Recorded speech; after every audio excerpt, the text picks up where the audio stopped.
Hey, Green Bean. Welcome to stream. We'll be like it says on there. I'll be starting here soon. I'm trying to get the rest of my players in, and then we are going to kick it off. But we'll see. See if everyone has responded. If all else fails, we'll just go and start rolling into it. There will be a couple of various housekeeping stuff we're going to be doing with the group before we start anyways. So it'll be fine. It'll be fine.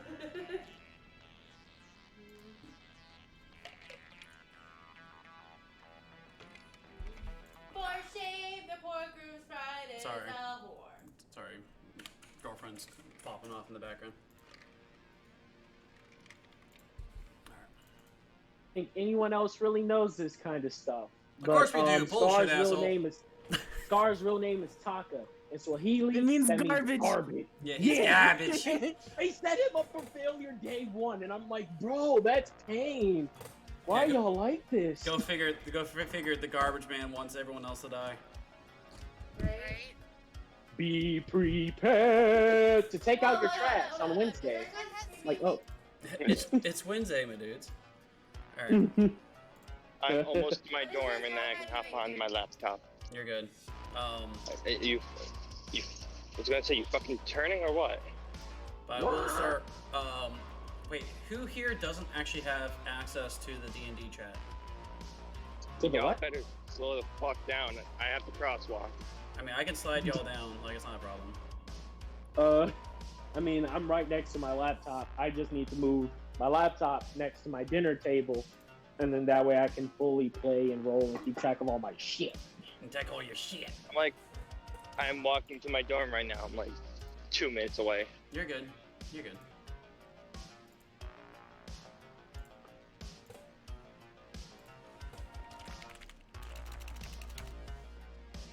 I took 2 chalky milks from the chow hall. I didn't drink them with my food, so I'm just gonna put them in my fridge. Right. Fair enough. And it's good fucking chalky milk. Oh yeah, that reminds me. Speaking of beverages and items of the sort, Stu, roll a d20 for me. Oh no. Okay. That's a 17. Fuck, that's really high. Mark, you're gonna have to roll a d20 next. Alright, I'll roll when I get there. Oh, cool. We'll get there when we get there. I really hope you enjoy being in charge and enjoying a nice drink. Oh, okay. There you go. Now I wait for Mark. I finally have my mailing address for Shul. That's babe. dope. Oh, or you can. I've run her out already. What's that? It's your turn. Because each student gets their own Nope, I ran her out PO yesterday box. too. You got this. I guess I'll be using the first full d20 today. Walk her with your right arm.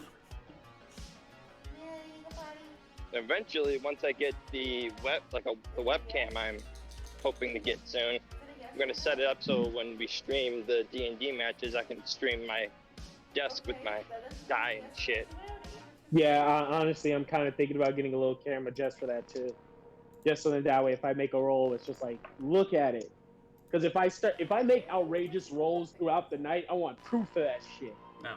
Yeah, same. Like whenever it happens, I'm like, oh, I hope they don't feel like I'm bullshitting. Basically, it's just like, cool, I'm gonna roll. Let's see what we got. Oh my god, it's an 18 or a natural 20. Like anything that feels higher, I'm like, fuck yeah! Yeah! You just feel eyes on you, like shit. Like show it, send a picture. It's like, okay, yeah, I can do that. It's no problem. We can do that. Not right now. I can fucking do that. It's fine. Yeah, it's fine. It's no problem. No, I'll be okay until later. Oh, okay. I'm gonna have to probably go check on my clothes. So. Evil as plain as the scar on his face. face. Deception and outrage, disgrace for shame. I love that song so much. Let's see. Nick Papadopoulos exiling the boy. The boy. What about the boy? What? What about the boy? The boys. The guy who voiced Simba is the same guy from the '98 Godzilla movie, Nick Papadopoulos. Oh. You mean Ferris Bueller? Bueller. Bueller. Bueller. Bueller. Christ. I made all this coffee for what? I could have drank this earlier in the day. You gonna drink all that fucking coffee? I am. I don't like to waste coffee. Well, it doesn't matter if you were going to like it or not. You're drinking all that coffee. By the way, Green Mean, I appreciate the follow. I just realized you followed me 8 minutes ago. I appreciate that.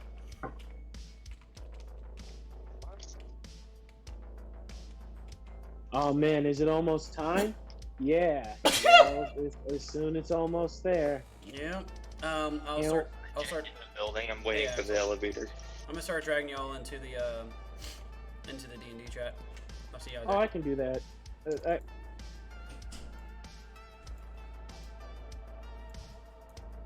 Nope, wait, nope, it's not letting me. Oh, there you go. Oh. I'm dragging everyone. You got to do it. I'm taking you all with me.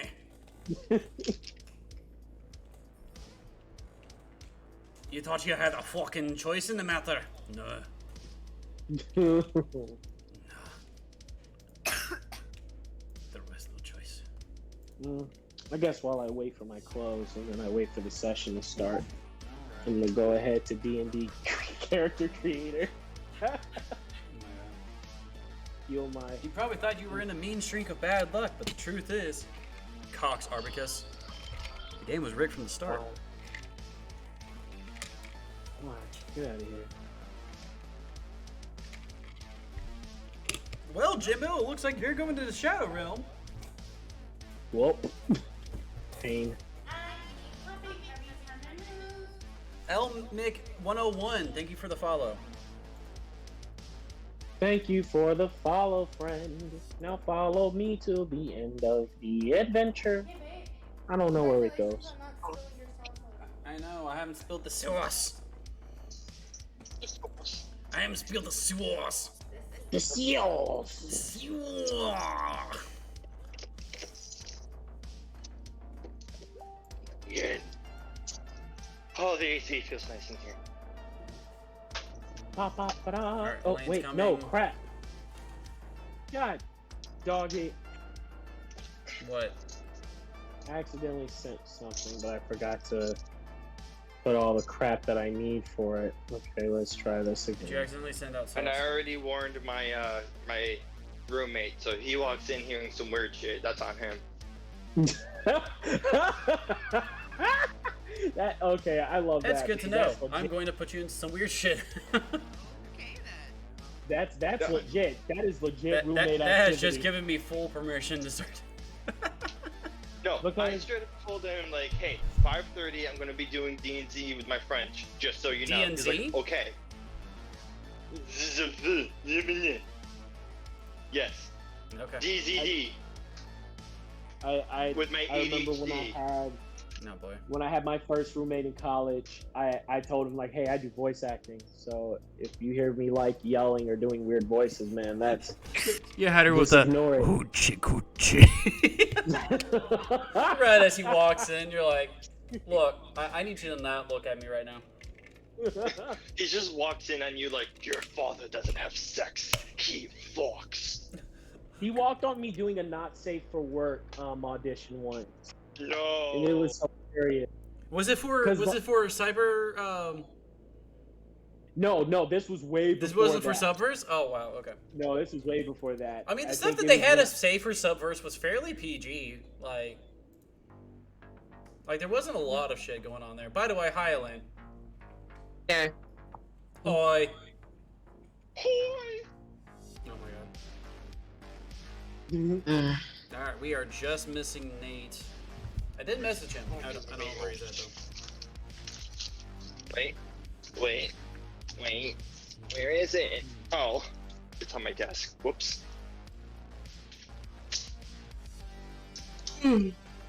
Whoa, what was that? Yawning? And Unfortunately though, he has like a late class, so he won't get back to like 9. So, Yeah. but it doesn't start till 6. So I have until 9ish to commit my sins. I said what I said. I know what I said. Mm-hmm. Okay. Laptop. Decent microphone. Wait, no, Somebody tried to say that the Joker would be a problem for the Avengers if he was in Marvel. They're like, you drop Joker in the Marvel Universe Monday morning, and Punisher would kill that man by Tuesday afternoon, and not one Avenger would say shit. Like, wait, what? If you drop the Joker into the Marvel cinematic, just any part of the Marvel Universe, he would be dead by the end of the next day. You know that. Oh he yeah. would not last. No. The reason why No, he he would doesn't not. die is because fucking Bruce basically calls dibs on dealing with him, and Wonder Woman doesn't step in and kill him for him. Wonder Woman would Wonder do it Woman though. has her Bruce It's like- boner. If Bruce died, like, as the fucking funeral service is going on, she would kill Joker right then and there. Oh, facts. She's like, Man, okay, you cool. know how many people would And- actually be gunning for Joker that day? Yeah, I don't think anyone would be at the funeral. They'd be hunting his clown ass. It would be a tie between fucking Diana charging at him across like rooftops and fucking Red Hood over here blasts at him from like 300 meters away. You have Catwoman. You have Catwoman also hopping on rooftops. Yeah, Catwoman doesn't care. She would care. If, I mean, if- I'm talking about killing though. Oh yeah, she would. So if- many people don't kill just because like Bruce is there and they're like, you know what, you're crazy as fuck, and you know what, we're gonna respect you though. It's fine. Bruce is like, no, don't do it. My Punisher is over here. I just killed 12 million people yesterday. Like, Bruce, Have if you to kill a be the bigger murderer, person. the amount of killers in the world remains the same. Punisher is like, that's why I Frank Castle, that's why you don't stop at 1. that's why you carry his extended mags.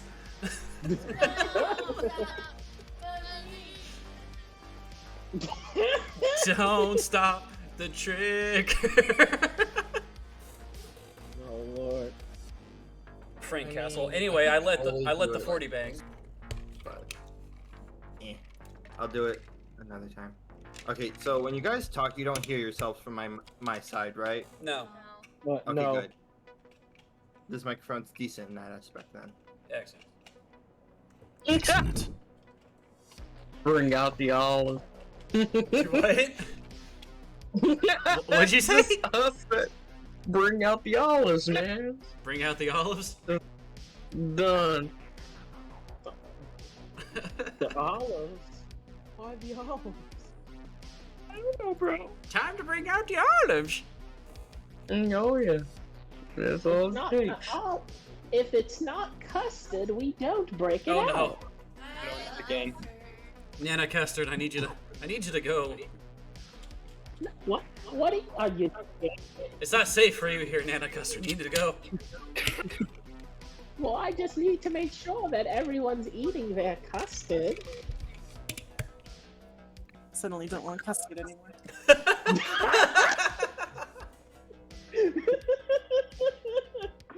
Oh man, I really need to get started on that. God bless Nana Custard. God bless the bullshit that happened to make Nana Custard a thing. Man. And a custard. Nana Custard. Do what? Nana Custard truly enjoys her youth. But do you know how Nana Custard got her youth? Well, you see, Through consuming the blood of my enemies. You're close, but no. You see, Nana Custard Final allows boss for this D&D campaign will be Nana Custard. How'd you know? The last out thing of the she says blue. before turning into like some elder god shit is, "You forgot to eat your custard." You're not wrong. You're not Eyes wrong. roll back and turn into black her sludge. entire form just peels away like a fucking banana. This Oh, that's abyssal terrifying. custard monster just comes emerging out of her corpse. That's actually terrifying. Cool. I'll work on the character sheet later. The custard. I just walked into abyssal custard monster. Yeah. Hi, welcome. Okay, no one heard what I said. Could. No, I heard you. I heard you too. Oh no. Oh no. Oh no. Oh. Oh. Oh. Oh. Poor Morg. Oh my god. There are comments I can make right now. Oh, I'm sure. Oh, I'm sure. Gore pork. Gore pork. But yeah, for those of you who are joining us on the stream right now while we're getting everyone in here, we do this about every other Wednesday at this point, because it seems like I've been consistently able to get Wednesdays off, and everyone else seems to be able to move their schedule around, at least for the most part. So we'll be getting right into it here shortly. We're just waiting on one more person, and then we're gonna get rolling.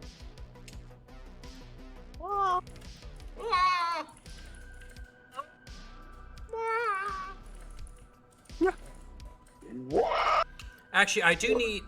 What's the guy's name who voices Yakko and Carl Weezer and? Rob Paulson. Thank you. I need Rob Paulson to start doing Yu-Gi-Oh voice lines as fucking Carl Weezer. Would it be Kaiba lines or Joey lines? I feel like it has to be Kaiba lines. Hey, Jimmy. So I heard with the bird. Or get what's your what's your face who's the teacher. Just get what's your face who's the teacher a voice like fucking Pegasus lines. Oh, Yugi boy.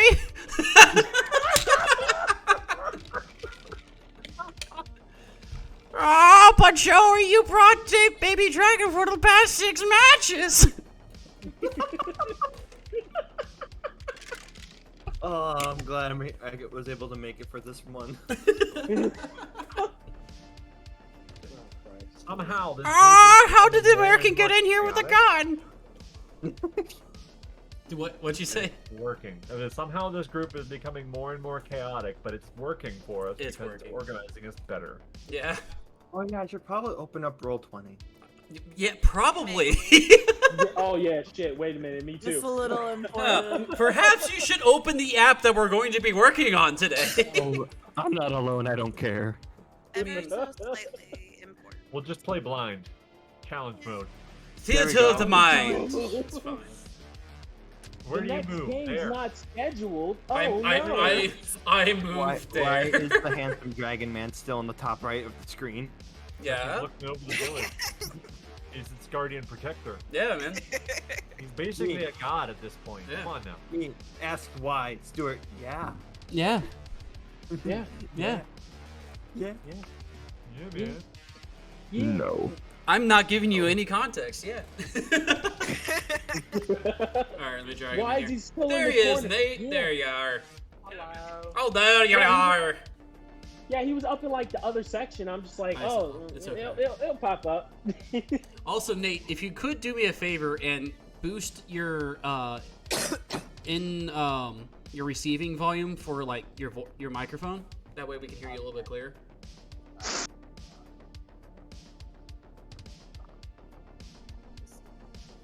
Damn. The other direction.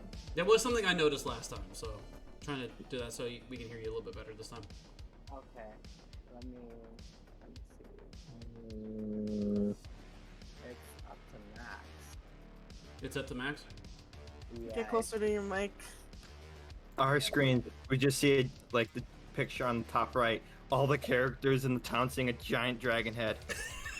With this just slightly unnerving smiles. Mm. We may or may not have cast in large on Shamash. No, no. Oh Lord. Here we go. Shamash, what happened to that town next door? Someone put in large on me and my dick hit. I turned right and my dick swayed it away. Know exactly where the fuck that's from. I need you all to duck, because I'm about to turn left and I don't want my dick to hit you as I go. Those bitches. Oh, Stu. My other D&D, like, the DM, he was listening to the streams and he was angry because he was jealous that you do voices so well. Oh my god. I have more. like, I have I'm more. mad that this I have guy's more better today than me. too. How dare this guy give his group a more in-depth, entertaining session? Chris, if you're listening, fuck you. I am so sorry. It won't stop, but I am sorry. Are you though? Not particularly, but I feel like I should be sorry. Are you sorry that you're not sorry? That, yes. Alright, hey Dapper, is Chunk there, or? She is in the kitchen finishing up cooking dinner. She should be back around over here shortly. Okay. We got a little bit of a later start on it than expected. You're good. Does she have an ETA on that? So, like, cause I don't want her to, like, really miss, like, I mean, I guess I could recap about last session, and she already knows about what happened there, but I don't want her to miss, Shut up. I don't want her to miss Porgork's mini adventure, and I also don't want her to miss the first recon session, kind of like synapses we had. I'll be right back and I'll check. Okay. Why do I feel like Porgork's gonna be the one leading the stealth mission? You better not be. With your No. very low stealth modifier, I highly suggest you don't. Well, knowing I'm how gonna- you work, Stuart, you're gonna be like, okay, now scribble, scribble, scribble. Porgork will be. I mean, he can still roll for a stealth check, but he has he does have a +3. He does have disadvantage though, so you would have to roll twice and get the lower of the results. I'm gonna say, like, I Oh, think. yeah, speaking of which, I gotta roll for Mons. I forgot I have. Don't to roll ever for let Porgork do medicine checks. He has a -2. Melissa might be leading. All right, okay, Mons, I'm about to roll for you. As long as you guys don't have the VIP. Wait, what up? Huh? I have Stealth +5, but my dexterity is also +5, so it would be 10, right? Mons. It's not It how it would works, be but okay. no. It'd just be a +5. It already factors in your. Because it already affects your thing. Yeah. That's what it's based off of. Yeah. It doesn't stack like that. It automatically factors in. If it when we fucking use character stack like sheets. that, I'd be persuasive as hell. I would be scared. I would be absolutely terrified about how to balance that shit. She is on the way presently. Okay. What is a Just 16 gotta get drag her you? chair over. She gotta drag them nuts. Okay. Then. I'm loving these die that Cat bought me. Oh yeah. They're red and black. Oh nice. No. No. Do not start that. What's going on? I'm scared. Don't you do it. You must roll. Oh, for a 16, Mark, you're gonna have some tasty gates coming your way, man. Some tasty what? Gates. What? Gates. Oh. Gates. Gates? I heard days. Not gates. I did too, and I got excited, but then he said Gates.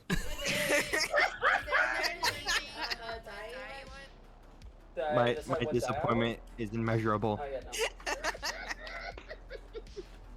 Tasty gays. Oh my Not god. at all what I meant, but you know what? Listen, I might be in college, but Oh no.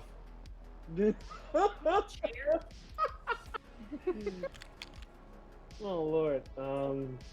Christ. I wasn't ready for today. You're never. I'm never ready for today. I don't think any you should of have us were. prepared the moment you found out I was actually gonna join. Maybe that's fair. That is fair. Chaos. I'm going to use the D20 that came with my red dragon today. I don't want to know what you got that has dragon in it. Yeah, Nice. it came with my massive schlong that I got from. Oh, you got a sleeve from Bad Dragon? Nice. No. But anyway, I'm sorry, what? sorry, no. Carrying on. Flo, you were saying something? My bad. Wrong kind of wanna- dragon, boyo. Do you wanna buy the Young Dragon fucking collection I got? Oh boy. They're all minis painted by me. Aw. Once money is no longer an issue, I got you. I'm not even sure if I can record ice right now. All right. So, Caitlin, you're here? Yes. Okay. All right. Well, let me turn off the music, or at least change it to something a little bit calmer. Oh. Calmer? No, nothing's calm about this. No, it's just something in the background that's not as distracting while we're talking. Royalty free ukulele. Hey, babe. Yeah. Like how much? What? Here comes Porgorg. Okay. I'll help you out a little bit. Leedle. I get paid Tuesday, so I'll be okay. I think my car insurance goes out without research. My car insurance goes out without research. Okay, yeah, I can Tiptoe through the window. Yeah, because I get paid for Now that. I need you to jump out that window, please. Oh, babe. Why? Oh. It's a bit of a game to sing a song and then see if it catches Mon's attention enough for him to sing with it. Well, I mean, if you want to make that a game. we'll do it It's already a over thing. now. Robert, you sound so crisp. Because The we fuck? also have to pay rent. Yeah, what the next fuck? week. Porgorg. You sound Don't- super fucking crisp. Like, Porgorg. God damn, did you get a new mic, bro? I'm actually wondering what mic you're using, because that I actually don't is pretty know. dope. Porgorg, ready to porg. If you're using a laptop mic, I'm gonna kill myself. No, I'm Right, using like my, I bought a fucking Razer Mini Saren, like. I literally just got a $30 mic off of fucking Amazon, and it works perfectly fine. Yeah, I mean, like I bought this one because I can also apply it to, since I use it on streams, I can I can write it off on my It texts. might also have to do with the acoustics of my dorm. That's fair. Because Yeah, I'm using the same microphone I've been using for D&D ever since I switched from my headphones to my Yeah, babe, we should snowball. put your desk. Mine's a headset mic, and it We'll work probably on that next. shows. But anyway, guys, now that I have you guys all here, Okay, guys, bye. so we have. Oh my God, I will slap you. So we have 3 things we'll have to talk about today of last time on D&D, as it were. We'll start off. I will fucking consume you. Anyway, so on the last session of D&D, just on the full session that everyone we had here, Shamash had sent you guys on your first official mission, and that was to retake the Fort Fang from the Imperial incursions that were going on around the land of the Fallen. Just so you guys are all here, I'll go ahead and pull us over to the map again, just so you guys remember where that is. As you guys were on your way up there, you guys did go through a transmission mirror, and you got to meet the Gnome Depot, and their people of... Yeah, you got to meet Tinker, the leading engineer there with the rest of the gnomes. Gazar learned how to drive what could be arguably possibly the first ever automobile on Miryks, so that was fun. And you guys did make your way through the forest and ended up getting in the middle of an ambush by a bunch of direwolves.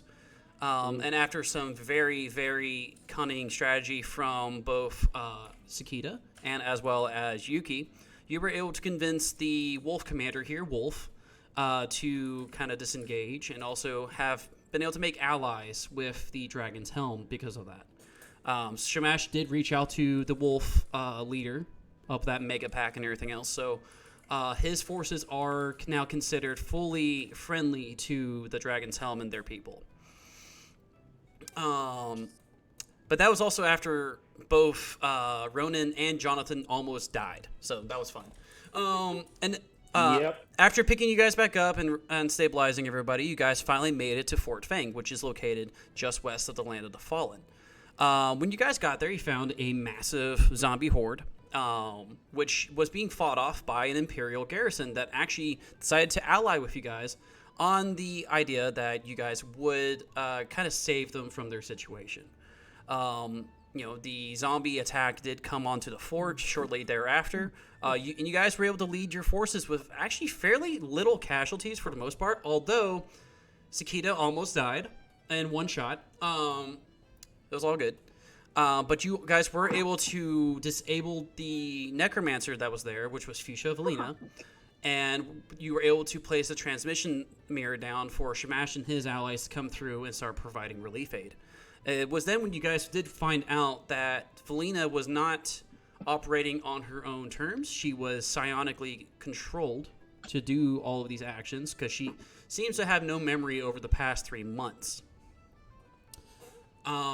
Shortly after you guys got back home, that also led us into what is one of our first recon missions, which are the side missions that I'm having you guys do, where I'm also trying to ask other people who wanted to be part of the campaign to kind of jump in and kind of be these one-off cameo characters that you guys can also add in as hirelings later on. We would actually obviously need to require more communication with said hirelings so I can bring them into the session in time. But this allows for other people to join us without tapping into your guys' XP pool and stuff like that. So shortly after you guys came back from Fort Fang to kind of gear up before going into the dungeon that just appeared in the Land of the Fallen, a rescue mission was pulled up by Shamash that he found out 2 of his former compatriots in his old adventuring party were captured and were being hidden just below Gaer Cathedral, which is straight in the middle of Papal Hierarchy territory. To answer that call, Jonathan, Ronan, let's see, it was Yuki, Kazar, and Azair, right? Did I get everyone? I believe that was all you guys. You guys, the people who went to go save Dorn and Lucan into Gaer Cathedral. I believe. Did I do it? I don't remember. Yeah, Yes, it was Azair, Kazar, Ronan, Lowrun, Yuki, Ronan, and Kazar. Yeah. As you guys were approaching it and everything else, you guys did run into what is considered the patron god of Miryks, which is Rion Goslin, which is a massive goose god that regurgitated Lulrun, an Aasimar bard. Add it to my zoo. You cannot add it to the zoo because right now it's a god. Yeah, I got upset. Maybe you can summon him though. You can summon it though if you hold up a loaf of bread and call for it. Which apparently Lulrun's bagpipes play at the exact same frequency needed to summon him. But with Lulrun temporarily added to your guys' party, your little adventuring group made your way into Gaer Cathedral and found the ritual that they were using Lucan and Dorn for. Seemingly, it was going to be sacrificing them to anger the gods of both the elves and the dwarves. Being able to substantially disable this ritual and everything else, and also all of the spellcasters there within, you guys did get a little bit more information about it. Lucan and Dorn have no idea how they got here. They were in Arrakis last that they remembered, and they were there several months ago, and they just had become aware of things moving only about a day or two ago. So whatever force attacked them, they have no memory of what's happened until now. Nothing that's transpired up until now. But they were brought back to Bilton. Shamash gave them places to stay, gave both those two and also Lulrun the little talons that signify that they're now part of the guild. And Ronan got through a bit of a character development in this last one. He started to kind of tackle the trauma that he's had. I don't believe he's fully there yet. Right, Leonard? Yeah, no. Yeah, he's not fully accepting what has happened to him, but he has begun that path now where he's now kind of mentally preparing himself for that. And because of that sort of awakening and beginning of a new chapter for him, he was able to regain his wings. So he has quite literally giant Aasimar wings. They are colored like a red-tailed hawk, complete with all the feather colorations, decorations that they're within. And he's gotten some new traits because of that. He also was able to find a weapon that will now benefit him and any other Aasimar that also wield this item. And it has been bound to him. This is his new legendary weapon. How he had to obtain it was through some lewd means, but it's fine. He may or may not have jacked off a dead corpse. It's great. It was a very deep bag of holding. Anyway, shortly after all of that happened, Ronan also went and visited the nearby brothel and started to take care of years upon years of sexual frustration. And that's how our last encounter ended with him. But we're not done yet with all of our recaps. A certain Minotaur that was supposed to be coming along with you guys got mildly distracted and found himself in his own little mini adventure during this time. Mildly my ass. Poor Gork and his wonderful little swine friend discovered that his pig can actually hunt down truffles. And poor Gork, being absolutely enamored by this, the two of them ran off into the forest just outside of Bilton's walls and spent a good hour or two just hunting down truffles and trying to find a good collection of them and everything else. And they ended up sliding into an enclosure that was being protected as a sanctuary by a small group of Ents. And within this enclosure and sanctuary, there were a massive collection of boars within this place. The Ents did inform Porgork, although they definitely thought Porgork was just simply a larger boar, The Ents definitely thought that he was this big-ass pig, and so probably was going to become the leader, that kind of thing, and informed Porgork, rather, that there was a Imperial hunting grounds town that was not too far away from this enclosure. And so this is why they started collecting a lot of the wildlife around. This was simply one of the few sanctuaries that they had so far. They had another one for deer, another one for various birds of prey or various predators, so that way they could protect them from this massive hunting ground. Because they made an entire subsection of the Imperial Army dedicated to just hunting down animals so they could provide food for the rest of the army. Because again, they're in wartime right now. Rations are very important. So they were just going out and hunting in mass in order to feed these armies, because an army marches on its stomach, of course. Porgork, being Porgork, did not take to this kindly and led the boar horde into this town and leveled the entire playing field with it. They just absolutely destroyed this. Of fucking course he would. Yep, those who were left of the Imperial Magistrate within this settlement ran and basically told their superiors that nature is fighting back. And the Ents have no idea what happened. They thought all the boars just went off to go pee and came back. But now they do recognize that Porgork is the king of those boars. So Porgork, Good job. Porgork cannot correctly control these boars. They simply were pissed off enough to follow him into battle. Porgork has no knowledge of how to control these boars at all. All that he knows is that they do consider him basically onto almost like a dog to a master type thing. So they probably won't listen to Porgork, but they definitely like him. But yeah, they took out they took out a settlement right around this little general area right there, if you guys can see that. So now we will take you guys back to Bilton. I would say that after you guys had your before we actually go back to Bilton, a quick update about how the map looks like now. So because of the events of both there's still phalluses. It's fine. It will. It's fine. We're gonna have to roll for that one. Anyway, so anyway, guys, getting you guys back to this. With you guys being able to take down Fort Fang and everything else, the Land of the Fallen has become under the dragon. God damn it! Remove that shit. Yes, ma'am. But because of that, Luna, hey, Zoomer. cállate. I'm doing nerdy shit. Anyway. That's how you know he's mad. So, the stool sample looks like the red Anyways, part sorry. negative. So yeah, the land of the fallen have become under control of the Dragon's Helm. The forces that have come from the Miryks resistance have been able to also push down further west and east from that town.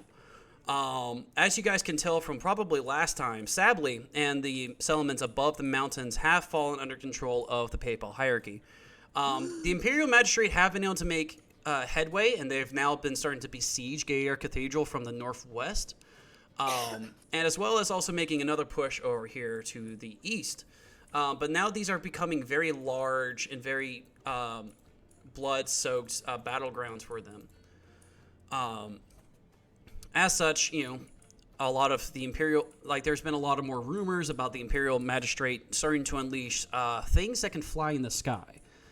As well as the papal hierarchy making more and more risque type of rituals to be able to try to summon in even larger beasts and stuff like that. Caprier has still been held by the papal hierarchy.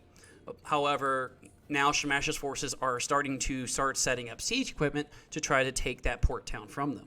The idea being that with Caprier being retaken, they could eventually make their way over to the Fang Archipelago, and Shamash can finally talk with some of the leaders of pirates that lie within those towns. Because each one of these islands up here in the northwest, they're each a pirate town. They're all various pirate towns, kind of linking together as one massive city.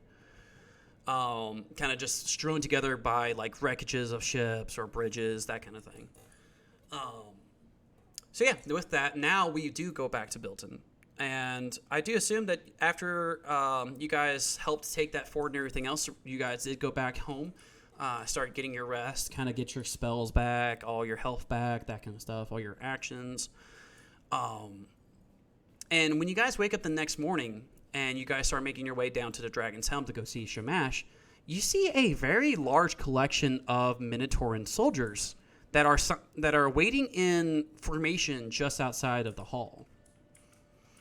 These Minotaurs are very well decorated. They're all kind of matching in their armor, pauldrons and everything else. They have these massive axes in one hand and a humongous shield in the other. Kind of Minotauran type of helmet to them. Porgork, make a brief history check with advantage for me real quick. Porgork. That's a D20, right? That's a D20. I need roll two D20s and tell me which one's the better one, and add that to your history check. Okay. Oh boy. Okay. History check. Okay. 9. You got a 9 in total? Yes. With my check. Well, thankfully, this isn't. Your highest roll was an 8? Yeah. Oh, Mark. Okay. Anyway, that's fine. It's still high enough to really get to know, because again, this is your history and your kind of background and stuff like this. So it doesn't need to be a high DC anyways. Porgork recognizes that these soldiers are from the Labyrinthine city capital of the Minotaurs. And this is definitely the Royal Guard. Also, Danielle Bowski, appreciate the follow. So yeah, Porgork recognizes that this is definitely the Royal Guard of the Labyrinthine city. I don't know how you communicate this with the rest of them, but yeah. He does it with a crude drawing. He draws it out, and is instead of writing out King, he accidentally writes Kong on it. He just draws a poor drawing of a Minotaur with a crown, but he ends up just pointing saying Porgork looking to. Does anybody understand what he's talking about? He's just looking at Yuki help me. I was about to say, Yuki, do I need to roll for anything? I believe you've run into him enough times and gotten to understand a little bit of his mannerisms. You kind of understand a little bit what's going on here. Okay. So yeah, I relay it. Cool. I'll pat your head. There, you got it. It's all good. God, this poor gorge. But you guys start making your way into the hall. The Dragonborn guards that are usually in the front, let you in as always. Or you're like, oh,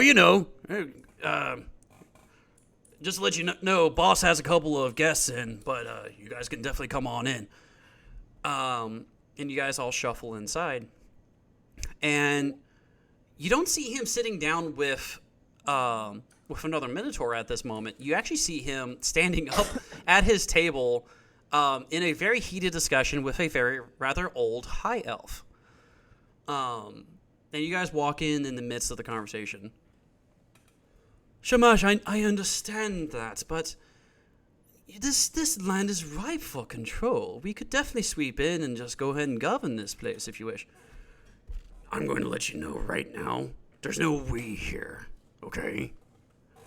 The entire expectation that you are royalty right now is because your daughter and I hold the throne. That's the only reason you have any say in the matter right now. Yes, and about that, I heard, little ramblings through the grapevine. Your children and you plan on destabilizing the political affront of our kingdom. Making it, what did you call it? A republic. What dastardly thing is that? And you see Shamash is just kind of like walking around. If you're just your passive perception, you guys can tell that he is very much not welcoming this man at all into the halls, and he's just walking around just as carefully as he can, but you do see him shaking a little bit, but not in like fear, but in absolute rage. And he's like, we simply took over as a kingdom because that's what the people were used to at the time.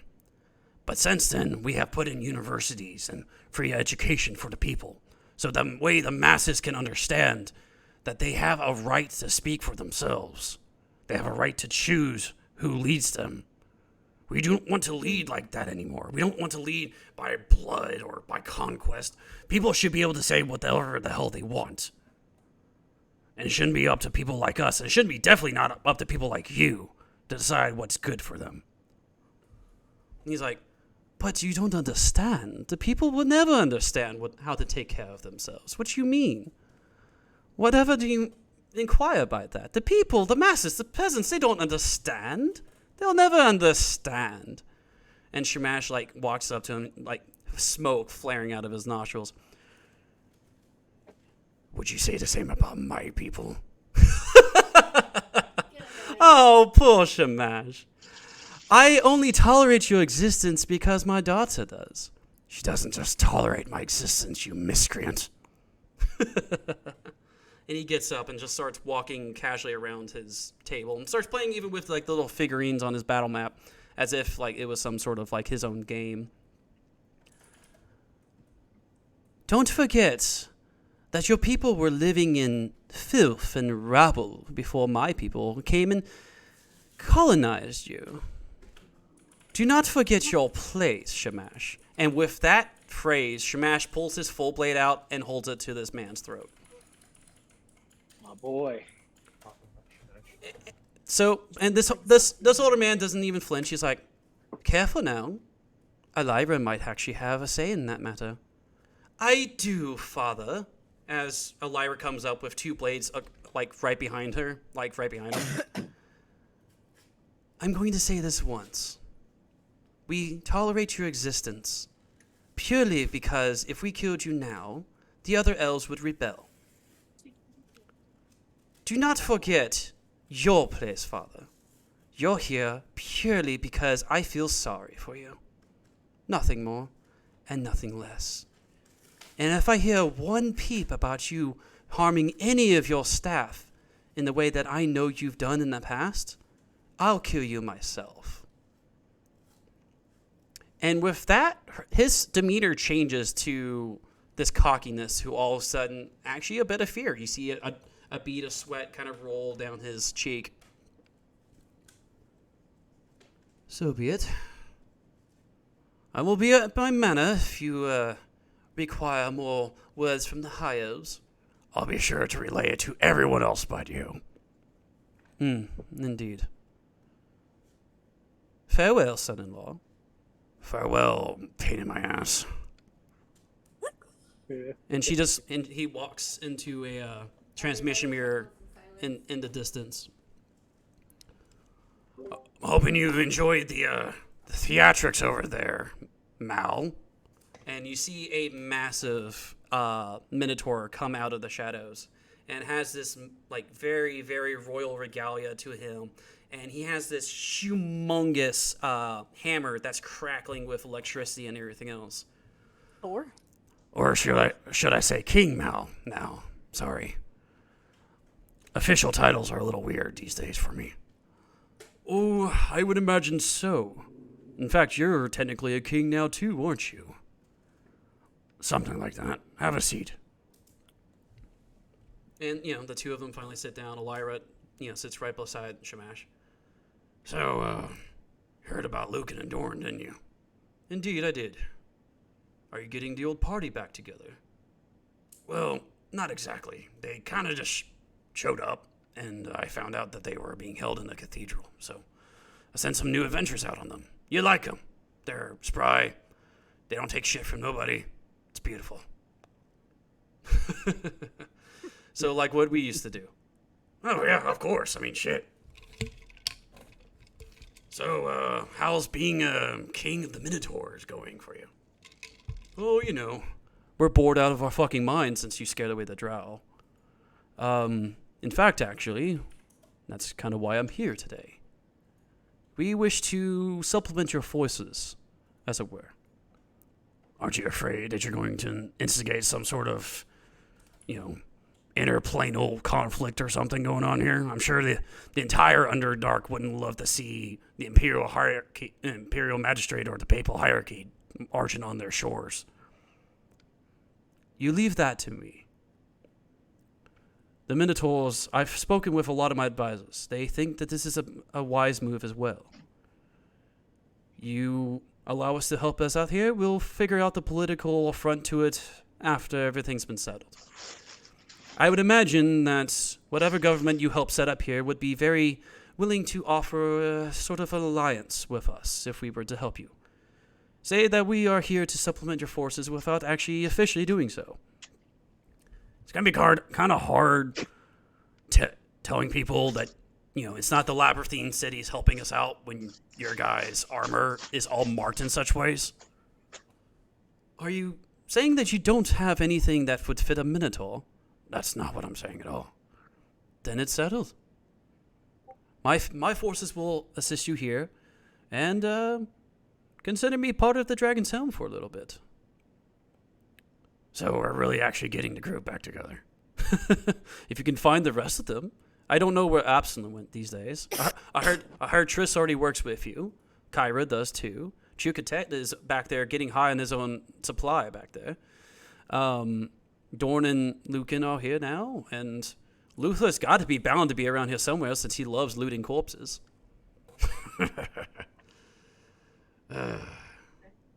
Very well then. Very well. I'm sure you can see your way out. Of course. Is there like a barracks or anything I can assign my guard to while I bring more soldiers in? Yeah, if you go up north, there's an entire barracks dedicated to my guild. We have plenty of room for you. For an army. Well, how else did you want us to fight in a war? Also have each term in the numerator. The hell am I hearing in the background? H plus H. Horgard! Horgard! Horgard! Shut the fuck up! What? Shh, poor Kirk. we can hear you. Anyway, with that, Mal gets up from the table. He's like, "It's always a pleasure to see you again." And you too. I don't want to get your crown dirty out there, so might want to get out your old adventuring gear. You acting like I ever leave it behind.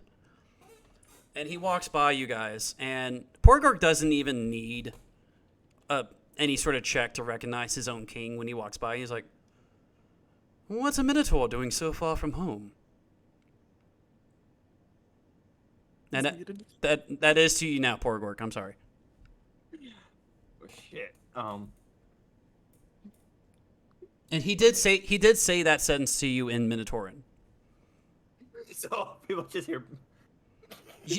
From Mal, they just hear.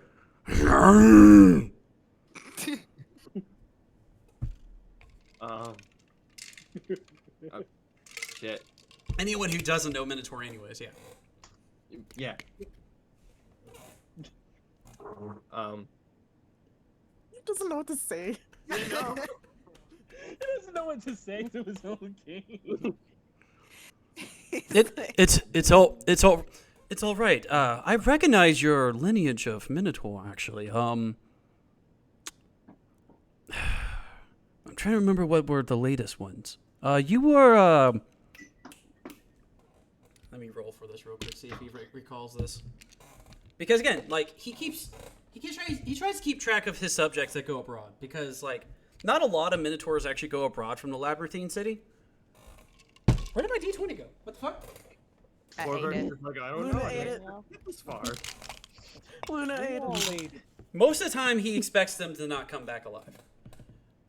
Oh God, he's like, actually, I can't recognize you at all. What? I apologize. Who might you be? Porgork. Ah, Porgork. Of the Gork clan. Ah, yes, I know of who you are. Oh. Of the Gork clan. Okay, of course. Well, it is a pleasure meeting someone of such high esteem. You better keep an eye on the rest of your party here. They always need a Minotaur like us around. And he walks outside, and he takes the hammer off his belt and starts spinning it up and just flies off into the sky.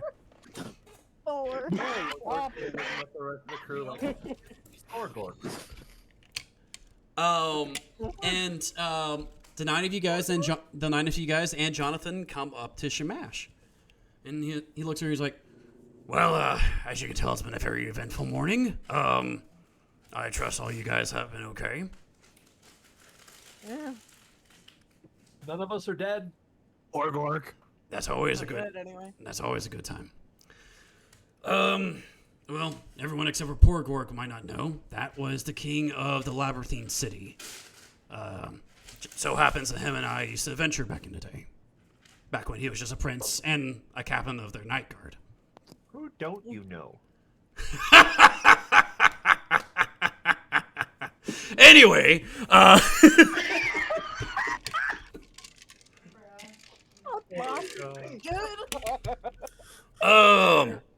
swear, Shamash kind of reminds me of my grandfather right now, because anywhere I go, this man knows everyone, and I don't know who he doesn't fucking know. That's bad. You know, old men know older people. He's like, ugh.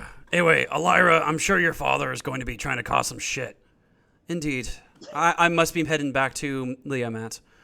It's a pleasure to see all of you again. Please don't make my husband's job harder. No promises. And no, that's not a euphemism. Although I guess it can be. Whatever. Do you want his pocketbook to disappear the next time he rolls around here? Say that again? You heard me. No, I legit did not hear you again. Oh. It turns out I didn't know what the fuck you Well, just said. do you want his pocketbook to disappear the next time he rolls around here? Oh, my dear, he doesn't carry a pocketbook anymore. He doesn't need money.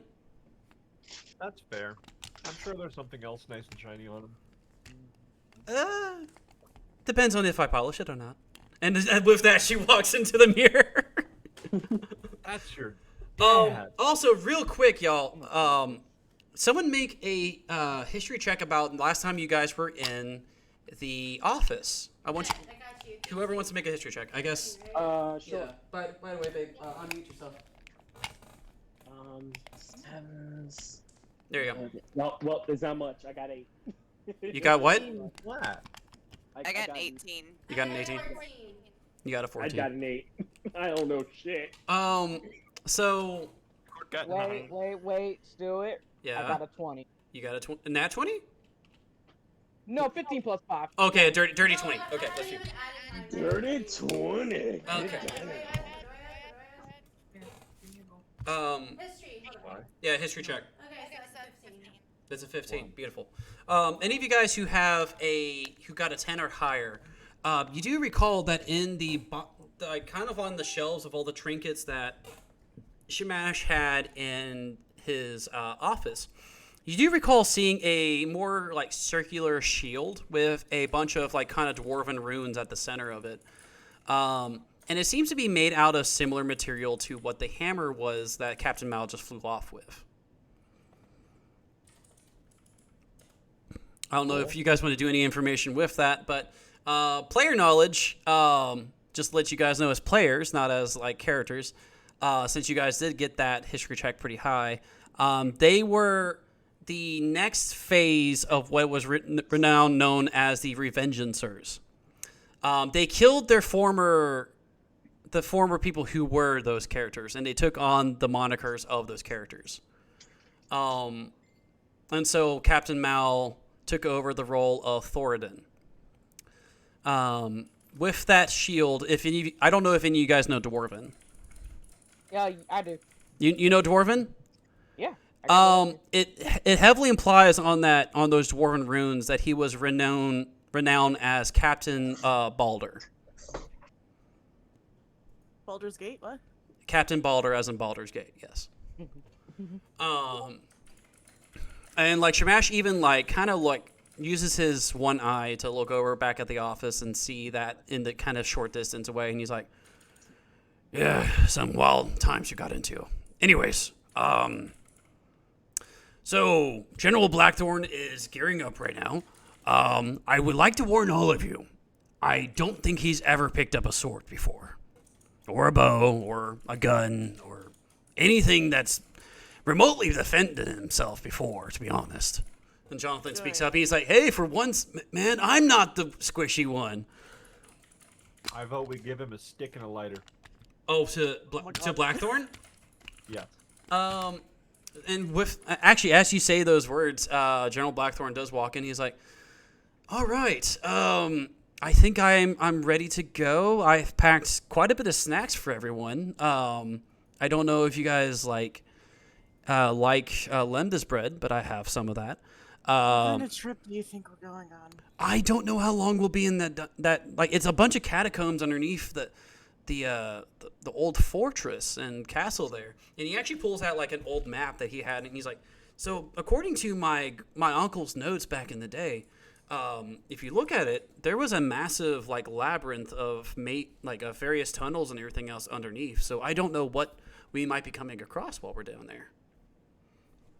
So I packed just in case we're down there for more than a day." What do you expect to do? Throw the snacks at it? I expect to throw snacks. Covers her mouth and is just like, we greatly appreciate the offer. Look, before Shamash recruited me to lick his hand. Before Shamash recruited me to do all this, I used to cook and stuff like that. I was a cook. Like I had my own shop, of course, but like, yeah, I made goods and pastries and stuff like that before all of this. You make him wield a spatula? Do you want me to wield a spatula? Giant spatula. Killer. Shit up in here. Spatula. That's a 19. With Shamash here's Azare like say like, do you have a spatula? Shamash goes, "Actually, give me 1 second." And he actually gets up and walks off. And he comes back and this two-handed spatula comes out of nowhere. And he's like, "Look, we had some dealings with giants. We only were able to appease them if they ate well, and we made them some omelets, okay? Here." And he hands Blackthorn this. He drops it immediately. Like, he falls to the ground. He's failed his saving throw. Just hits the ground, and he's like, "Oh my god. Okay. I don't know how to use something so large, so I'll just use... do you guys have anything smaller?" Can I walk up and try to pick it up? Yeah. Make a strength check for me. What about Porkork? if you guys want to pick up the two-handed spatula, What make, is make a Jordan is so make a strength check. Recent quest. That's a Oh my 17, god. and as I I pick really it have up, to like, start. I mean, if you're not used to handling large equipment, sometimes you just need practice. Like you can't Ronan is gonna stay out of this one, but he is going to wipe Azera's spit on her fucking face. Oh my god. Because I licked his hand. Yeah, she licked my- Do you are you considering the spit your holy weapon right now? Ooh. Hold on. Wait. I really have to start Okay, specifying when I'm talking in character enough. It's so Let me- stupid. let me- Oh, are you using a token? Let me. Wait. Like, Flo, is Azera using a token or not? A what? Huh? Remember, there's 3 tokens. If you guys use up those tokens, anything you say from there on out is in character. yeah, Fuck, because I'm not she using a licked- token. It's already been done. Okay, cool. Just making sure. Okay, so yeah, you pick up the two-handed spatula. What do you do with that two-handed spatula, Cheeky? Oh, I as I was picking up, I was like, I'm sorry you're not used to handling such large equipment. You just might need some practice. I mean, I've never wielded anything larger than this, and he picks up his own spatula. And he's like, Ah, so you're a bottom. Gotcha. something like that. male wife. Let's just go. Let's just go. Walk off the spatula. And yeah. Do you want to keep the two-handed spatula? Like Shamash is like, well, I have no use for it. We don't feed giants anymore. I don't have any use for it, but it's mine now. Do you want me to store it here while you guys are adventuring, and you can take it with you wherever you want to go, whenever you want to take it? I want to make sure Blackthorn is armed. I'll carry his weapon for him. Okay. Oh my god. One of you guys does have a bag of holding that you can shove that thing in. Yeah, that's me. I Yeah. can carry it. You can give it to Mara. She has a bag of holding that needs some stuff in it. No. Okay.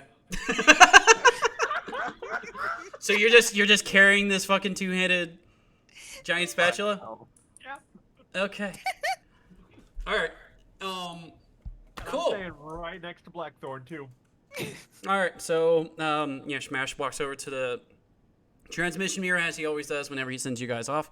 He's like, "So you guys are going to be popping in to Fort Fang. I've been able to assign some folks there. Commander Tonks doesn't want to go back there for right now, so he's actually repairing his mech right now. Fuchsia is still getting her mind rebuilt, as it were, and so I found out something about Gunther. Sorry. He actually is from the timeline I know him from. His mind's been altered. He was completely possessed when you guys fought him. So, that's been a trip. Horse has already gone ahead and tried to scout out the area for you guys, because he is a goblin. He lives in the Underdark, that kind of thing. So hopefully you guys can meet up with him shortly after getting there. Are you just taking Jonathan with you? I know Lucan and Dorn are available. I mean, Tonks wouldn't have his mech, but he can definitely come along with you if you really wanted him.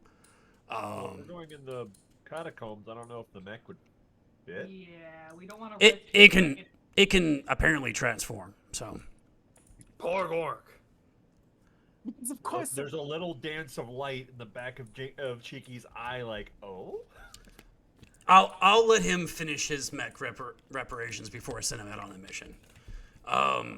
But yeah, there's still Lucan and Dorn if you guys want to ask them. They're I have the notes around here somewhere. They told me about their price the other day. Let me see here. So because you guys did save them, usually it's a lot higher than this, but they're basically they want Lucan wants 250 gold up front. Dorn wants 250 gold up front, or you can offer him a new brew of alcohol. I'm not exaggerating. That's exactly what they wrote on the notes here. I'm broke. I have no idea who they are. So, Lucan and Dorn are the two folks that some of your adventuring party were able to save last week. Cool. Yeah, they're pretty cool people.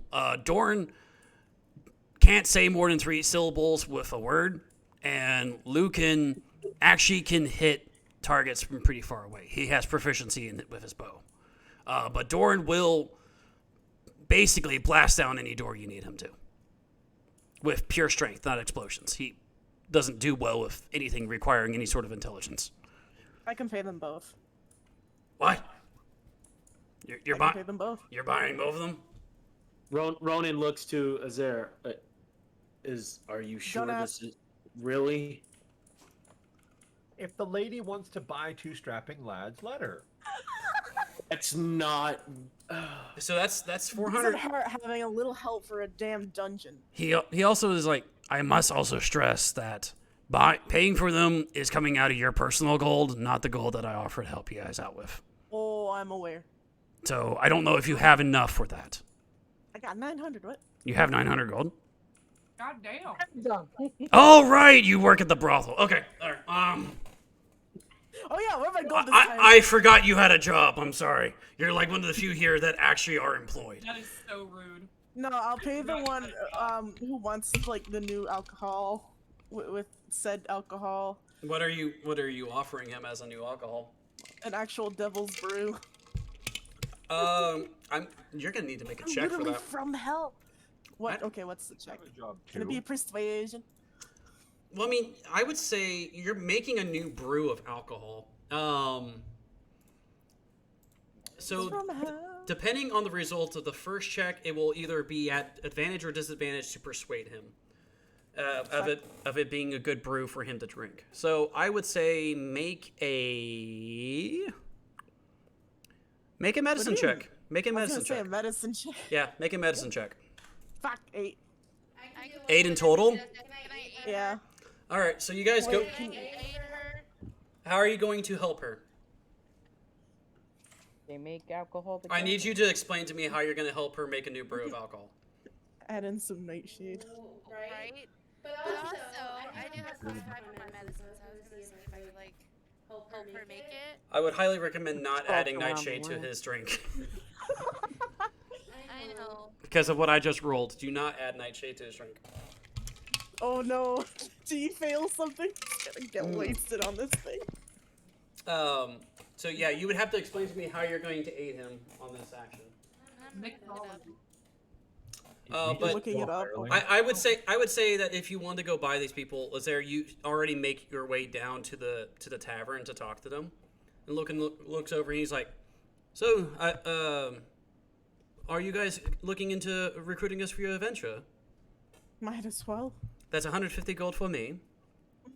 And I believe they've already told you the price for Dorn over there. And Dorn over there is just going ham on Anya's fucking tavern drinking bar, just knocking everything back. He's like, nothing here's strong enough. I just kind of look at him. Okay. So yeah, it's either 200. It's 250 gold for him, or if you can give him a new brew, that's worthwhile. That's about it. Oh, I can give him a brew. All right. With no one take that as a euphemism. With that, no, it's too late. It's too late. It's too late. It's coming, honey. It's coming from the succubus. What did you expect? Yeah. Okay, No that's fair. loot, and her tits is bouncing in my face. So you rolled an 8 for your medicine check, right? Fuck yeah. All right. Have you figured out what you're gonna try to do the help action, babe? She's researching like these complex formulas. How to make moonshine. Just forget what I said, I guess. Are you sure? Wait, do you need help making alcohol? Yeah. She needs help making alcohol. Okay, I got you. 1 second. Okay. Question. So what's Kazar doing to do the help action? Well, I mean, he has cooking utensils, so he can brew up something. Plus, he has. Okay. Go ahead and make another roll with that, Flo. You have advantage. If it's a nat 1, I'm gonna leave. I'm kind of hoping. I got a 15. Wow. You got a 15 in total. Help. It's too late. The only thing we'd be able to get her would be advantage. Yeah. What was your question, though, Dapper? No, I was asking if herbalism kit proficiency would be helpful there, but I'll let the cooking thing help. So Kazar comes over with his air and starts like whipping up some stuff with her.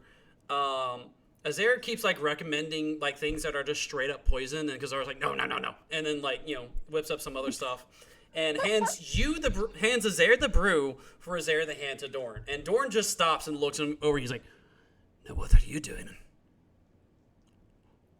What? Kind of hold it up. What is that? What is that? What is that concoction you got there? Cock. I'm sorry. What is that? What is that dichotomology that you have right there? He can't say 3-syllable words. Like Why don't you come try it out? what's the name of it? Let's just call it Devil's Brew. He's like, he sniffs it. He's like, doesn't smell like anything from the 9 Hells I've drinking before. From the 9 Hells. I've been to the 9 Hells, yes. Not the one I'm from. And he takes a swig of it and he just slaps it back down. He's like, what the hell did you put in it? It's a little secret. It's not gonna kill you if that's what you're Well, I drink Dwarven Black Death literally every 5 minutes, so it wasn't going to kill me anyways. Hey, you put your foot in. What, make him shit his pants? What? No, he's like,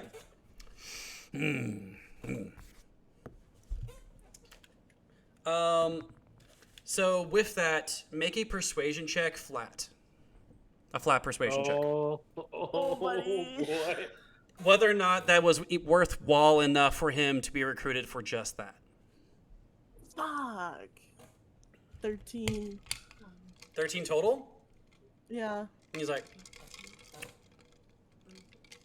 I guess I can give it a discount. 100 gold pieces. Alright, that works. Alright, so, with... 250. With losing about 250, you now have Lucan and Dorn added to your guys. Added that rip. You guys have both of them added to your adventuring party as hirelings for this mission. And the now 11 of you, right? No, I did that math wrong. 10 of you, 12 of you, 12. 12.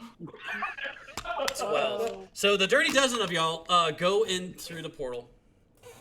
And as you guys pop out into Fort Fang again, you do see that like a good Dragonborn like guard has been set up there. A couple of the Minotaurs that were part of King Mal's guard have also now become part of the garrison there as well.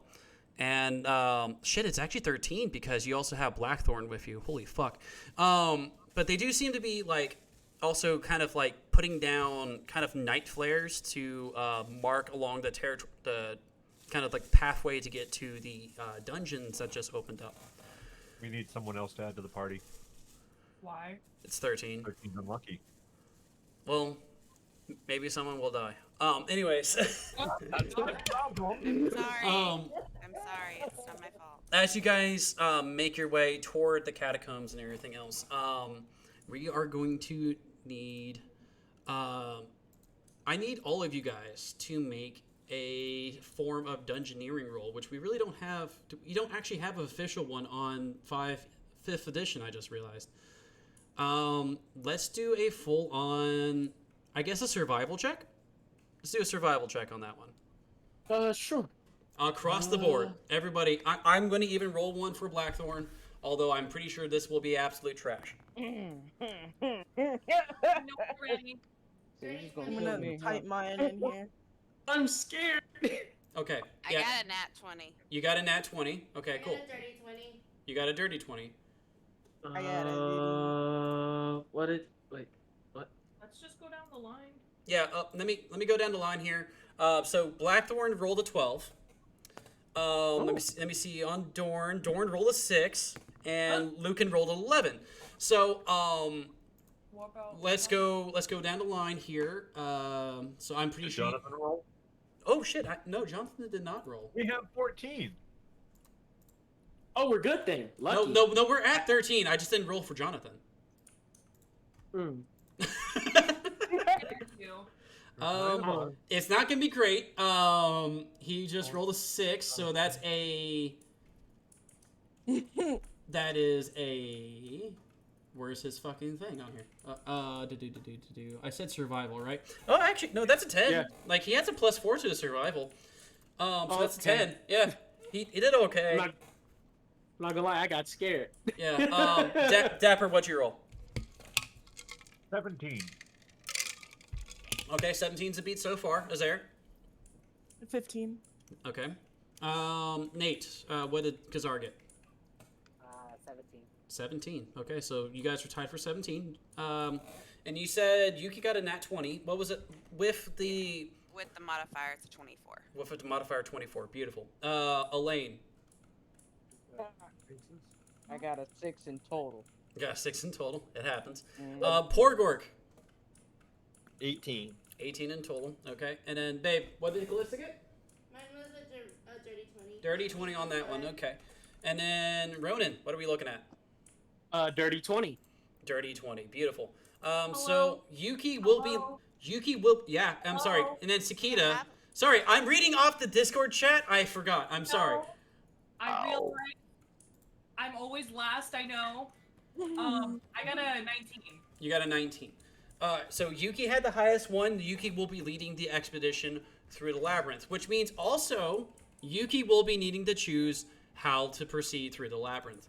Now, I won't be. I was gonna mess with some field of view vision to really fuck with you, but I think it's enough of a maze that you guys will be kind of difficult.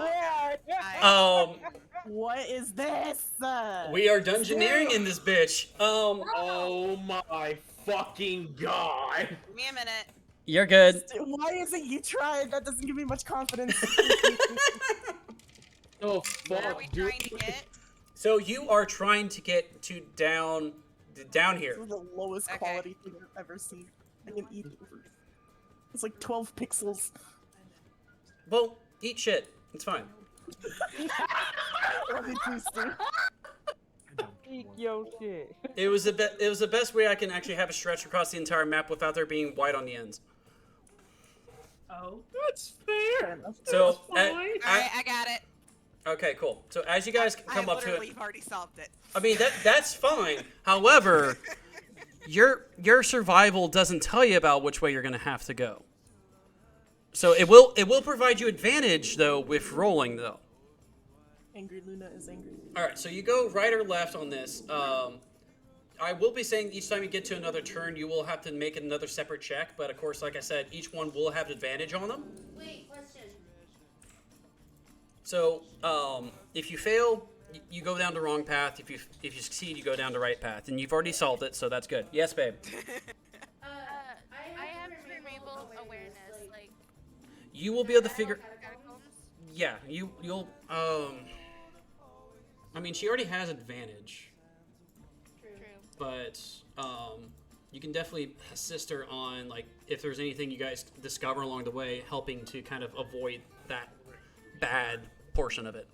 So you guys come immediately up to your first thing. The DC for this is going to be very, very low on this first one. So go ahead and roll for that first one for you, Yuki, and I'll start kind of narrating as we go.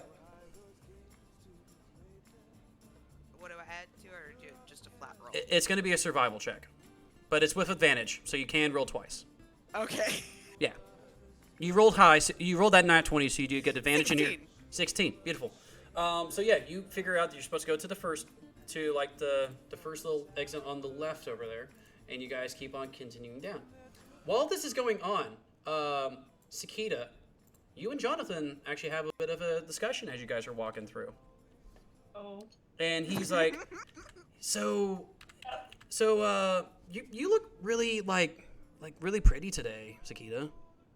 Like, Sakita just kind of looks at him like, okay, thanks. I mean, I look like this every day, but I appreciate it. well, I mean, like, you just like you glow today, dude. the shining of like all the fires and everything else. It looks like it's really gleaming off you really prettily. I'm sorry. She's so confused and just kind of stares at him like, thanks. I think. And he's like trying to figure out a way to like talk about what he needs to talk about while you're going through. You come up to the next area. Roll again with advantage. If you can't get this, Callista can speak 12. up. That was with advantage. Okay, no, that's fine. It's still a very low DC. Again, Callista, if you have the feeling like you're going to go down the wrong path, you can jump in with your own survival check because of that feat that you have, by the way. I will allow that. So you guys do continue on going down the left side. Can I roll to listen in? To the conversation? Can I roll to see if I see him trying to listen in? Both of you guys make perception checks. Okay. Actually, no, wait, sorry, no, wait. Sakita, yours is going to be a insight check. Ronin's a perception check. Okay. You changed her name. These are Her first name is Sakita. Oh. Yeah, These we've are- been calling her Abigail, but it's actually Sakita. Okay. Yeah. This is something I'm kind of good at, so. All right, 21 so on insight? 21 on insight. You even in the low light of this dungeon, you do notice that he is blushing really heavily when talking to you. And he seems to be really nervous when talking to you as well. So, as someone who may not have a lot of experience in that, you still can tell when someone is having a difficult time expressing their full emotions to you about something like this. What was I rolling for? You're rolling a perception check. So that's 21. You're listening. You are brown nosing the fuck into this conversation. Well, I kind of have a little bit of stakes in this for my little homie, G. I mean, that's fair. But anyway, as you guys are coming up to the next turn and everything else, Jonathan, let me see if I can actually roll this. Shit, that's not a bad roll. Got you a message, Blackbird. Everyone's sending me a message right now. Let me see. Ooh, Well, I'm popular in the. Well, I am the DM, so that. Hell yeah. Okay. So yeah, as he's about to start talking, he feels a nudge from Cheeky, and he's like, "Okay, I know, I got this. And he like, Does she see what's happening? I mean, does she? No. It's a low light. So does she have low low light vision at least? Who here has dark vision? Me. I got dark vision. I don't know. I think I do. I think Porgort does too. No. You do not. Checking right now. Kita does not. Okay, on your D&D Beyond, it will be under your passive shit. Yeah. Sakita, if you wish to roll perception to see this, you're gonna have to roll at disadvantage. Alright, disadvantage? Disadvantage, yeah. Oh, holy shit! I lost my dark vision. Fuck! Where the fuck is it? Wait, hold on. How do you take additional Features. Okay, features and. How do you get additional ones? I think, what was it? I believe as you level up, you can get some. What was Depends it? on the class. Insight? No, this is gonna be straight up perception because you're trying to see if you see 7. You just see Jonathan as he normally is. You don't really see anything out of the blue about him. But yeah, like as you guys are coming to the next corner, he's like, Sakita, like, I'm really glad that like you survived last encounter and everything else. Like I was really worried for a moment there because there were a lot of zombies, and I don't know if I ran so fast before to get to you. I mean, yeah, it was all you there, buddy. And she nudges him affectionately. And he's like, internally, he's like, well, shit. My boy, right? Yuki, make another survival check. You're coming up. Yuki, make another check. You're coming up to another turn. Dude, my nigga, the W. Oh my god. 19. 18, beautiful. You guys. 19? Yes, I want a 19. It was a 19.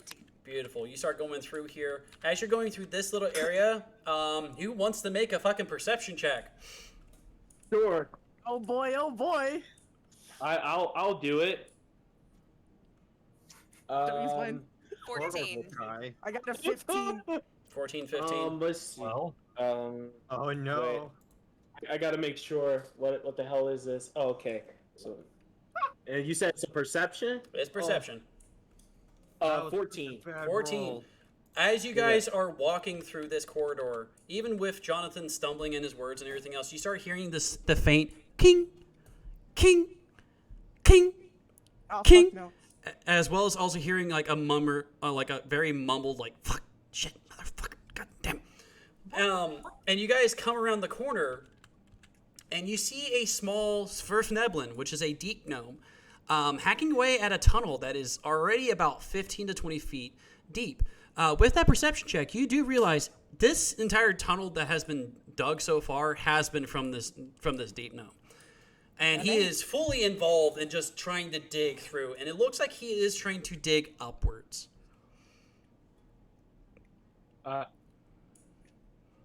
Just ping, ping. Hold on, Jonathan. What are we doing about this gang? What the fuck? Lord, I'm probably gonna regret this. Ronan is gonna take a step forward and just kind of like, excuse me. Oh, you son of a! I'm gonna roll stealth because I don't trust this. Make a stealth check for me. Yeah. You're gonna have to make it a disadvantage. This thing has dark vision. 23. Well, that's 15 on the first roll. Is that still a 23? 16. So still at least a 23? No, it's a 16. Okay. Disadvantage. So you are hidden, but to the rest of your party, you're literally hiding behind like a stick. Like an old shovel is sitting right there, and you've hidden behind the shovel. To everybody else, this looks ridiculous, but to this guy, he doesn't see you. That's good. Exactly what I need to worry about. And he looks to the party. He's like, "What? Oh my God, you guys aren't. Holy shit. How far am I away from the entrance?" Not too far, friend. If you just want to go back the way we did. I don't know where the fuck you guys went. Fuck, that's right. Take a left. Take a left? Oh, it's a right, not a left. Which one is it? Right, Sorry, I'm sorry if I'm being a little aggressive right now. I've been down here for a very fucking long time, okay? I have taken every wrong turn I could imaginable. And I came down here just to loot some fucking corpses and get a goddamn crown for some reason. And with that, Blackthorn peeks up. He's like, "Did you guys see a crown?" And you guys, with your passive perception, Blackthorn is shaking. He is shaking very, very badly. He's like, you saw a crown down here? Is there anything else down here? Like spiders?"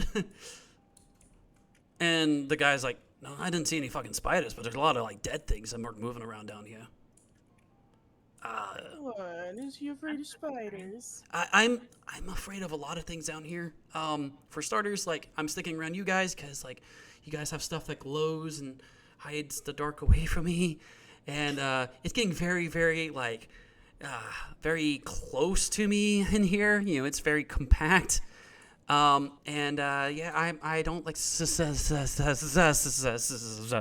And he kind of just keeps shaking. He's like, yeah, I don't like them. No.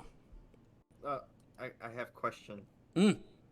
Could we have you, like, we can do the whole role thing for Yuki translating, but Porgorg does have Labyrinth Recall. Could he like try to like explain it to this dude, but Yuki has to translate it?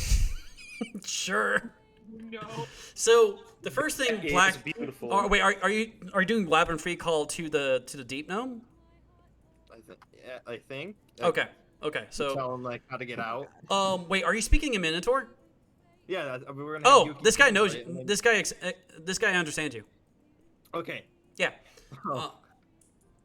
So yeah, you start recalling the Mesa and everything else. He pulls a fucking piece of paper out of nowhere and he flips a page. For those of you guys who did anyone have a higher than a 15 on their perception? No, I had a 14. Okay. You guys see a bunch of random writing on that one that's just filled to the brim on that page. He flips it, gets another page out, and starts writing the directions that Porgorg's giving them. Everyone except for Yuki is just hearing him just go, Porgorg, Porgorg, Porgorg, Porgorg, Porgorg, Porgorg, Porgorg, Porgorg. He's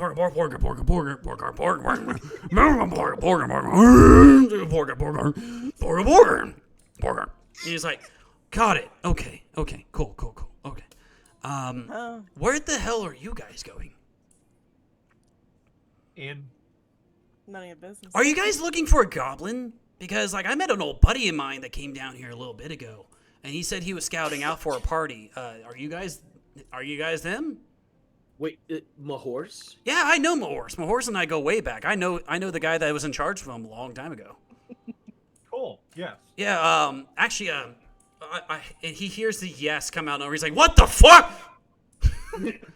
And that was enough of like a voice crack that Blackthorn goes, "Ah!"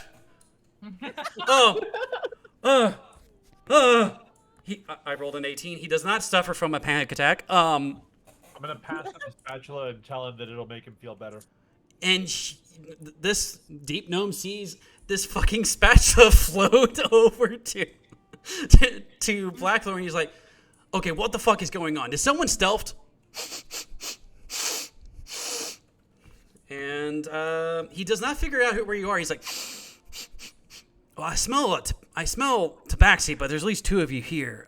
Is there another one here?" I know what you're seeing, mate. I think you're losing it, bro. I just watched a spatula float into this man's hands. What spatula? Definitely losing it. Do not fuck with me, okay? I have dealt with rogues before. I'm sorry, but that's not possible. I don't know what you mean. I need all of you guys to roll deception checks for me. If you guys are trying to lie to this man, you need to all roll deception checks. And it is going to be an opposed deception check, so you're going to have to beat at 18. I have a 22. Okay, so he believes Yuki. What about the rest of you guys? Persuasion. No, it's deception. You are lying to this man. It's deception. Oh, wait, here, hold on. I got that. +7. 22. Where's my fucking deception? Never mind. I got a fucking 15. He's rolling it as well. Oh my god. Okay, go ahead. 25. And he hears this voice out of nowhere that almost sounds like his own voice. Just like, dude, it's cool. It's cool. It's fine. And he's like, fine. God, you guys have ghosts around you, I guess. Whatever. But he offers out his hand. He's like, Luther Black, nice to meet you. You realize I was muted. Oh my god, this whole time. He's offering his hand out to whoever wants to shake it. He just waiting. Ronan shake his hand. Okay, beautiful. Cicada shakes his hand, then Ronan shakes his hand. He's like, okay, cool. So using your directions, I'll go back. I'll report my findings to Shamash because, like, I really wasn't on here for a mission for him, but Mahor told me that you guys were trying to look for something important. And he actually pulls out a page and he's like, so. If you follow these instructions right here, you'll find your way to where I found all that. Yeah. Who said may I? I know, I was trying to see what I would do. Oh, sorry, it wasn't in character. Okay. Yeah, no, but I'd still get stuck. He's like, now though, I do require some money for this. This took me several weeks to compile, so I would say this is about 100 gold, but it will lead you straight to where you guys need to go.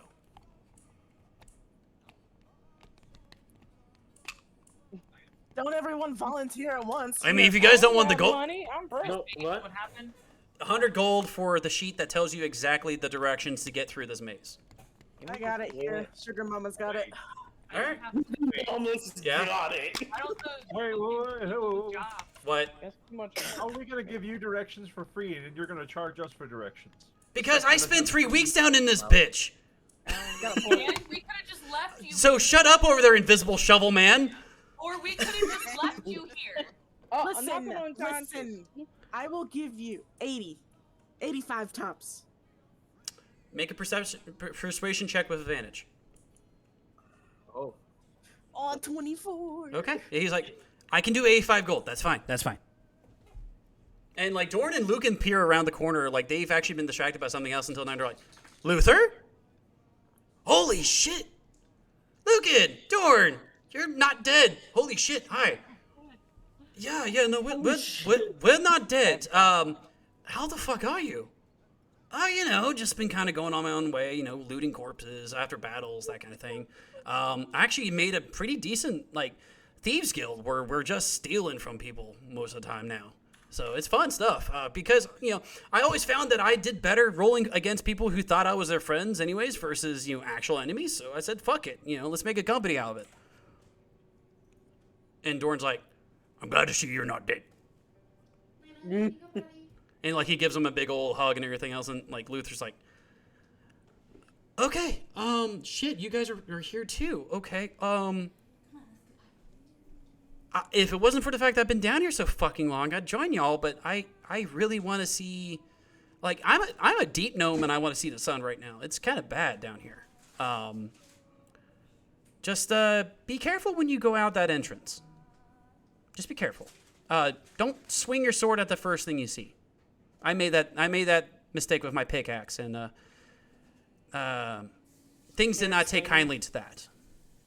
So in other words, don't let Halloween leave. Basically. Huh? You only wanted one slice of pizza? Yeah, for right now. I'm okay. I want pizza. I'm sorry. I have already ordered my food. He's like, so anyway, I'm gonna go topside. Luke and Dorn, glad to see that you guys aren't dead. Anybody else from the old party? Oh yes, King Mal stopped by Shamash's place the other day too in Bilton. They took over the forts just near the entrance here, so you should go check that out. Oh, that's good because last time I was up topside, it was filled with a whole bunch of corpses and there was a lot of Imperial soldiers around. So I'm glad to hear that they took it over. That's awesome. I'm gonna go. You guys have your directions now. Yeah, I'm gonna go find food because I have not eaten in 3 days. And he just waddles off around the corner. And you guys continue on your way. You now have detailed directions of how to get through here. However, it also details that there might be potential treasures that he hadn't been able to loot because he ran out of space in certain sectors. He ran out of inventory space. And this guy even has 4 bags of holding. So yeah. Do you guys want to just run through this maze now that you found him and were able to haggle that off him, or do you guys want to check around? Treasure. Okay. Yeah, treasure. So he handed that to Zaire. So Zaire, do you relay the information of where these locations are to the rest of the party? No. No. Yeah, I do. Okay. I was gonna say I fucking knew it. All right. So, as you guys are making your way through, there was a question mark up in this left-hand corner. Do you guys check it out, or do you guys skip it? Don't care. Huh? I say check it out. Nothing else better to do. Check it out. Might as well. Raise your hands. Yeah. You see a half-buried treasure chest in this little corner. Oh, Ronan, where's your mimic? Yeah, my mimic is right here on my. Check if it's a mimic. Check if it's one of its kind. I've made this mistake one too many times.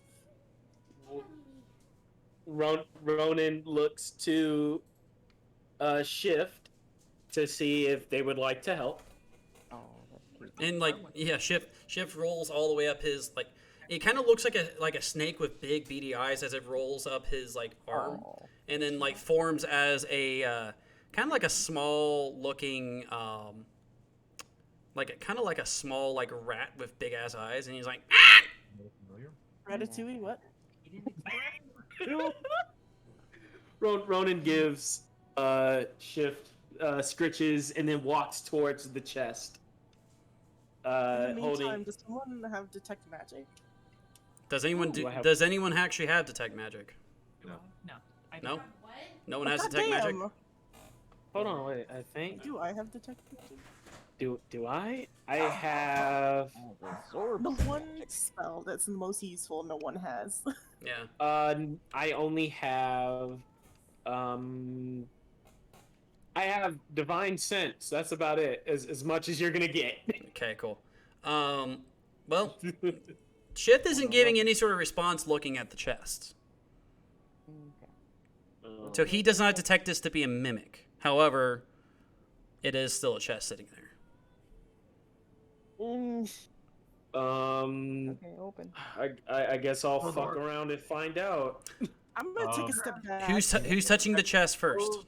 Check to see if there's traps on the chest. You can do that Yeah, too. who's traps? I was about to say I need y'all to go ahead and roll to check out to see if there's any traps. Rogues normally have a sense for that. Yeah, do you have a sense for traps? I have thieves' tools. I don't know if that would give me a bonus on that. I'll give you a bonus to your sleight of hand check. Wait, is Heather a rogue or what is she? Callista's a ranger. Ranger. Yeah. 16. Gray philosopher fills up the chest apparently. Oh boy. Right, You know what? It does not have boobs still. What kind of bonus are we talking on the sleight of hand? I would say roll another d4 on the side with it. I get. Am I making like an insight or a perception? Are you just straight up touching it? I'm looking at it. Make an investigation check for you. Baller. 10. It looks like a chest. 20. What? 30-20. Dirty 20. There seems to be a shimmer of something. Like, this chest seems a little too clean to be something half buried. You don't detect any physical traps, though. Okay. I relay the information. Okay. Good chest. It's not rigged by conventional traps. I'm so getting detect magic after this. Yeah, I would highly suggest it. We should get a lot of magic. Well, if I use stick of point. What I guess could I use divine sense to see if the magic around it might be good or bad? I mean, sure. Do you want Man, to? if I was my other If there's character, anything sentient in there. Yeah. Wait a minute. Hmm? Oh wait, you can sense anything affected by the. Oh well, no. It says the hollow spell or know the location of any celestial thing. Blah blah blah. So I don't think. Yeah, it's not affected by anything like that. Yeah, so I don't think.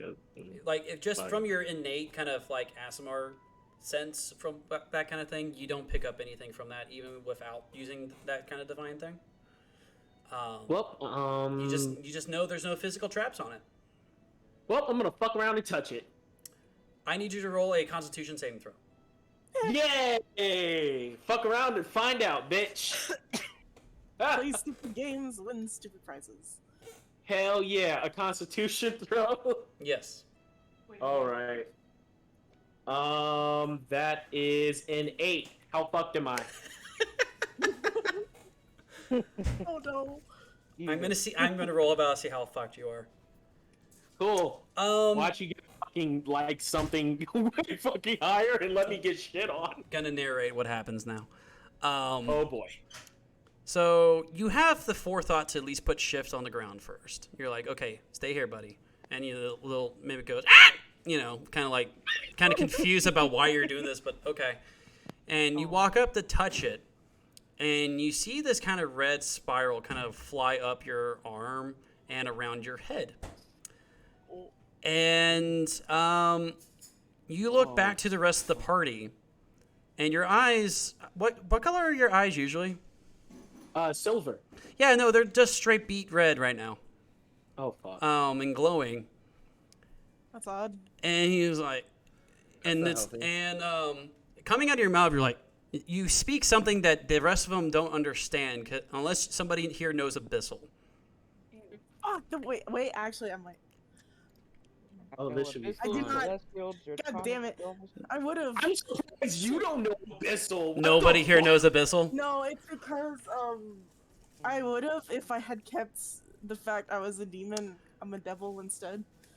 And as he starts speaking this, and he starts reaching back to pull his greatsword, you hear in the background behind you guys, "Help is on the way! Help is on the way!" And Luther comes charging back and tackles Ronan.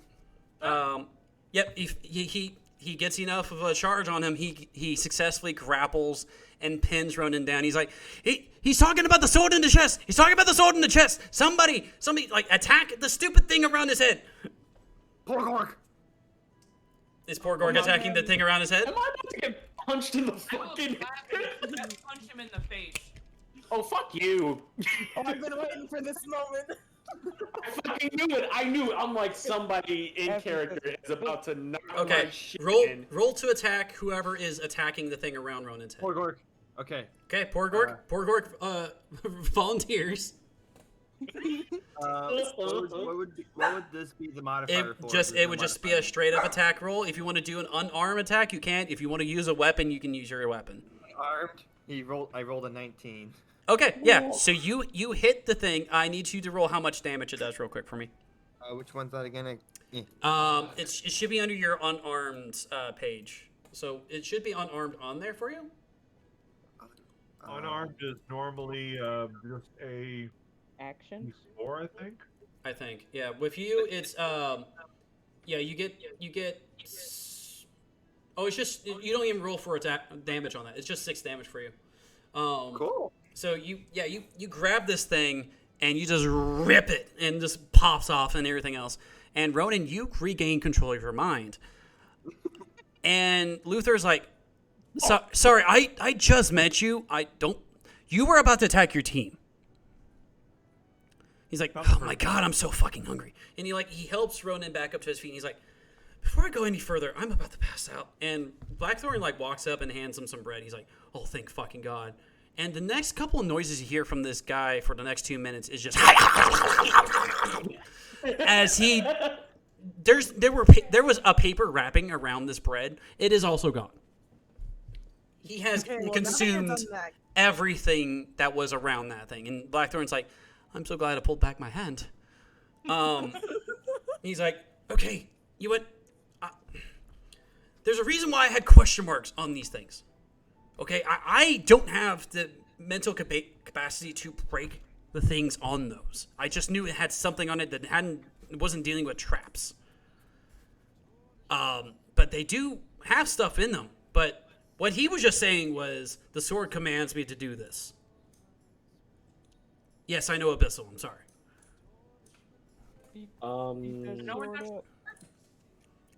So I'm assuming there's something in there that's psionically linked to, I guess, a sword or blade or some shit. If any of you guys can figure out how to diffuse that shit, you definitely probably can. Would a magical item be able to break it down? Maybe. And Jonathan steps up and he's like, I have an idea, man. What's the idea? And Go for it. He do what? Ronan says, "Go for it." Go for it. And his hand glows as he prepares a spiritual weapon, and aims it at the chest. Oh my God! Please, yes. I'm sorry. What you doing there, and let's see how much damage he does to the chest. He hits,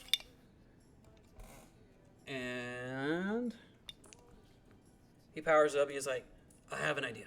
And he fires it off. It only does 5 damage, and he breaks the lock on the chest. And you see a red flash as it looks like something got dispelled off the lock, and it opens up, and you see a glow coming out of the chest, and a sword sits straight up, and he's like, and it just starts going to the rest of you guys. Luther apparently understands exactly what this thing is saying. It says it's a possessed blade of some sort, obviously.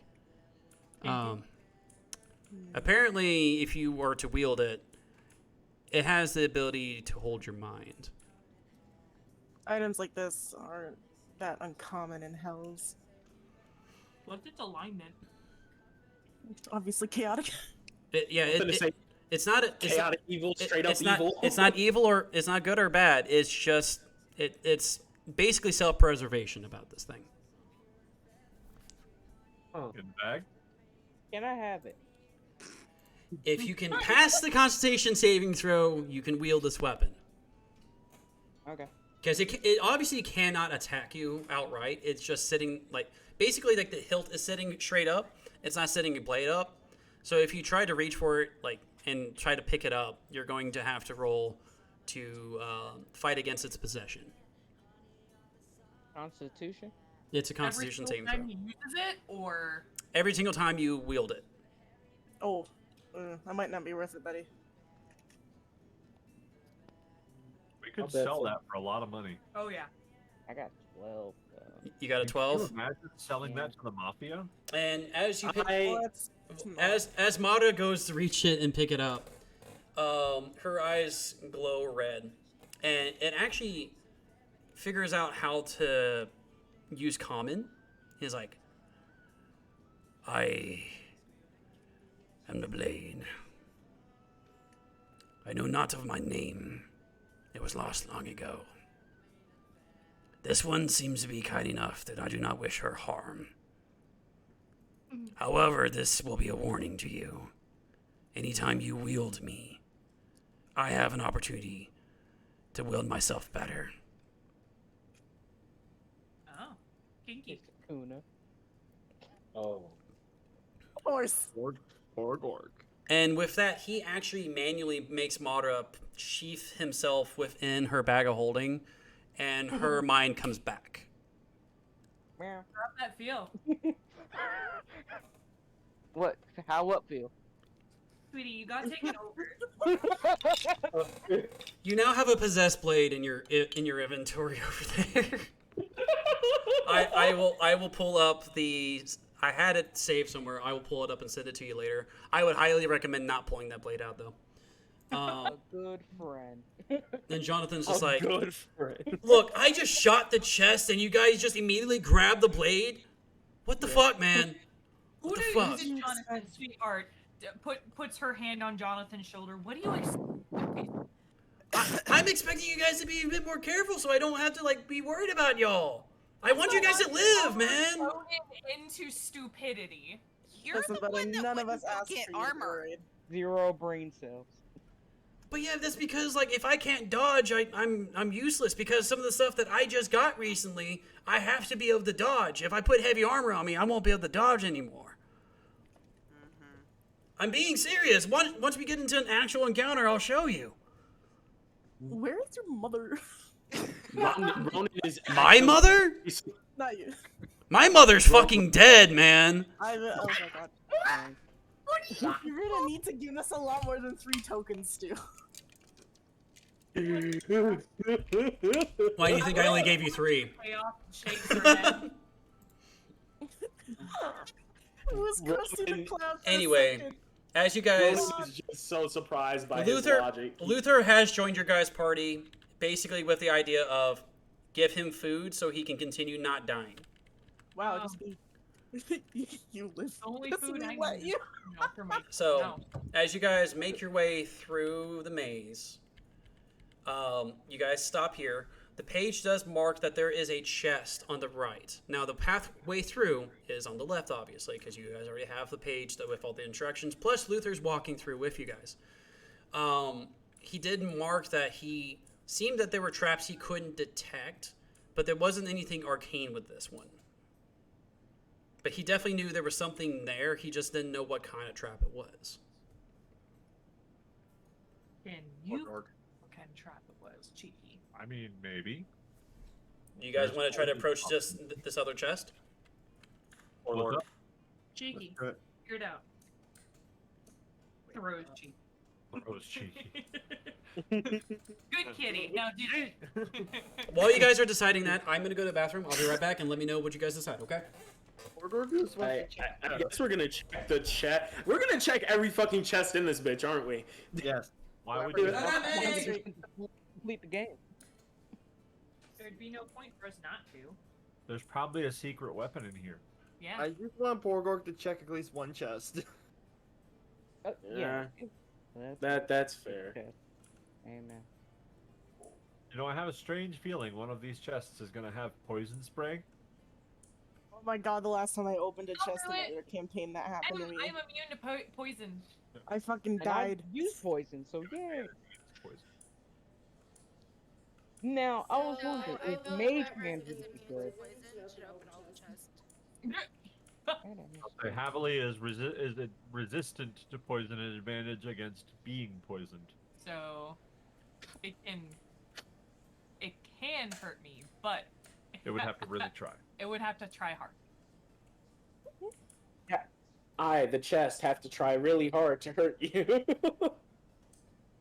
I just want to imagine Porgork is smashing his face into a chest to open it.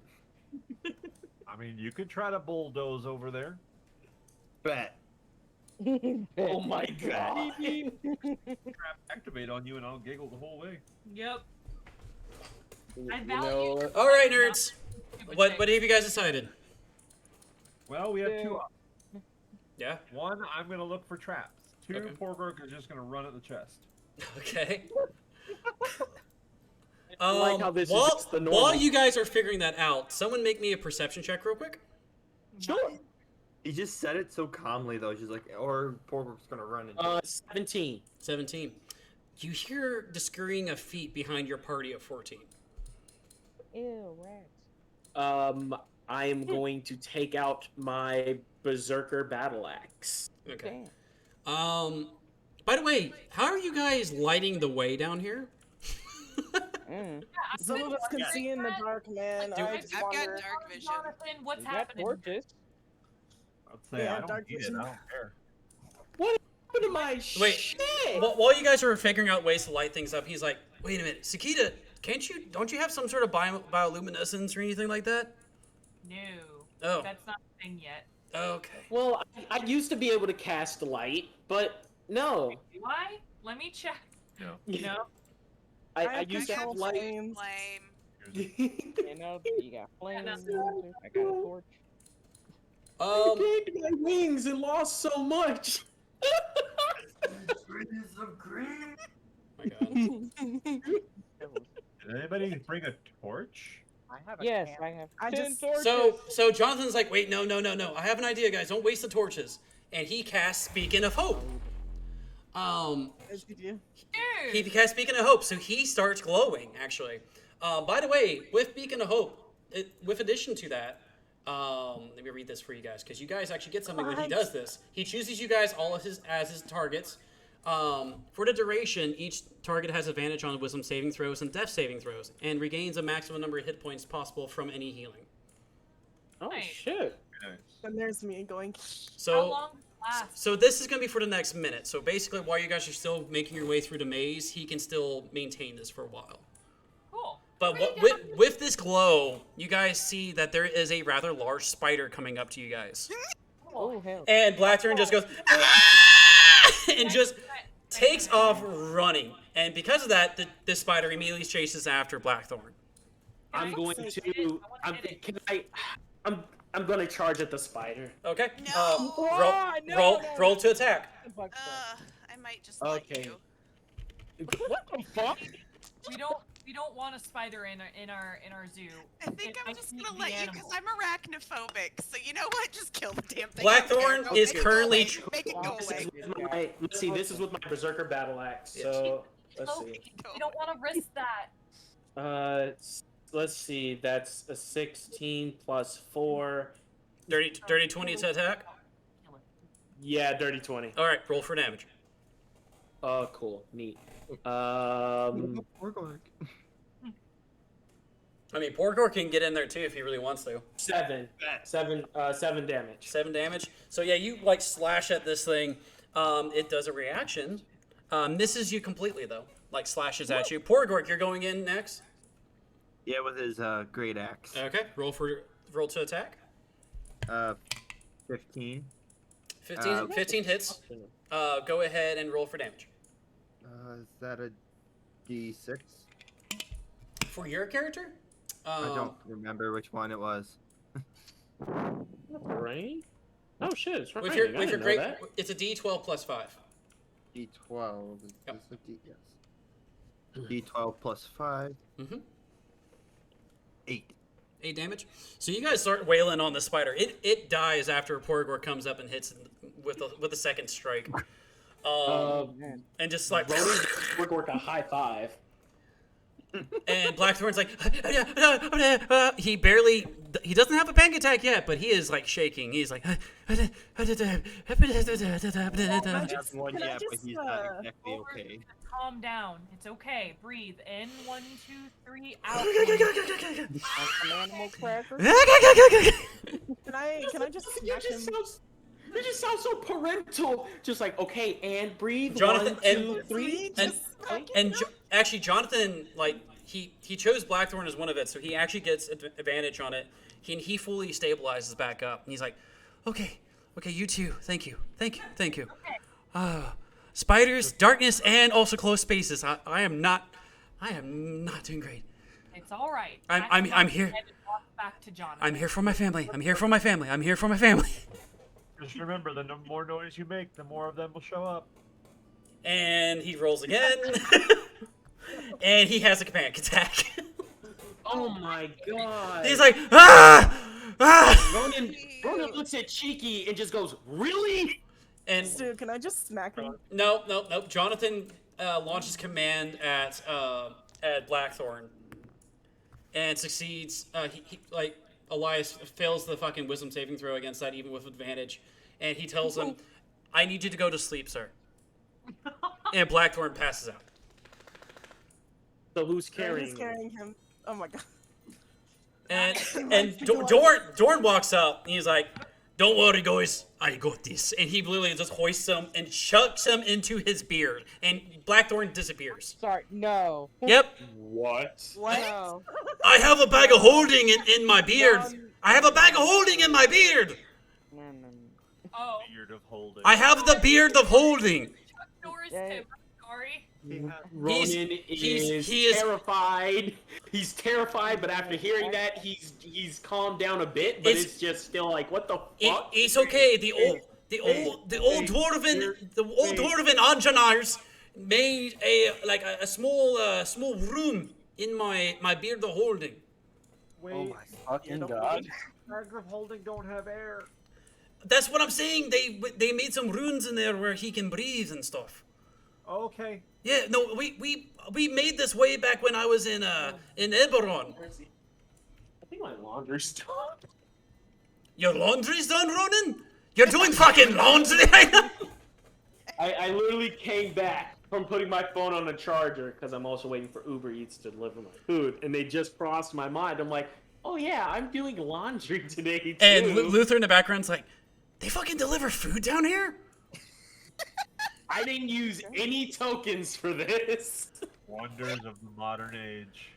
I've been lost down here for 3 weeks and delivery drivers can make it down here? Uber Eats is fucking insane. Bless the day someone decides to animate our little segments. Oh my god, if it ever comes to be. Anyway, are you guys sending Porgork to charge at the chest, or are you having Cheeky sneak around? I'm happy either way. Let Porgork charge, because it seems like this is really gonna. This is just gonna be a thing. All right, Porgork, if you are doing, I'm gonna let you do your goring charge.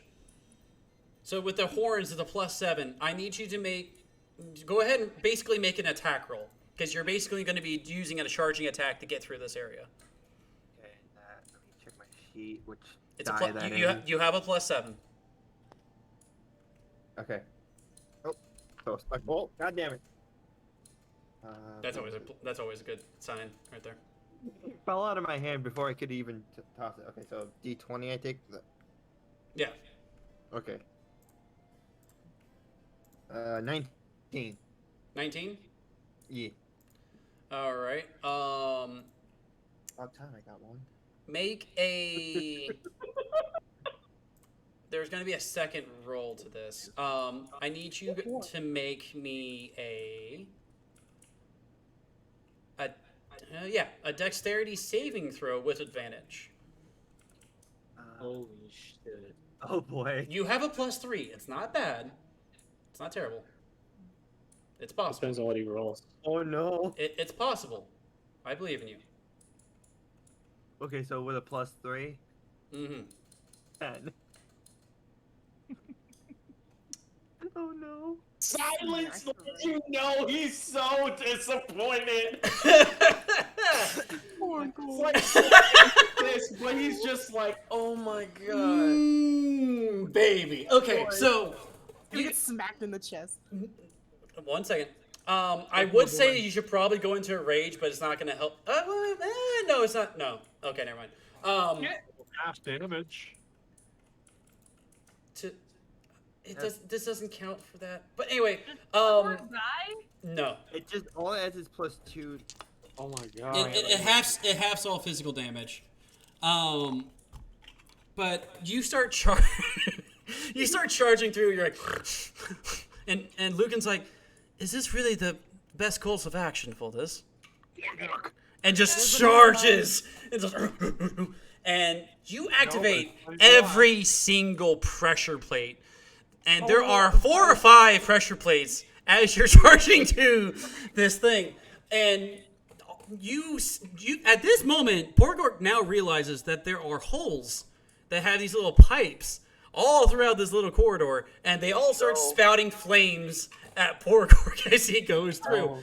You get to the chest, Porgork, but you just took fucking 30 points of damage. Oh no. And it's fire damage, so I don't think that's physical, so I don't think that gets halved. Nope. So you just took you are at 11 health.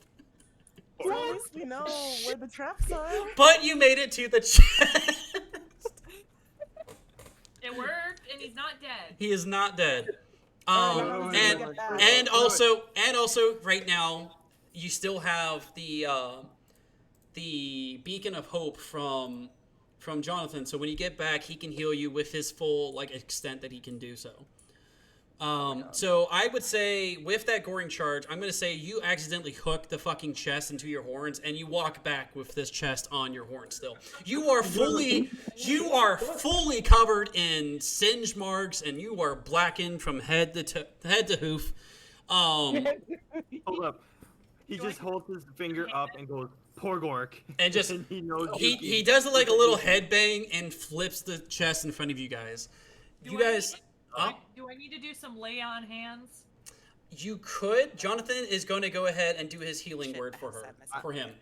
I sent the translation of what Porgork said to Yuki. So and then I was reading it, and then I realized I was muted. Yeah, he's actually going to go ahead and walk up and do cure wounds on him.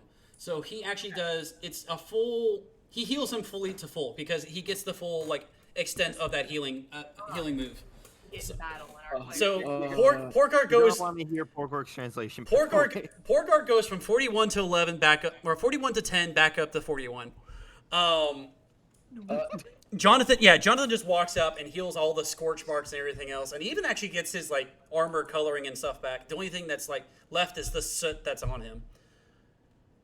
And he's like, you did good, man. You did good. God damn. It's a calculated risk, and Porgork is better. Wow. I'm going to check the chest. You guys open the chest and it's a fuck ton of gold. The entire thing is packed of it, and Lucan and Dorn are like, not bad. Luther's like, well, I mean, shit. If I had to go through all that, I'm good. You guys can keep that.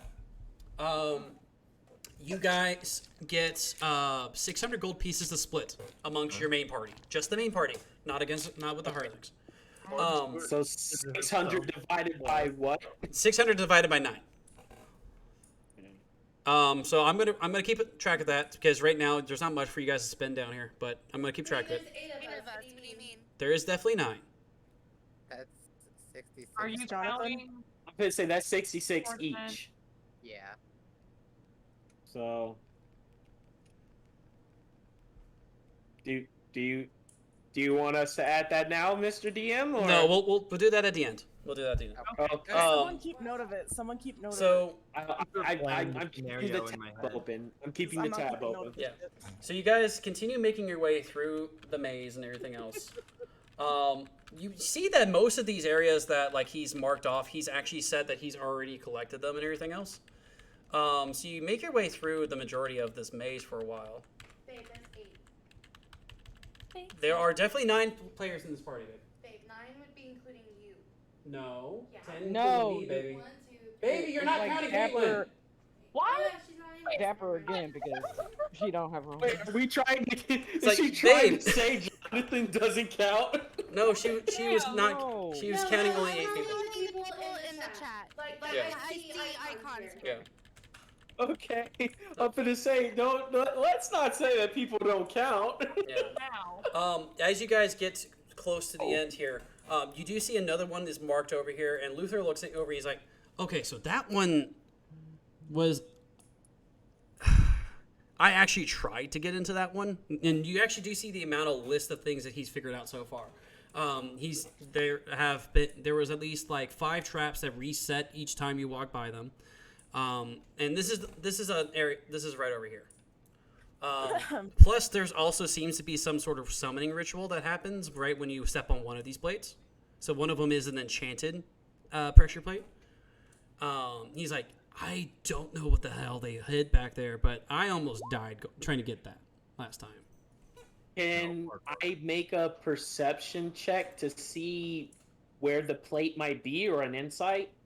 Yeah. Or is it an Just have investigate? Gorg run through it. No. So good at that last time. Everyone's not gonna let that be a thing. So what am I rolling? How climbable are these walls? Make a perception check. These walls go straight up into the tunnel, like These straight up into the walls? ceiling. These walls. Okay, a perception. Like, Da-da-da-da. on them. And actually, while you guys are figuring that out, I apparently need to make a call, so I'll be right back. Okay, so I got a 16 plus 5. I mean, Porkor got the last chest. It worked pretty well. That's a Yeah, pretty 20. well, I suppose. Please How many no. critical One of these is a summoning. We don't know what else summon. Hey, it worked out. He didn't die. So That's not. Oh my god. It's not an achievement. No. Hear me out. No, poor Gork.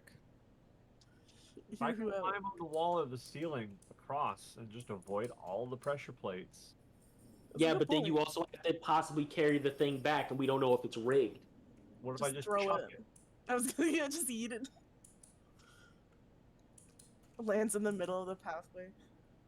Please don't let it land on the plate. Bro. Or pass the bag of holding off to me and I can fucking shove it in the bag or something.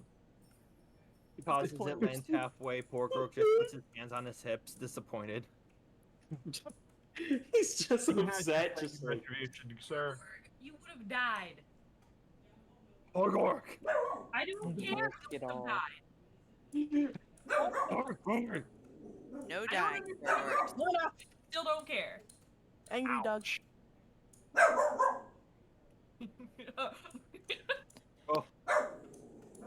Oh. I care about you, but I care more about your life than what you want. Porkor!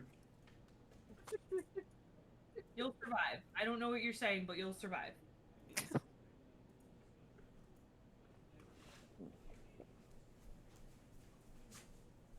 I need water. oh, it's thunderstorming. That's great. Lucky. Waters, hear me What do too. you mean, lucky? I just hope it doesn't get love bad a enough that it knocks thunderstorm. all. I just don't need it to knock all my shit out. Pour it out. Man, you got data, don't you? the fucking point. I fucking hate That you. sounds like it's something. Give me your Apparently fucking wasn't, bottle, so. you hoe. I'll do it for tomorrow. Fucking bullshit. Oh boy. Okay. Anyway.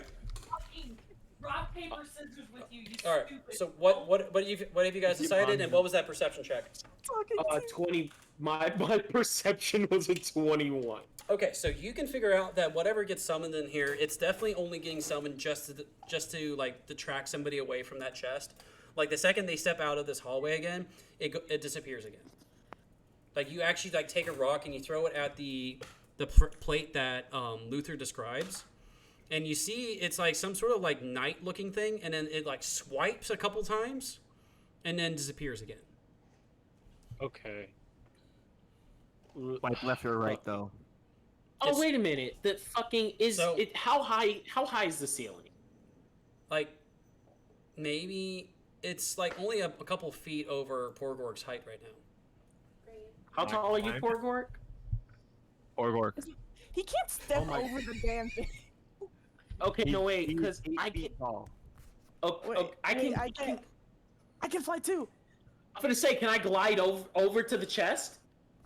If you do it like cannonball style.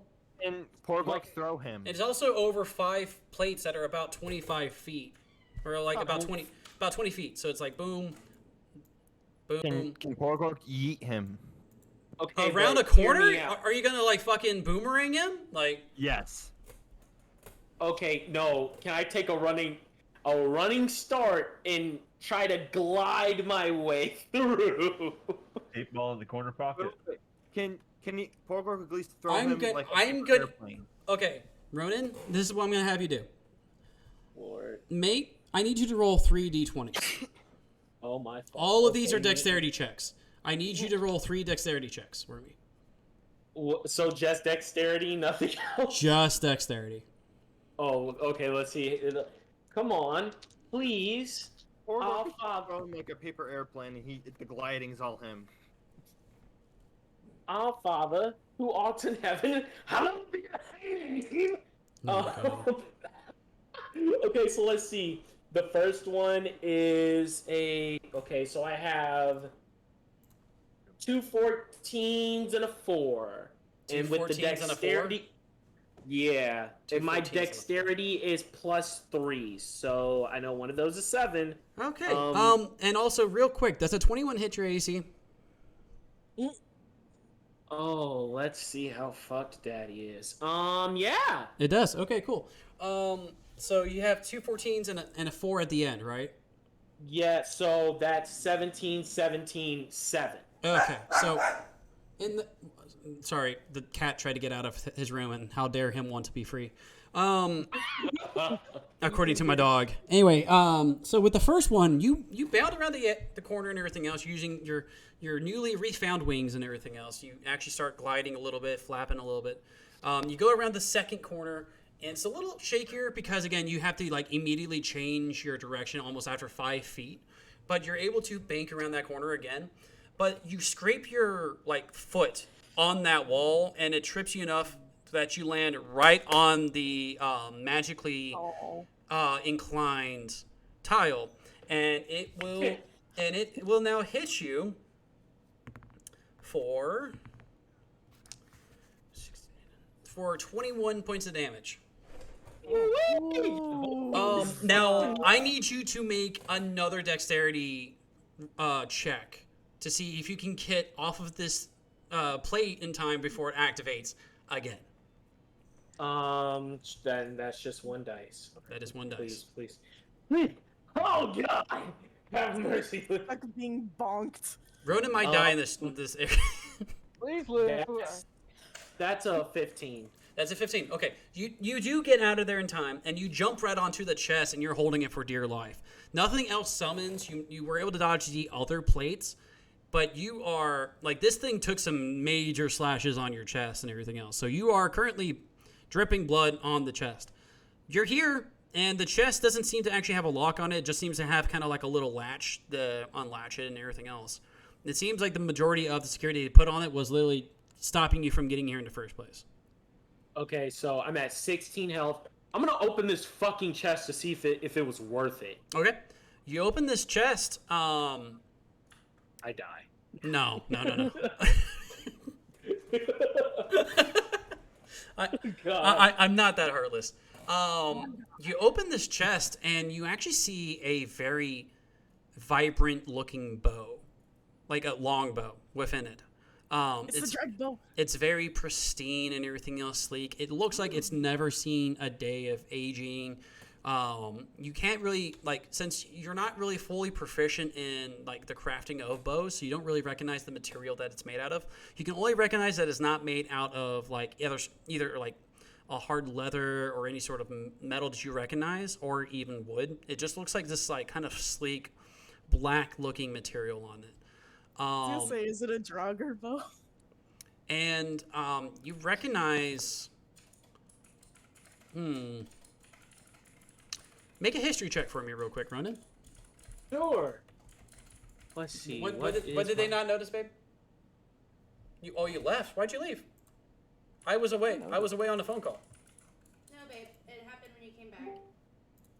Well, I'm not paying attention to the chat right now. Didn't question it. I was wondering. Mike, I didn't. Mike, computer crashed. Well, sounds like someone got hurt on the outside world, but I'm rolling dice. That I don't like. Oh shit, that sounds a little rough out there. Nat 20, 21. 21 in total. Yeah. Cool. Nat 20. You are a little bit aware of a little bit of the outer planes and stuff like that, and you are also very aware of where Genasi come from, like their various origins and everything else. This kind of goes hand in hand with a form of Genasi society, with the type of the crafting of this bow. Yeah, I'm gonna take this with me because I know there's only one person who could really fucking use this thing. I can. But anyway, I need you to make to get out of here. Are you going to try to fly back out, or what are you going to try to do to get the fuck out of here? Oh, he dies on the way back. Okay, so first of all, what I'm gonna do is cast. Where the fuck are you? Let me do the thing, because I don't want to motherfucking die. Porgork just like yells, like cups like his hands over his mouth and yells, "Porgork!" Luna, shut up. He says just run through it. You'll be fine. He did it. Marco Polo. What are you gonna do, Ronan? Feeling pretty weak right now. So what I'm going to do to try to spare myself, I'm going to use lay on hands for myself. Can you do that to yourself? Yeah. You can. You can? Yeah. Yeah. Okay, so you're jerking off in the corner to heal yourself. Okay. Oh my god. Holy dang it. Do we hear his moans? No, we are not making it. No, he's not actually jerking himself off, but you do hear the moans.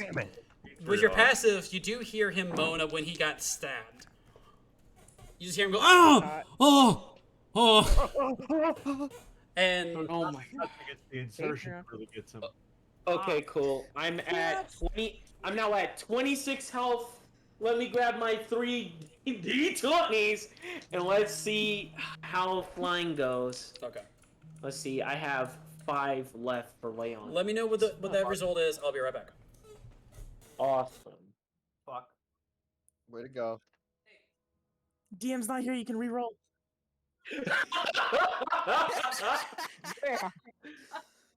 Attack Luna. Boy. And then what is this? Just for dexterity? Oh boy. I might be a little right fuck. What'd you roll? In order from greatest to least, that is a 16, an 8, and a 1. You botched? Boy, oh boy. So that means bad. So that's a 19, a 11, and a 4. The 1 doesn't matter because it's a botch. Wait. Botch means critical fail. Ooh, Yeah. That means that last bit, I'm fucked. Our boy. Trying to do right now? Get back. Well, looks like we're meeting feedback a little early. Oh fuck! Hey, you might be meeting the singing bard, the dickhead bard. It depends. Fucking hell, dude. Well, at least you get advantage on death saves. Oh my god! I mean, unless at the last minute I can put spare the dying on myself. Maybe. I don't know if it works that way. We'll see what the DM lets me do. If he find out. Did you use all of your lay on hands on yourself? I only have 5 points left. Okay. and then spare the dying. You touch a living creature that has 0 hit points. The creature becomes stable. This spell has no effect on undead or constructs. Oh my god, this is a necromancy cantrip. Oh boy. It is. It's pretty ironic. Yeah. There's something a little fucked up about this. Oh boy, let's see how fucked I am. I mean, I'm royally fucked, but you know. Holy spells are like the government. There's always bad in there. Yeah. Yeah. Says the Christian boy. You're a Christian boy? Yes, I am Christian. Non-denominational? Yeah, there we go. Non-denominational. Sickening. Phenomena. Oh yes. No. They're starting to feel like a lot of irony for my character at the moment, the more I think about it. Well, he's not reaping what he sows. For the record, as a player, I apologize for the chaos that Cheeky is causing. That's just Cheeky at this moment. Yeah. I mean, hey, that's fine. I'm not gonna fuck it. At least you don't have a big bomb prepared. That's true. God forbid that thing accidentally gets lit around all of us. Yeah, it's away in my bag. Don't worry. Yeah, I mean, when you take it out. I prepared it back in the original fight, and I still haven't gotten to use it. Let's see. Oh, Terrence has my order. Cool. I'll get to have my checkers. Terrence. Terrence? Yeah, the guy's name is Terrence. But he has one stop along the way. Oh boy. You about to get that cold burger? Yep, it is literally. Yeah. It's probably cold now. That and the It'll be fries. worth it. Checker's still good. Oh yeah, hell yeah, checkers is great. I just wish that my fucking salmon thawed out in time. Yelling at it like it can fucking hear. It can feel it. I'm sure. It can totally hear. And hell. I just wanted to actually cook something for dinner. Man, salmon is fun to cook. And instead, I'm possibly dying. You won't die. I'm casually playing Genshin while we were in between. I mean, I'm playing Animal Crossing. I would have played Minecraft, but apparently Minecraft is broken. I'm eating hubby ice cream. Modded Minecraft server that's set up. No, they made it so you had to migrate to a Microsoft account, and now I can't fucking play without buying it again until they fix that. Oh yeah, like I think they have you have to sign in now, and I'm like, why the fuck do I want to sign in? Just let me craft mines and play games. Put a lockdown in my day. In my turn. Minecraft actually scares me a bit. I honest to God am scared of Minecraft. So I make dirt houses and have chickens. You're afraid of Minecraft? I'm actually surprised. I mean, I am. Just kind of They are its scary aspects. Especially mine sounds. The mineshaft sound. You know, I ain't here for all that. I just make dirt houses, have chickens over, and just sit there. Your green topper, oh no. While Robert looks for the fucking Ender Dragon, my ass is making a better house for my wolves, and I'm making a farm with livestock. That is my job. Literally make. I am a mod that lets me have dinosaurs, so I don't care. So long as you have dinosaurs in anything, you're fine. Oh. I'm still waiting for an arc server to go up, man. Yeah. Chubby hubby. I love steak. Listen, I don't care. It's fun to to get fossils and bring back dinosaurs. I mean, I'm not saying it's not. I'm sorry, I just wanted. What about the Pokemon mod? Yeah, the Pokemon mod's pretty fun. And here I was gonna invite you onto my server, Mons. Wait, what? You can play on my server if you set it up. It's not hard to set up. Oh, I mean, I'd probably have to re-download it on my laptop, because the Mac can run fucking Minecraft, but I don't want to run nothing fucking else. What? Perfect. What? Piece of Don't look at shit. me like that. Ultimate. I do So what I can want. run do. Mm. What's going on over there? Over where? Oh my god. What's happening? Who are you yelling at? Old man yells at cloud. Wait, are we, what's Stu doing right now? He's on a phone call. Alright, cool. So what I'm gonna do is leave my shit in the, let's see, in the, I need some fucking food.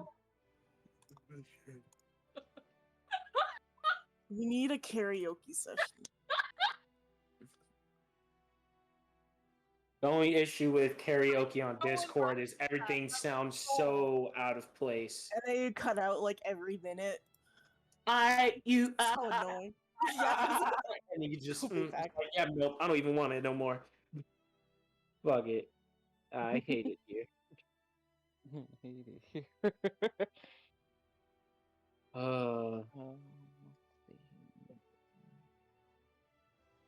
I like how the rolls just went completely downhill from 19 to 11 to 4.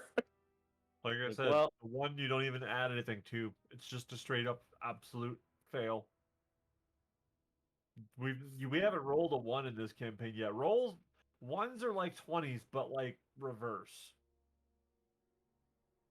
Everything's about to get awful.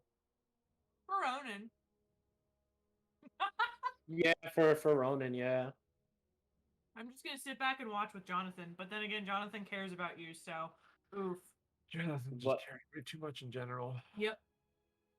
Yeah, that's why Sakina likes him. Do you though? Not like that. She doesn't know yet. Oh jeez. Don't do my boy dirty, please. Sorry about that. I had to talk to my parents for a little bit. Okay, cool. So, your boys fucked. It was 19, 11, and then I rolled the 1, which is +3, which is 4. So we already know how that's gonna fucking go. So you I'm at 26. So like 26 health. You don't die, if that helps. With the 19, you're able to navigate around the enchanted pressure plate. However, the rest of your flight is pretty rocky, and you come up to the rest of the party, and that's when the wind that somehow you were conjuring up just goes completely dead, and you face plant right in front of the team. Sakina bursts out laughing. Just- no cap. Ronan, You don't take Ronan- you don't take any damage from that, but yeah, I'm pretty sure it's more of like Emotional damage. yeah. Yeah, Ronan is gonna sit up, hold his chest, and toss Callista the bow and whatever else he fucking had on him from that chest. And just sit there. It was mostly like it was that bow and a quiver of arrows with that.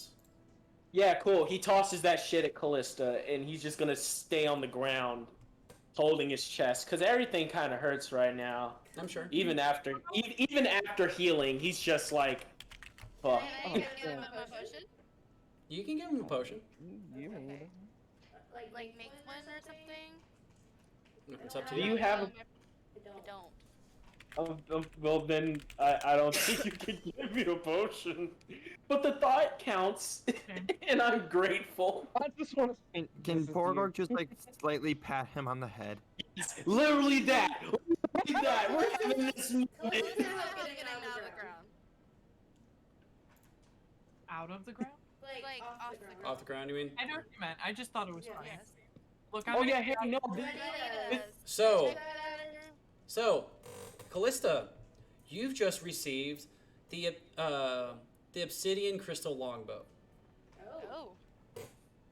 Oh. From your history as a Genasi and from like some of the races that you have within the kingdom that you came from, you recognize that this is a fairly well crafted bow from ages long past. This bow looks to be made of a black obsidian crystal with lines of blue quartz highlighting bow arms, but flexes as if made of wood. While ignited, the bow string blazes in blue sapphire fire. Ooh. After speaking this bow's command word, the bow string ignites in magical flames that provide 15 feet of bright light and 15 feet of dim light. When the arrow is knocked while the bowstring is ignited, the flames coat the arrow, then when shot, explode on impact, doing an extra 2d6 fire damage. Damn. However, you have to attune to this bow first. Okay. So that does require, after all of this is done, having an extended rest. Okay. But you will be able to fully utilize that. While not attuned, it will just act as a magic bow for overcoming magic resistances. You also got a quiver of obsidian arrows. Okay. So that kind of goes just hand in hand with this and everything else. You can use that to also add a little bit to your damage and everything else. Ronan just says, hope you can use it. Everything hurts. And with that, I'm gonna go grab my food from downstairs. All right. So that is the final chest you guys find on his list that he hasn't already rated. And Luther kind of was like, that was pretty cool. Was it cool? I don't know. Was it cool? Lucan looks and he's like, I mean, it's better than what I would have done with a glider or anything. But Doran's like, I would have just walked in there and just bashed things with my axe. More blood. What? Nothing. So you're using a token? Oh no, she said that. No, she said that, and then she said nothing. That was a 23 to his perception. So what did he hear? What did you say? Oh, I said it was kind of anticlimactic, but She was it wishing triggers getting more more blood. Doran's like, damn, there's some promiscuity here, isn't there? Look, I ain't gonna pretend I like him, but I'll keep him alive. She's good at making people into jam. Luther's like, I'm really glad that you understand. He did not know how to say animosity. It's okay. Why didn't we ask the rogue to traverse that instead of Ronan trying out his new wings? Jonathan was like, I mean, I thought he had it, bro. I mean, I don't know. I wasn't gonna go down there. Like, I know how squishy I am, so. Oh, if you I have wings. Here, I wouldn't have let you, Jonathan. I'm just saying we should have let Cheeky try that instead of. Jonathan blushes when he hears that you said you wouldn't let him go down there to get hurt. He's such a sweetheart. He blushes. Aw. And right now he's still glowing. He's still glowing with that Oh my god! Did it start glowing red? It glowed a little pink, yeah. So I like this whole damn hallway. the party finally makes their way through this labyrinth and everything else, and at the end of this labyrinth, you actually see a kind of like an old ancient bridge stretching out in front of you guys, and on the other side of the bridge seems to be some sort of skeleton warrior sitting there with a sword, and he just looks up and he's like, "Yeah, an opponent." Of course. Fucking Skeletor. If any of you want to cross this bridge, you're gonna have to beat me in a duel. It's a skeleton. How long is this bridge? It's a skeleton. Yes, it's a skeleton. Can I hit it? Irene. Ark. Luther's like, I really want to stress you may want to be careful with hitting things down here. Oh, fuck me. He's like, yeah, who wants to face me in a duel? Alright, Rogue, you up. Let's go. To what end? I don't think we want to... Dress in all black so I can hit you with my car! What? What? What did you just say? One person heard that. Good. What? I heard what you said. I was just fucking confused. I was very confused. Wait, what did I miss? You guys have come across a skeleton with a bit of armor, on him and everything else. A long flowing cape, and he's challenging one of you guys to a duel in order for you guys to cross the bridge. Please tell me he sounds like Skeletor. He does. Yes. So, who wants to face me in I said that in Skeletor's voice. Yeah. Who wants to face me to get across the bridge? Oh, he's like Papyrus! I love this! Oh no. papaya? So who's going up against them? I know. Undertale. How long is this bridge, first off? It is about 15 to 20 feet across. Make a quick perception check about the pit, though. I was supposed to say, Oh. I got you. I can smite him off. I got a nat 20. You got a nat 20? What are you getting, Callista? I got a 16 plus. Where's my perception? 13. You want to roll perception? Sure. Where is it? What? Nope. What'd you roll? I got 12 total. So anyone who gets you beat the DC, babe, but your perception is it's right above your performance on there, on that list of skills. The list of skills in the middle, babe. Go all the way down. Look for yeah. Yep, right there. That's sweet. Okay, so it's 19. Yeah. Anyone who got it higher than a 15, there seems to be a draft that goes straight down into the pit. So if you guys were to fly across the bridge, not by going across the bridge, yeah, it's just gonna suck you right down. Ooh, how close is he to the edge? He's at the edge of the other bridge. There's 2 bridges? So No, so there's 15 You mean feet. the other You end? guys are standing on one end of the bridge. He's standing on the other end of the bridge. damn it, I wanted to smite him off, and so the lightning smite him off 10 feet, and he go launching into the thing. Now, hold on. This is actually, oh no, now I kind of feel like doing the recruiting thing. What'd you say, dude? No, I kind of want to do the recruiting thing. He sounds like Skeletor. There's already 14 of you. Just one of you must surely want to be facing me. We are all facing you. And we're fighting over the bridge. Why? Because I hold the bridge. You want to cross the bridge? You gotta beat me to get over the bridge. So, in other words, Meet you in what? I do it. You at what? What kind of duel?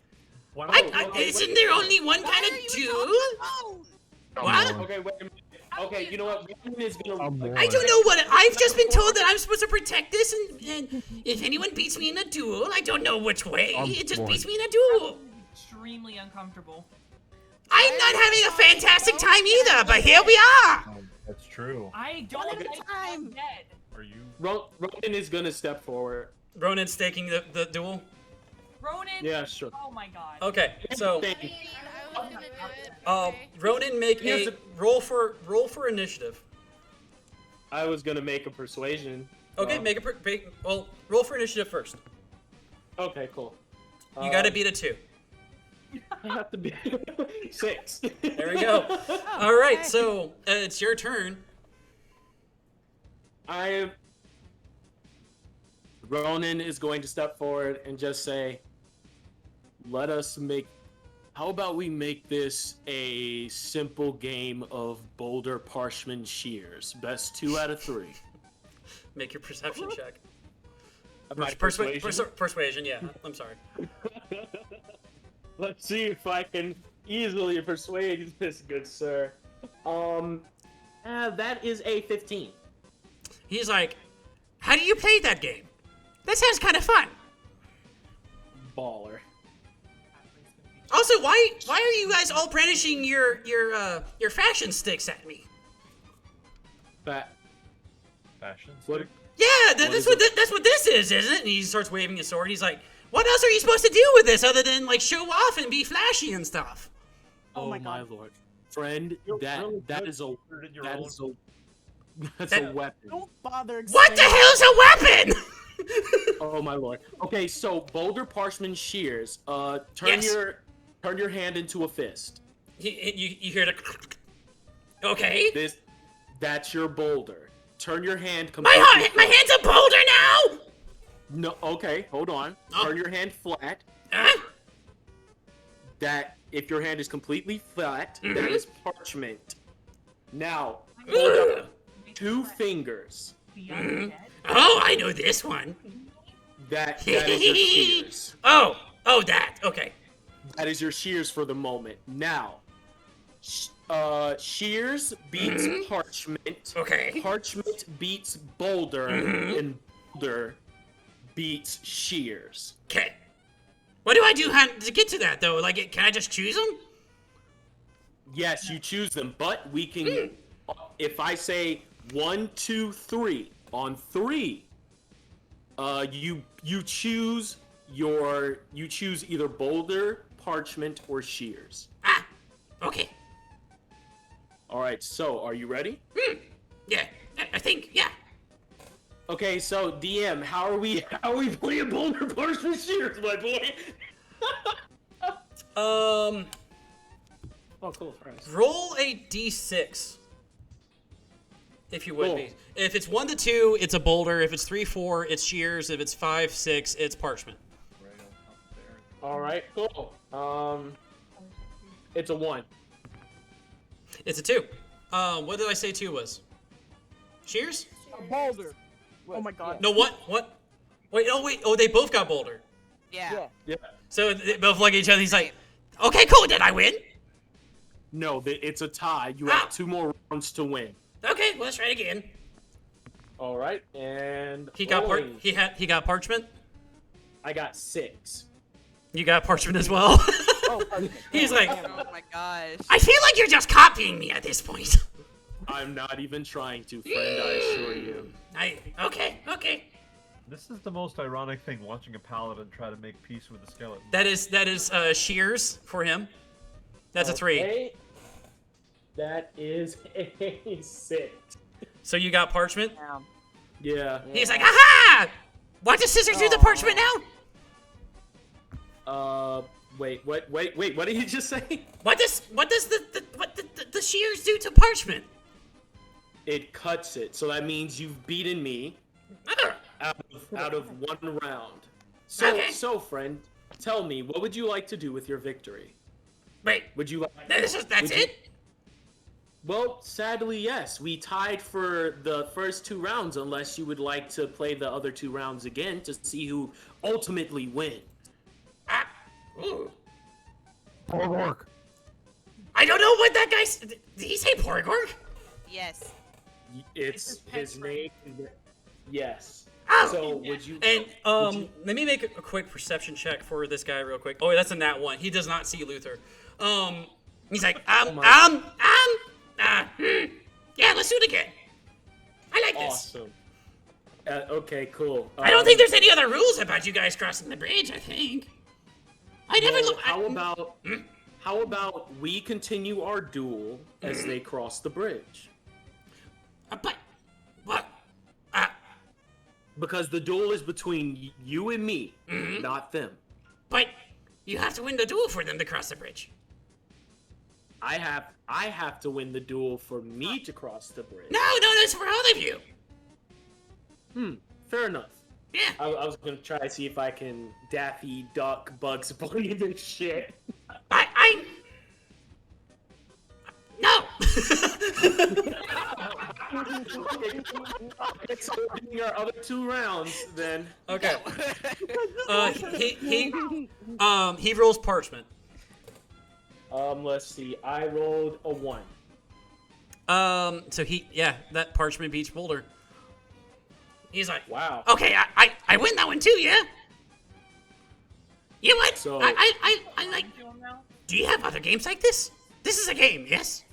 Are we having fun? Because I feel like I'm having fun.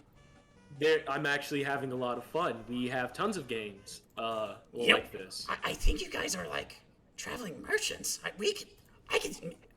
This is definitely an introduction for the king. Come on, all of you guys, come on, follow me. You guys get to meet the king. Okay. Ronan. You might want to be careful. You guys might. Ronan waves his party to come on. What the fuck just happened? Yuki's just very confused while they're moving and is holding on to Jonathan because she doesn't want to kill it. Anyway, my name is Wingding. Nice to meet you guys. Oh my fucking. My name is Wingding. Yes. I read it on a parchment paper before, and I was like, that name sounds really cool. That's gonna be mine now. It's been my name for the last 67 years. Oh my fucking god, this guy is literally a full-blown rep. I'm loving this character. Yeah. Ronan's gonna look to Yuki and just say, I chose to take a play out of your book, and I guess it worked for Not much she can do though. She could. Anyway, so he starts leading your guys' party. I don't like the moving bones. What? Whoa, whoa, whoa! I didn't know you had races amongst your group. Damn. I just don't understand it. I don't either. Look, I didn't ask to be born this way, okay? I just fell out of the sky and I became bones. Ronan separates the two, and he takes. Wait, Wingding whoa! and he's like, What's gonna happen if she's close to me when we're having talk? Like, what is she gonna do? We don't know, and Are I'm you? terribly sorry. Do you guys do what the other ones above do? What do the ones above do? And then that's when he finally sees Luther. He's like, that one. He killed a couple of my friends. Oh. We didn't know that was possible until he bashed them, but we never bashed each other before. Ronan looks towards Luther, pleading, just a small plea. He's like, Luther's like, no, like that's why I kept saying, don't be careful about what you do with your weapons down here, because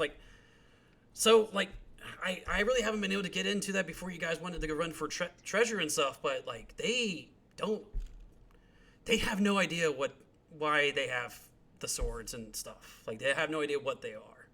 Like, talk to the king. He'll lead you to the king. Oh, please lead the way, friend Wingding. Necromancer, are you fucking kidding me right now? And Jonathan's like, Jonathan's like, I don't know, man. It's the first skeleton I've ever met. I mean, if all skeletons are like this, is pretty deep. Oh, you guys have not been in hell, and it shows. I am a surfer dude pirate. Why do you think I've ever been to hell before, man? Mark. Ronan, oh boy. Ronan pleads for his new friend Wingding to lead us to the king, and Skeet, I can't pronounce your name. Wingding! My name is Wingding. Well, friend Wingding, continue to lead us, and Ronan is gonna backtrack a little bit towards. So as you guys walk in, you guys see an old dwarven city that has now been taken over by a bunch of hundreds. What you guys see is hundreds upon almost thousands of skeletons walking around, and they seem to have formed their own society down here in this underground city. Extremely uncomfortable. Like you see some of them trying to figure out how to haggle and everything else, and they're like, I have two thigh bones for that shiny fashion stick right there. I will trade you for that. Upon further examination, I think I will agree to that. And how is it that this society is so much more successful than the ones up top? Because it's stupid. But you guys make, and Wingding's like, level isn't high. But you guys make your way slowly. Very confused and not liking it here. You guys make it to the royal chambers and everything else. He's like, so to kind of break it down for you guys, we do have a king. We vote for them every 6 months. We read in books that the king is of royal blood, but there's no blood here. So we were like, well, how the hell do we do anything about that? So we were like, you know what? Let's all decide it together. How do you see? How do you read? Probably magic sense. Don't ask that. I don't know. I just look at it and I see things that I understand. I don't know how I understand it. Fucking like it. Not too much worried about understanding it as the actual act of reading. Is that what it's called? Sure. Yeah. Oh my god. Yes, that's what it's called, friend. We just were like, oh, this thing has things on it that we understand. And we're like, let's figure out what to do with that. And you guys do see the books that are on the shelves and everything else. All of you guys did actually get to see a couple of these books in your guys' childhoods and everything else. These are all fantasy tales. Even within D&D, there are fantasy tales and everything else. So none of these actually have any sort of factual information in these books. Oh my god! And you guys, explains a lot, actually. You guys walk down into this throne room, which, by the way, is completely unguarded. There are skeletons in there, but they don't seem to be brandishing weapons as if to guard. In fact, some of them have even seemed to have replaced some of their limbs with these weapons. because they thought that that's like a class thing. Like as a way to show off, like they're like, hey, look at this little like this little ball-looking fashion stick. It's kind of cool, right? And he starts waving around a mace. He's like, it dangles and stuff. It's really cool, isn't it? Yeah, but why did you attach it to your like right like breastplate there? I don't know. Why did you attach yours right into your foot? That does explain why it's been hard to walk lately. All I hear when he does is the skeksis. And you guys make it to the king, and the king is the only difference you can tell with him is that it has a crown on its head. And it's not, and Blackthorn's like, okay, hopefully that's not the Blackthorn crown. And the king stands up and he's like, ah! You guys are like from above, right? Yeah. Wonderful. Yes, other than the little one you have over there, we haven't really met anything with flesh before. So come on in. And like you guys walk in and stuff like this. They have no food down here. Like they don't eat. So he just sits you down at this massive table that has nothing else on it except for like it's like one singular candle in the middle. The room is fully lit with old dwarven lanterns that have crystals that glow. So they don't ever have to worry about lighting in here. So it just so happens it's well lit. And he like sits them all down. He's like, all right. I'm glad to finally meet you all. I've been hearing a lot of screaming from the bridge. Did anyone fall off? Not yet. Yet? No one has, that we know of, has fallen off, good king. I am King Ariel. So it's a pleasure to meet all of you. I've read that one. I read that one in a book before, and I'm one of the older skeletons, but again, I was just recently voted in as king. My reign started about crap. When did it start? Can I make an insight check to kind of gather what the fuck is going on? Go right ahead. Go right ahead. Sure. Holy shit. Let's see. That's really 9. That's 11. 11. He seems to be willing to go ahead and start explaining to you what the fuck is going on here. Like, he's about to go into that here in a second. He's like, I can't remember when my thing started. Benbow! When did my reign start? It started, like, he flips through, like, an old, like, it looks like an old, like, Myryksian almanac. According to this, it started about 3.5 weeks ago. Excellent! There you go. Anyway, to give you a bit of pretext about what happened here, because it looks like you guys are all very, very, very confused about what's going on. So I can only explain to you, as one of the first skeletons here, as one of the first skeletons here, I can only explain to you about what we've seen. So, back when I was first awakened, I guess, I fell straight out of the ceiling up there. And he points up, and you guys do see about, like, 60 to, like, it was, like, about 100 feet up in the air. It just seems to be this kind of just big cave and, like, thing and everything else. And once in a while, you do see a couple of, like, bones fall from the ceiling. Oh. He's like, whatever you guys were doing up there over, like, 200 years ago or something like that, it must have woken us up. I don't know what it was. But whenever, like, a collection of bones could gather down here, they form into one of us. It's been happening for at least 200 years now. And every single time a new one comes in, they have the same questions. Where the fuck am I and who the fuck am I? So we literally pull it from this parchment. And you guys see the parchment? It's literally a list of fonts that Miryks uses. Oh my god. He's like, it looked like a whole bunch of names and everything else, so we just keep naming ourselves off of this.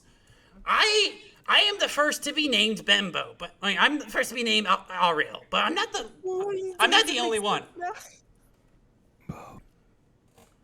He's about one of different, like 20 different Bembos, right? You're a Bembo, right? Yeah, I'm a Bembo. Yeah.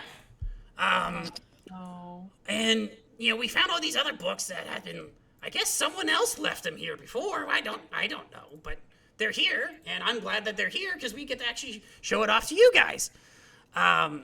If you guys want to read any of them, by all means. But yeah, we made this crown after we saw a couple of drawings in a book, and it actually and he picks it up and it's literally paper mache. He's like, one of us actually figured out how to fold the parchment into shapes and stuff, and we thought he was like a wizard or something that we read in the books. So he lives a little further away, but yeah. Yeah. Well, that is astounding. I have to ask you, friend, Sir King, Ariel. That's weird. Just call me Ariel. Yeah. Works for me. Do you happen to? I suppose the question is there anything odd that you would say concerns you in your kingdom or territory that you do not know of? So we don't try to wander outside of this little kingdom down here. Mainly because, whenever we encounter those who are above, they usually try to collapse us into bones permanently. I don't know if that's actually, us dying or whatever, because I've read, death in these books before. And they usually make it look like we're kind of evil. Which, I don't know how I feel about that. But anyway, we don't go above ground because it sounds very scary up there, actually. And there's also rumblings that happen further down the path. And he points actually to the left of his throne room. And there's a hallway that just goes straight down. And you do see lanterns for a little bit and then darkness. And he's like, there's something down there. I've sent a couple of our friends down there before to check it out, and they said there's a small castle thing in there, and they see something shiny within, but whenever they get approached, it starts rumbling a bit, and they're like, oh no, we're not gonna do that, and they come on back. I see. I have to. Can I ask you guys something since you guys are flesh people? Yes. Cool. What's war? There's a lot of stories about war, and we have no idea what war is. It's fighting, love. What's fighting? Don't. It's probably for the best that you stay. Oh, it looks fucking terrible from what we've read, but I'm just curious about why do people do that? War comes at a terrible price, Ariel. But what is it? War is not knowing is what it is. War is a disagreement, and it can be a conflict of ideas or ideals that can lead to great harm. Is it a bunch of people? Is it a bunch of people choosing to go through the whole boulder parchment thing that Zwingding was telling me about? It's like that, but with a lot more people losing their lives, if you will. And the way that he pulls a great sword out of nowhere. He's like, "Do they use the fashion sticks?" They use the fashion sticks. Yes. How do they use them? Ronan takes the fashion stick from Ariel and carefully puts it in between Ariel's ribs and goes like that. I've heard this before. Have I been impaled? Yes. And he kind of just pokes the sword a couple times. He's like, can you guys be able to take it out of you if it happens to you? if we take it out, there is a chance that we will not wake up. And his jaw like drops a little bit. He's like, "Ow!" And Ronan takes the great sword out of Ariel and hands it back to him. Is it painful for you? Yeah. Very much so. So why do you guys do that then? We to defend ourselves against those who do not agree with our ways of life. And why do though it should never come to that. Why do they do it? Why do they do that to you then? Selfishness. Porgorg. Greed, anger, pain, indifference. There are many reasons. It is simply the way of life amongst the living. I mean, I'm alive, am I not? Like, I've been here for 200 years. I walk around here, and I have a life, I feel like. My friend, that's... I don't care. I feel like I still live. My friend, it is... vibrating at this point. It is the way of those who stay above ground. It is the way of flesh creatures who care more about themselves at times than those around them. And you see two of the skeletons nearby. They're like sitting there listening, and they have no concept of like whispering. So they're like, "Did you hear what they just said? Yeah, they stab each other with the fashion sticks. What the hell? You can do that? Apparently you can. Why? Apparently it's to kill the other people. What's killing? Porgorg. Oh. It's Porgorg? Guys, killing people is Porgorg. Ah! Oh dear. Just let it go. Just let it go.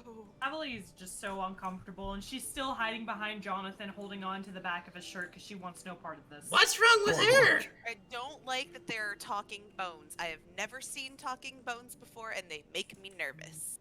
Porgorg. But I kind of want to play with the bones. Porgorg. Ronan looks at the person that is uncomfortable with walking bones and merely says, he opens his mouth to say something and then doesn't and just goes, we're all a bit uncomfortable, but let's try to make the best out of this. I don't understand why you guys are we don't wish to do anything that would... I'm not even going to dignify that with a response. We've never learned about any of that before. Why are you guys afraid of us? Because on... Your kind is notoriously used to kill us. Who uses us? I'm just confused as fuck. I'm not afraid. I just have no idea why the bones are talking. And he stands up when he hears that people use him. Who uses us as that? Who uses us to cause people pain? There are people who use magic for evil deeds to manipulate those who have long passed. Many like your kind. Is that how we... Is that why I'm... He just kind of sits there for a second. He's like, is that why we're all here? Did someone try to use us? Probably. Yes, that is likely why you all are here. But you all have made a new way of life for yourselves. One that suits, I suppose, an ideal society of peace. But you say there are people out there that keep doing like what happens to my... Those people are technically my brothers and sisters, right? If they are also skeletons. Porgorg. Well, I mean, to be fair, we all have skeletons inside of us, too. Oh! You do? Is that why I... So we... Oh. You all were once people like us. Ronan looks at Zaire. You count your... There's a little bit of irony in that. You know that, right? And the barking you actually hear is coming from like a small dog, like a bone dog that comes up. Great use of it. Great way to include your pet. It's okay, Fork. It's okay, Fork. Ronan kind of kneels down and holds out a hand to Fork. And like it pretends to sniff but has no concept of what it's doing and just kind of like walks around your finger for a little bit. That's adorable. Ronan then gently pets and gives Shift switches to the dog. Shift turns into fork. Corpse bread. And Ronan gives Shift and the bone dog scritches. Luna, knock it off. This is the most peaceful you've seen Ronan. He's like, which is ironic because So- these are undead. So I'm assuming whatever you guys are here for, it's down there, right? Probably. Because like it is. What are you guys looking for? And like Blackthorn emerges out of Dorn's beard and he's like, "Oh my god, I thought you were talking to real people. Oh my god. Oh my god. Excuse me, I am real. No, Blackthorn, please. I am. Please. Oh my god, it speaks. I am a he. I think. Just go on a rig. Am I he? How do you guys determine about genders? We don't know. Oh no. It is whatever you choose it to be. I would imagine you don't have genders at your stage of life. I identify as a he. Do they Well, even have a stage of life at that point? Okay. Then you are he. So I don't need anything else about that? No. Beautiful. Okay. You, what's your name? I am Elias Blackthorn. Well, hello, Elias Blackthorn. What are you here for? Have you seen a crown? Yeah, I have one right on my head. No, not that. Like something made of metal? Metal? Oh! Wait, does he have a Burger King crown on his head? He basically does. He basically does. Yes.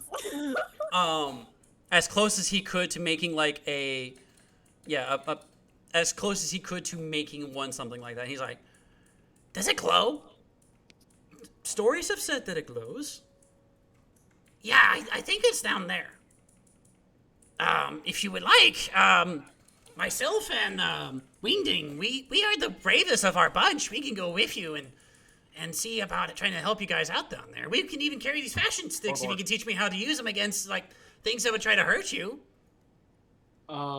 We would be very gracious. We don't want that war stuff. That sounds terrible. But we would like to be able to help not die anymore. Poor Gork. And we will graciously help you so if you help us. Great. Okay. And he clambers around. You hear the of the bones running around and everything else. He's like, Dinah, Fairfield, come over here. Go ahead and grab those lighting things. Did you mean like, aren't they called like torches in the stories? Yeah. That. Grab a couple of those. We're gonna need them. We will lead you to the keep. And we thank you again for such things. And in return, again, we will teach you how to use your fashion sticks. So the four skeletons start walking down there, and before they leave, Jonathan actually like stops the kid and he's like, "Are you okay?" I am not. This is extremely uncomfortable. This is unnatural, and these things should not be walking around. I did a bit of research on your Raven Queen, and I understand. But it looks like these guys don't even understand the concept of violence. It probably was like, and he actually sits there and he makes an Arcana check. He's like, from what I can sense, it's a lot of wild magic down here. It's just kind of like not really bound to anything. So these guys just kind of popped up on their own. So they're not sired to anyone down here. I understand that. It's still unnatural and not okay. Poor Gork just folds his arm and goes, "Poor Gork." I am respectful of Ronan trying to be friends with other things, unlike he is for Yuki and I. Ronan just groans. Still uncomfortable, which is why I'm not going into action, because I know they haven't done anything wrong. That doesn't make me any less uncomfortable about the situation. Don't throw Ronan at me. You know what you did. Learn to accept things, princess. Just call back. Jonathan's just like, Yes. I was gonna try to talk to you about something, but now doesn't seem the right time. Ronan just looks at. Ronan just looks back and says, "We can talk about this later if you want, but right now, let's figure this out." Which is why I'm staying back here quietly, because if I feel I would lose my self-control. So... Let's go! Oh, sorry. All right. What? Lose control by Fat Man Lose Scoop. it, baby, Just pop lose them out. control. Yeah. Lose control. Let's go. Sorry. Quickly things get derailed. My brain just immediately was like, and we're going here. That's okay. I'm just... Havli isn't excited to be here. She's being civil, but she's gonna do it from behind Jonathan. I gotcha. Porgor. Because right now, Jonathan is the one thing in between her and the skeletons. Okay, I gotcha. So you guys make your way down into this corridor and everything else, and you do see, like, it does open up to a rather large area. There's like a little bit of standing water that's made like it's kind of like a underground lake in here, and in the middle of all this there seems to be a small castle keep down in the middle of this. Go ahead and make a perception check if you guys would, just whoever wants to look at that. Oh, sure. Perception. Don't fuck me over, please. Of course it does. That's a 10. Okay. I hate life. That's a 12 for me. Okay. Anybody else? Wait, I got a Perception check. Oh. 14. God, sorry. 14? 17 plus 3. 18. Okay, cool. So Callista and Azair. Anybody else? I got a 12. Okay, you got a 12. So You Callista, got a rock? So Callista and Azair, I'm assuming you guys probably relayed the information I'm about to tell you. You do see that it looks like it's on some sort of small, like, kind of hill of sorts. This like little tiny keep, and it is like a small, like, tiny individual tower. Looks like there's like an old ruined ballista on top of it. And you guys do see a faint glow coming out of the staircase. And Blackthorn looks over and he's like, so that's exactly how it lines up with the stories, actually. City of Embers down here. Something like that. What the hell are you guys talking about? I believe we are getting closer to what we're looking for, friend. Oh, fantastic! Yeah, if it's anywhere, I would imagine it's right there, because, like, really, there's nothing else down here except for us. Fucking Dr. Doofenshmirtz. What? Now I can't see that. God damn it. The Minotaur talks of anything else other than Porgork! If it had eyebrows, it would narrow them. In order to illustrate it, it takes the crown and lowers it over its eyes a little bit. Wait a minute. I can't have my eye on you. I don't have eyes. How do I see? Oh my god! You should Calm wait down. to see how he acts when he's excited. Huh? You should wait to see what he says when he's excited. Does he say Porgork? Something Good. like that. You never know. Oh. He lifts the crown back up. He's like, I'm sorry, my existence has been really tested today. Porgork.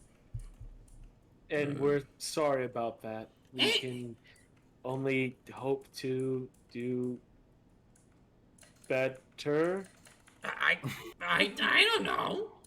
But anyway, whenever we've stepped on that mountain thing over there, it shook. So we don't know what happens when you go in. If anyone likes Ronan looks to Blackthorn.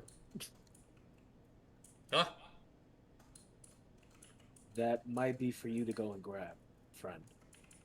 Y'all are gonna you're gonna make me go in there by myself. I can go. We can go with you. We can always go with you, but this might be something you have to do yourself. Fuck. Okay. Okay. I mean, you can pick whoever you want to go with you. And like he straightens himself up. He hands somebody his bag of stuff. He's like, okay, I don't really have anybody else, so if I die, I guess I die. But You could literally pick any one of us from the group, if you want.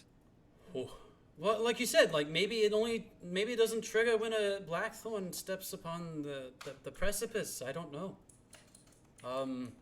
We'll be close just in case. According to his perception check, it looks fine. So he's like, okay. I am terrified beyond my wildest dreams. By the way, he has a -1 to his perception. Oh my lord. So, let me read these stats to you real quick. Elias Blackthorn, strength, 0. Dexterity, +1. Constitution, 0. Intelligence, 0. Wisdom, -1. Charisma, 0. He has a +2 proficiency bonus. He has a +1 to his initiative. His armor class is 11, and he has 10 health points. You botched those rolls. And you want him to go alone? Ronan. R.I.P. Yeah, he's Ronan dead. didn't know. Ronan, you just But killed him. Ronan literally also just said we will be close just in case. So Ronan is literally going to take step by step behind him, little bit by little bit. Actually, like when all that's happening, Doran's like, hold up. This is I guess you're the people that came before you. I was about to try to say Ankashkas, but I don't know what the hell that meant. So, the people that came before you, it looks like they worked with dwarves. It looks like some rooms and everything else. So, I'm gonna follow closely behind you. Okay. I won't step on the mound, but I will be right outside the mound. Okay. Okay. And he like slowly makes his way in there, and sure enough, the mound doesn't quite shake when he gets on there. And Doran, as he says, he puts his axe there in a kind of a ready position and just waits. Blackthorn is gone for a couple of minutes. And then eventually you suddenly see that the glow inside the keep turns off. And you just hear a muffled like, oh, okay, that's more. And you see Elias Blackthorn just book it out of the keep. He's like, everybody, move back! As the mound starts rising.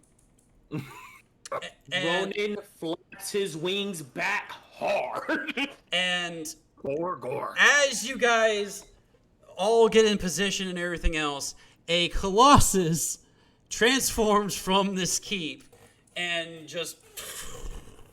Oh my god, it's Metriclex. Oh.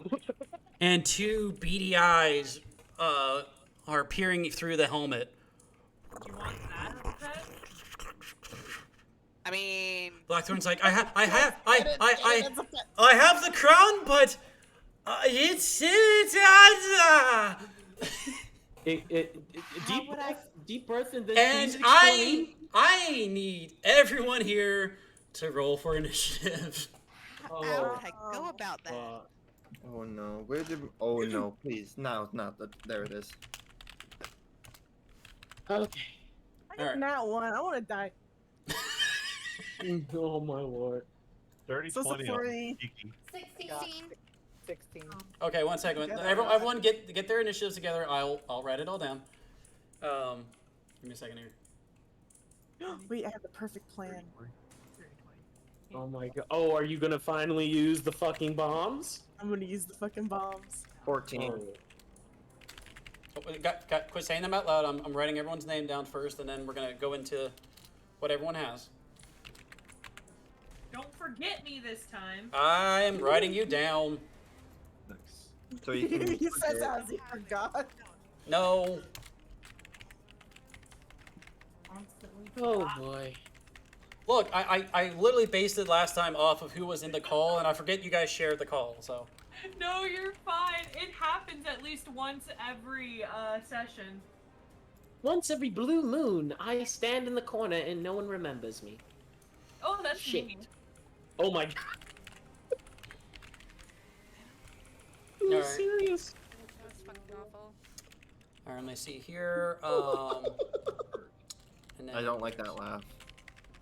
That wasn't me that laughed either. I know. I was talking. I was saying I didn't like the laugh I heard. That was me, and I'm sorry. No, you're not. I don't know what I did Heavy wrong. question.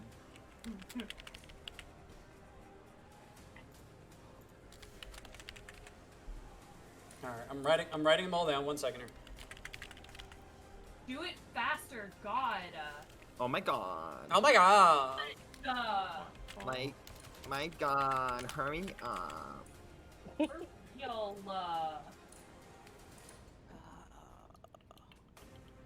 And then there's... My grandma's left asked go faster than that. Well, you have a very fast ass over there. Alright, voting notes and faster than you can type, boy. I'm double checking to make sure I have everyone. I do believe I do have everyone, including Blackthorn and Jonathan. Oh, I also forgot your hirelings. Okay, 1 second. How dare you? Fucking. Bum bum bum boom da bum bum bum boom Also, by the way, while you guys are starting to get your shit together, you do see a certain goblin crawl out from one of the crevices. He's like, "Oh, well, hi guys. How's it going, everyone?" And here comes my horse. He's like, "Well, this is a little awkward. I fell down the entire crevice, and I've had a very interesting 24 hours, I tell you what. I've been feeding off nothing but mushrooms in the past 24 hours. But I'm here. I am here.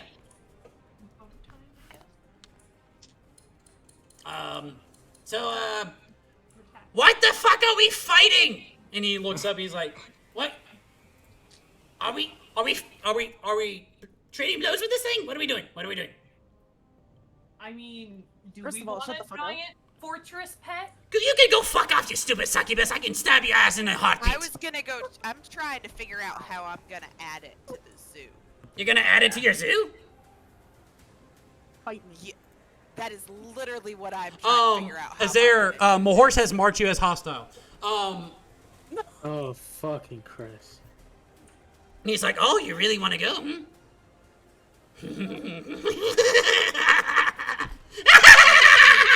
I've been waiting for a corpse salute for a while now." Oh, boy. Wait, is Mahorse an enemy now? Mahorse has marked Azair as an enemy. Yeah, of course I did. Just Azair. Well, you talked shit to him. What were you expecting? That's what I do to everyone. Well, that's unfortunate. He's not been around you this entire time. Talking shit's not a personality trait. Ronan just looks to Azair like, really? Player question. Yep. So the Colossus is a creature? It is a construct. Okay. It is being controlled by magic. It does not have a sentience of its own, very likely. Indeed. Okay.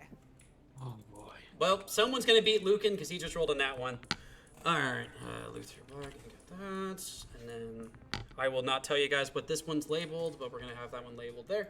Cool. All right. Oh yeah, and then Colossus has a -2 to its initiative. There we go. All right. So we are going to go down the list here. Let's start off with Ronan. What's your initiative? Oh, that is a 19. Beautiful. Callista. What, my roll? Yeah. What's your initiative in total? It was, 15. 15. No, wait. 16. 16. Sakita. Can't count, I promise. She rolled a dirty 20. Dirty 20. Beautiful. Kazar. Nice. 16. Beautiful. Azair, you rolled a nat 1, yeah? I got a 3. You got a 3 in total. Beautiful. Porgork. Yeah. 17. Beautiful. Mara. 14. Cheeky. Dirty 20. Yuki. 17. Beautiful. Okay, we're gonna sort that all. And we are going to start this initiative off with us assigning you guys where the fuck you're gonna be sitting. So let's go down the list from the initiative order. Sakita, where do you want to be set up? She had to step off to the bathroom for a moment. Okay, cool. Cheeky, where do you want to be set up then? How big is that rock in the bottom corner here? It's accurate to the square, so it's like 10 by 10. 10 by 10 by 10. Yeah. 10 by 10 foot high. All right. Yeah. I'll be over there. Okay. I'm assuming the squares are 5 foot Yep. distance. Yep. Cool. Yeah. I'm gonna hang out behind the rock. Oh Christ! Are Ronan. Wingding and Ariel here? Wingding, Ariel, as well as also the other two, which are also Seraph and Lexicon. You have technically 4 minions in here with you guys. Oh joy. Oh fuck. So Ronan is going to be. Let me see. Can I do the thing? There we go. I'm going to be here. Where are you again? One more time. Thank you. All right, I will put you there. Right there. Yep. Beautiful. All right. Jonathan, I should have his thing saved by now, but I don't. That's fine. I'm going down the initiative order, and Jonathan rolled actually rather well. Yeah, he's doing better.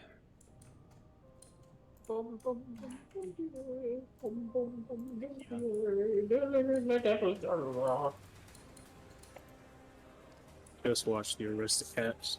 Do what? I watched the Aristocats recently. That's okay.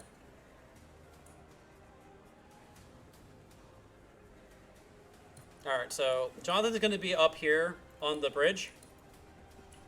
Porgork, where do you want?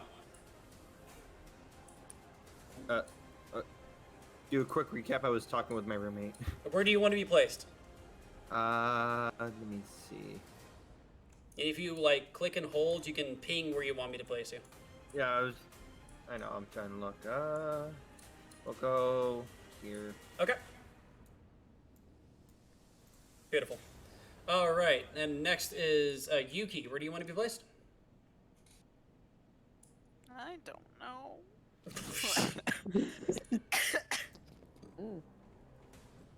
want to stop coughing. I guess on the bridge. You're on the bridge? Beautiful. Yeah. All right, Yuki, you are on the bridge with Jonathan. Cool. Callista, where do you want to be placed? Let me see. Oh wait, Colossus. Mm-hmm. I'm here. Yuki's up here. I think Jonathan's next to Yuki. You're gonna go right over there, babe? Yep. Beautiful, I got you. Let's go back real quick. Sakita, where did you want to be placed? Go here. I got you. All right, next up is Kazar.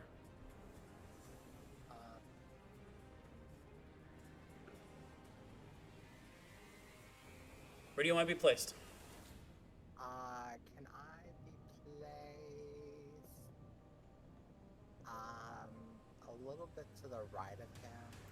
Like, right there?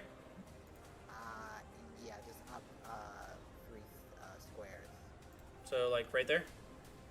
I meant up 3 squares. To the hole. Right there? No, right here. Oh, okay. There you go. Okay, cool. Let me get a figure for Luther. Wait, what about me? We're getting there. We're working our way down. We're working our way down the initiative order. So we'll get to you. I promise. Fuck it. That'll be it. For now. And he is going to be going over here with Sakita. Mara, that is your turn. Where are you going to be placed? Right here. Gotcha. That is now going to be my horse.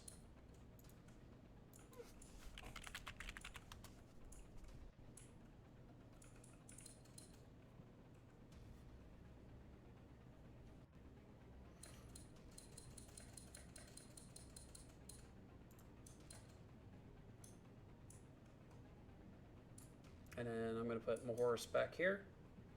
Actually, no, he just crawled out of the hole over here, so he's over there. Blackthorn is just gonna be a dude. One second here, getting them all.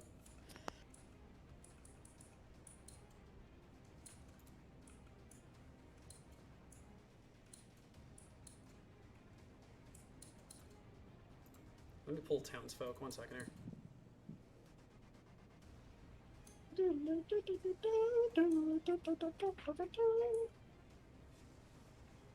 There we go.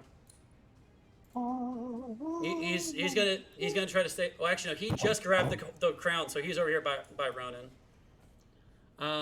Dorn's gonna be over there, probably close to you, Ronan as well, since he just grabbed the crown.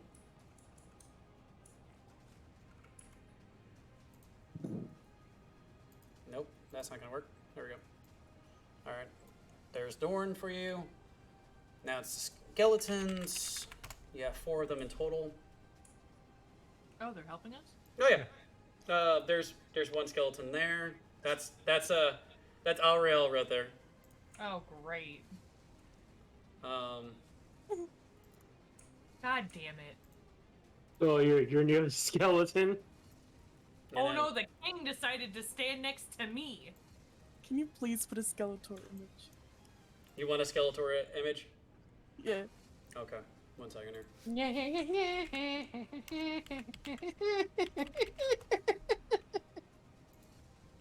You good? Having a mental breakdown. I'm just kind of loving it over here. Nothing wrong with that. 1 second. I'm uploading one right now. Do you want assistance? No, he's fine. He just his back paw slipped. Oh, and, like, slid. There you go. Skeletor's right there. Yes. All right. I'm not going to tell you about what that's named, but okay. And then it is Azair. Where do you want to be placed? Bone Daddy. I want to be placed up here. Okay. So far away. There you are. And then Lucan. I have the high ground. You do have your Obi-Wan tactics. Gorgok. Yeah. Gorgok? I have the Gorgok? high ground. Gorgok. Gorpork. Gorpork. Gorpork. All right, and then Lucan is going to be right in this corner up there. All right, so that's everybody's setup. Let me pull up the stats for the Colossus. I believe this is it. Yes, it is.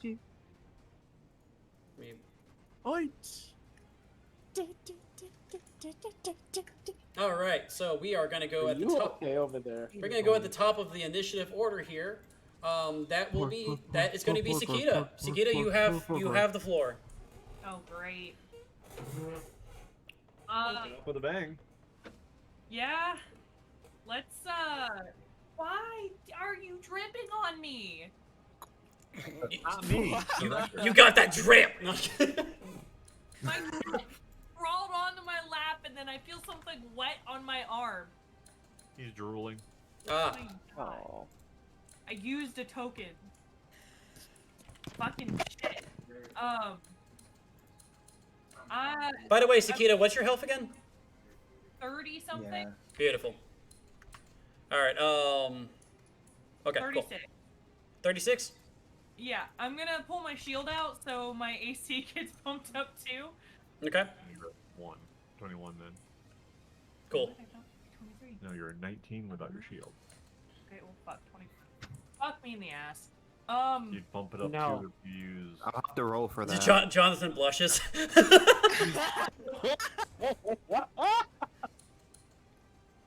Anywho. He does the whole like scratching behind his head of like, well, I mean. I'm gonna attack it with Thunderous Smite as well. You're gonna do Thunderous Smite? Yep, and it's gonna what? Something to consider later. Can I look at it later? Yeah. Thank you. Alright. Miki, I can't focus with you doing things on my lap. Fuck. Oh my. Fucking things going on right now. Poor Gork. Make a normal weapon attack. Yeah, I'm rolling the hit. Yep. Roll to hit. My mace. Oh, with your mace, that's right. 21 to hit. That is exactly the number you need. Go ahead and roll damage. Oh. Oh my god. Shit. Oh my god. This is gonna be fun. And I don't have a way to. Ah, shit. So you do 2d6 plus 1d6. That is not it. I know, or that's it. Yeah, 1d6. Sorry. Jesus Christ. I keep forgetting. Plus an extra 2d6. Beautiful relationship we have unfolding here. I know, right? It's fun to listen to. They're so supportive. 6, 5, and 5. So 16. 16. Cool. So you smash it with Thunderous Smite, right? Does that you get plus Shit. 4? Oh no, I didn't. So it's 20. 20 Okay. damage. Cool. So I'll add another on there. And like you just echoes off the Colossus and everything else. It looks down at you. You made a small crack. And he's like, it just looks at you and it's like, and is that a legendary creature? So you don't have to worry about any sort of like reactions. So No, I'm just listening Thank until God. something. that is Cheeky's turn. By the way, before you start, Cheeky, what's your health? 39. Beautiful. I'm just programming that into the system, so I have it. Go on. That is fine. Yeah. I'm not excited for this fight, for the record. I'm not getting anywhere near that fucker. That is probably one of the smartest things I've heard today. I'm gonna cast Eldritch Blast. Okay, cool. What do you have to do to hit? I have to roll to Okay. attack. It's a spell attack. Mm-hmm. 21. 21 hits. Plus to it. Oh my god. D10.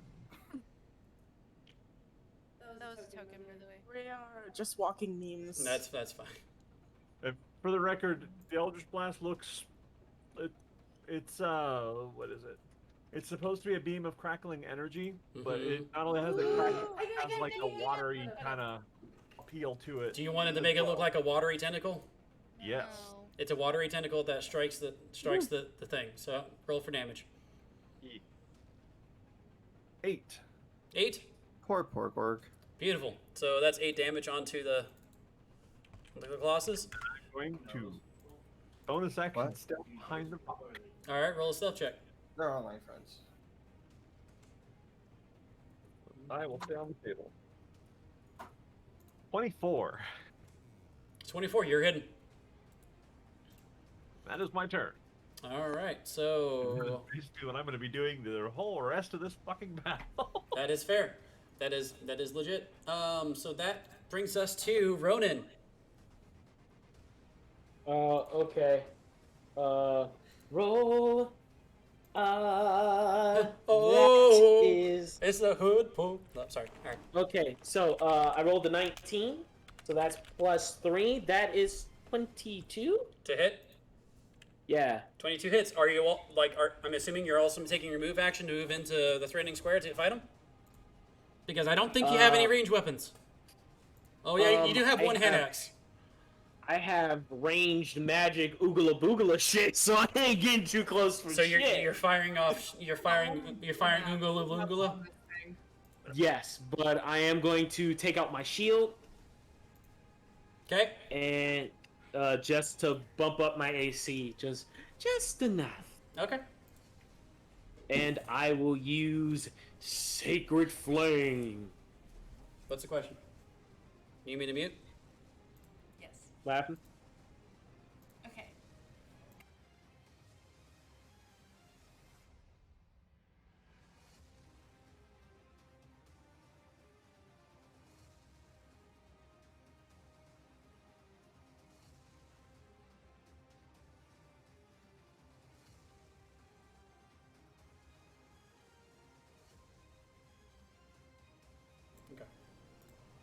I can Sorry, barely hear sorry, anything. carry on. Go ahead.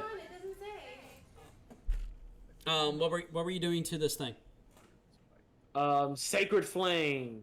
And just rush it. Okay. You're doing Sacred Flame. Okay. Yeah.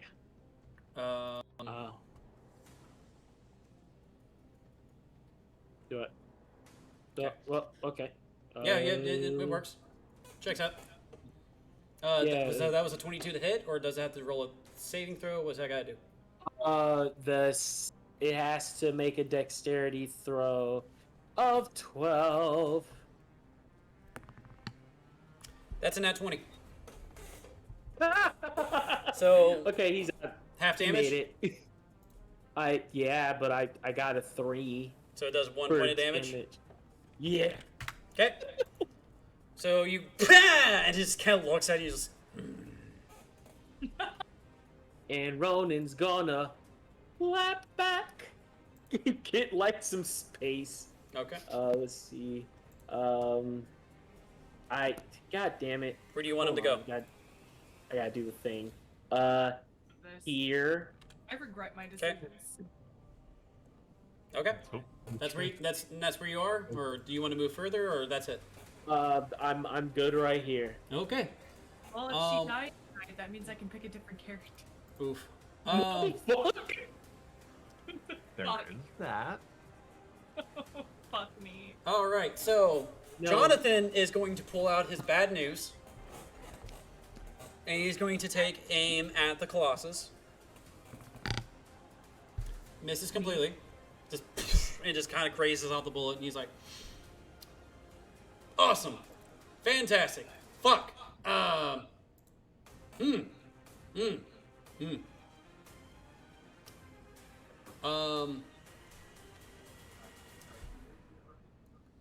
He's like, okay, well, I guess fighting this thing isn't going to be the good idea. He's going to prepare dodge. He's going to get into a dodge stance for this turn. And next turn he has something planned, but this turn he tried to take a shot just to see if he could. Morgard, shut the fuck up. All right, yeah, Porgor gets it. It is your turn. 1 moment. Oh, the joys of having a roommate. You're my roommate. And they were roommates. Oh my god. Oh my god, they were roommates. Oh my god, they were roommates. Must be love, lovers love. Oh, my leg. Porgork! Porgork will throw his javelin. Porgork's throwing a javelin. Oh yeah, it's gonna be a minute. Do you want him to go into a rage first, sir? What? Do you want him to go into a rage first? Sure. Since you are a barbarian. Sound ragey. Just. So your ass just. Ooh. All right, and now you're gonna throw your javelin. Yeah. All right, that's a plus 7 to hit. Roll. Yet. Roll for it. There it is. Oh no. Did you botch? I'm trying to check my modifier if there's a modifier. What did you roll? A 7. Yeah, no, that misses. That misses. You just go, and you just chuck the javelin, and it just kind of like lands at the Colossus's feet, and it was like. He's got 3 more. It's fine. It is now the Colossus's turn. It rolled very high, by the way. Of course it did. And it is going to do. It's going to, like, you see that javelin on its shoulder? It's going to take a pot shot at the last thing that actually landed a hit, which was Ronan. Ronan, did you ever heal? We healed him. He's back to full. Yeah, no. Okay. That's definitely a hit. That's a 22 to hit. Oh. So okay, so that's gonna be okay. Here we go. All right.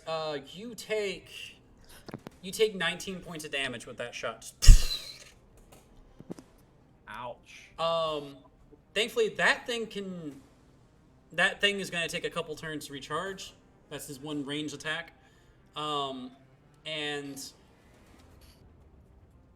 he is going to. He's not going to move. He's literally just going to kind of like shift himself.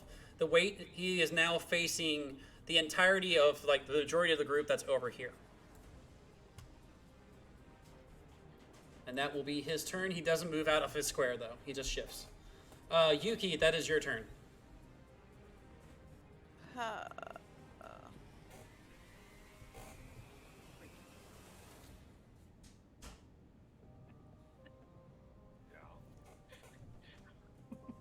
I guess I'm gonna try to do the flaming crossbow because I'm still trying to figure other things out.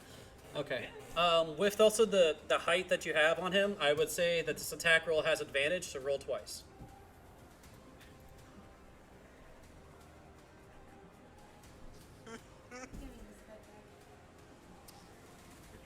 Glad I get to roll twice. That is a 17. 17 does not hit. Okay. Is there anything else you would like to try? Or at least, No. would you like to move? Not yet. Like, okay.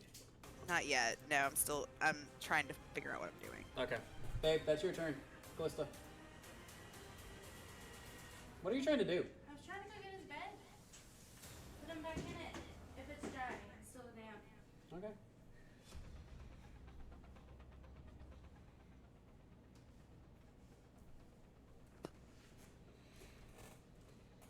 Okay. So what happened while I was messing around? Sakita attacked it and immediately regretted it. Ronan tried to catch it on fire for 1 point of damage. That's been mostly everyone. Oh yeah, and then fucking Cheeky slapped it with a magical tentacle. So that's been about everything. Porgor tried to throw a javelin, missed, but he's in a rage. Okay. Is it into tentacles though? Is it into tentacles? It doesn't have a mind of its own. Oh. So And Ronan got hit with a ballista. We wouldn't be able to have a pet either then, would we? To read it right now, it is a construct, so it does not speak. It does understand simple terms, but only to what it's bound to. We'd have to build our own. Mm-hmm. Okay.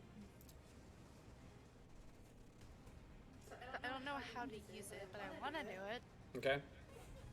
What are you using? I can create or destroy water. And I want to create a colossus. It doesn't say how big I have. It doesn't say how big? It just says external area 35 feet and then 30 feet. It's really confusing to read on here. You can create something. 10 gallons. You can create up to 10 gallons or destroy up to 10 gallons of water.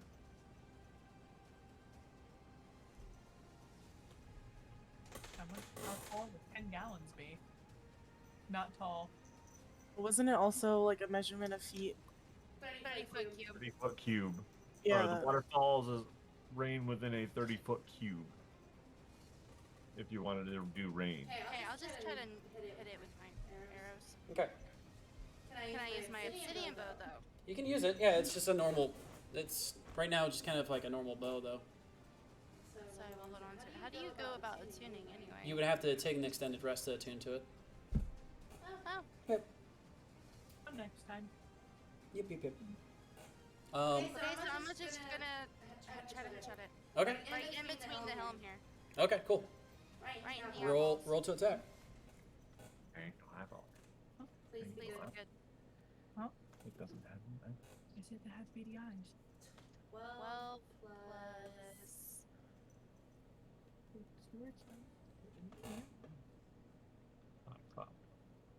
Would it be strength? It should be right next to your weapon damage or weapon. Oh yeah, I have the wrong menu open. Sorry guys. You're good.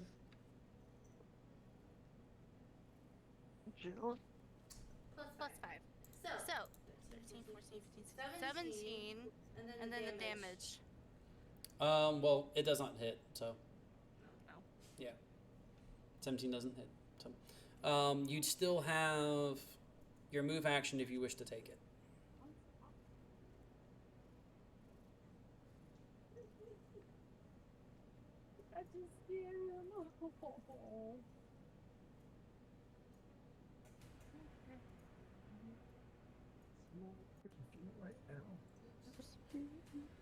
Why wouldn't it show me my arrow? Cheeky's feeling kind of ballsy. Your arrows? Yeah. What do you mean? Like whenever you click and drag, it tells you how far everything is. Oh. Like, did you choose the ruler thing? I chose select / move. That's why. You choose the ruler thing if you're talking about, if you're trying to figure out what the range is. Or are you trying to move? Like, go ahead and ping it and I'll move you there. I'll move my damn self. Okay, there you go. Independent woman. Okay. Alright, and is that it for you? I guess. I mean, it can't really do much. Alright. I got my laundry. What did I miss? Not much. Cool. You did take a ballista shot, though. Oh, well, fuck. How much damage is that? That was 19 points of damage. Let's see how fucked. I'm at 7 health. Well, Jonathan healed you back to full to whatever you had left. So wait. From full to negative 19 from your full. How much do you have left? Okay, so then that's 19. 18. Yeah, you have 18 health. Okay, cool. All right. Yeah, okay, cool. Holy fuck. All right, Kazar, it is your turn. You didn't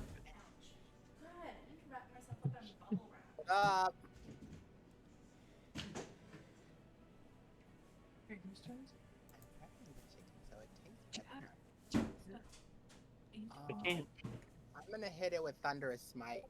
Okay, do it. So you have to get close, don't you? I don't think I do.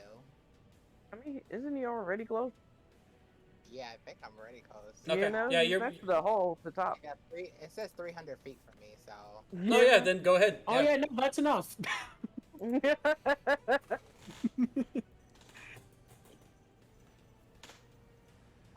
got an 8. You rolled an 8? Yeah. 8 does not hit. Okay. It is currently turned away from you, so it won't be a threatening square if you would like to move. Okay. Let's me move. One block to the left and 3 blocks up. Right there? Yes. Okay, cool. Alright, that's your turn. Luther Black is going to use what's called size him up. So this is a move where he allows you guys to understand a little bit more of the stats that the Colossus has. So, essentially, while we're looking through this, he doesn't even have to roll for it either. So his armor class is 21. It also tells you what his full health points are and his current health points. Current health points is currently at 281. Full health points was 300. Oh, Christ. We're gonna be here for a minute unless It is an ancient colossus. Yeah. So, it is. There, sweetie. You also get to know a couple other things. It knows Common and Terran. It only understands simple terms. It does not speak. I think you also get to know about immunities. It is immune to exhaustion, paralyzed, petrified, poisoned, and unconscious. We have to literally kill it. You have to put it down. Yeah. Are we sure we don't want to try and befriend it? We can't. It's a construct. Yeah. Yeah. It Yeah, doesn't- that's why I'm sitting here going, well. I can't do but- anything. But that Like, that is try to get it. that is a free action for Luther Black. He is going to move up alongside Sakita, and he is going to try to whack it. He is not afraid of this thing. Well, he is, but he knows that if he doesn't fight it, he's going to die. So. That's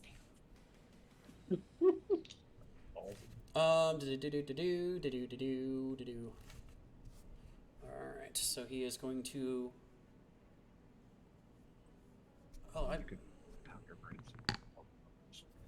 He is going to miss with that, unfortunately, but he does have Fury of the.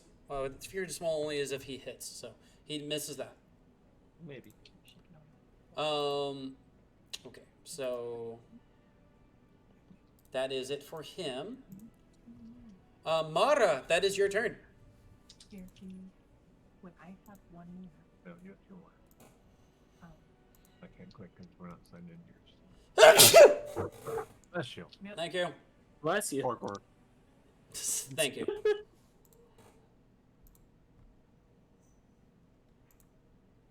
I think it is time for Mara to possibly use the cursed item in which we gained earlier. I'm joking. Imagine what would happen if. Please don't. Please don't. I'm joking. Like, I'm literally joking. Please don't. You need to show me what to do. Do what? You gotta show me what to do and everything. You need to show me all that. Oh, do you really want to know? Duh. All right, let me pull up the homebrew on it again. 1 second here. I haven't added to your inventory yet because I didn't know if you wanted to go ahead and pull it up. Because, before I do all that, you might want to roll another Constitution saving throw if you're gonna really want to equip it.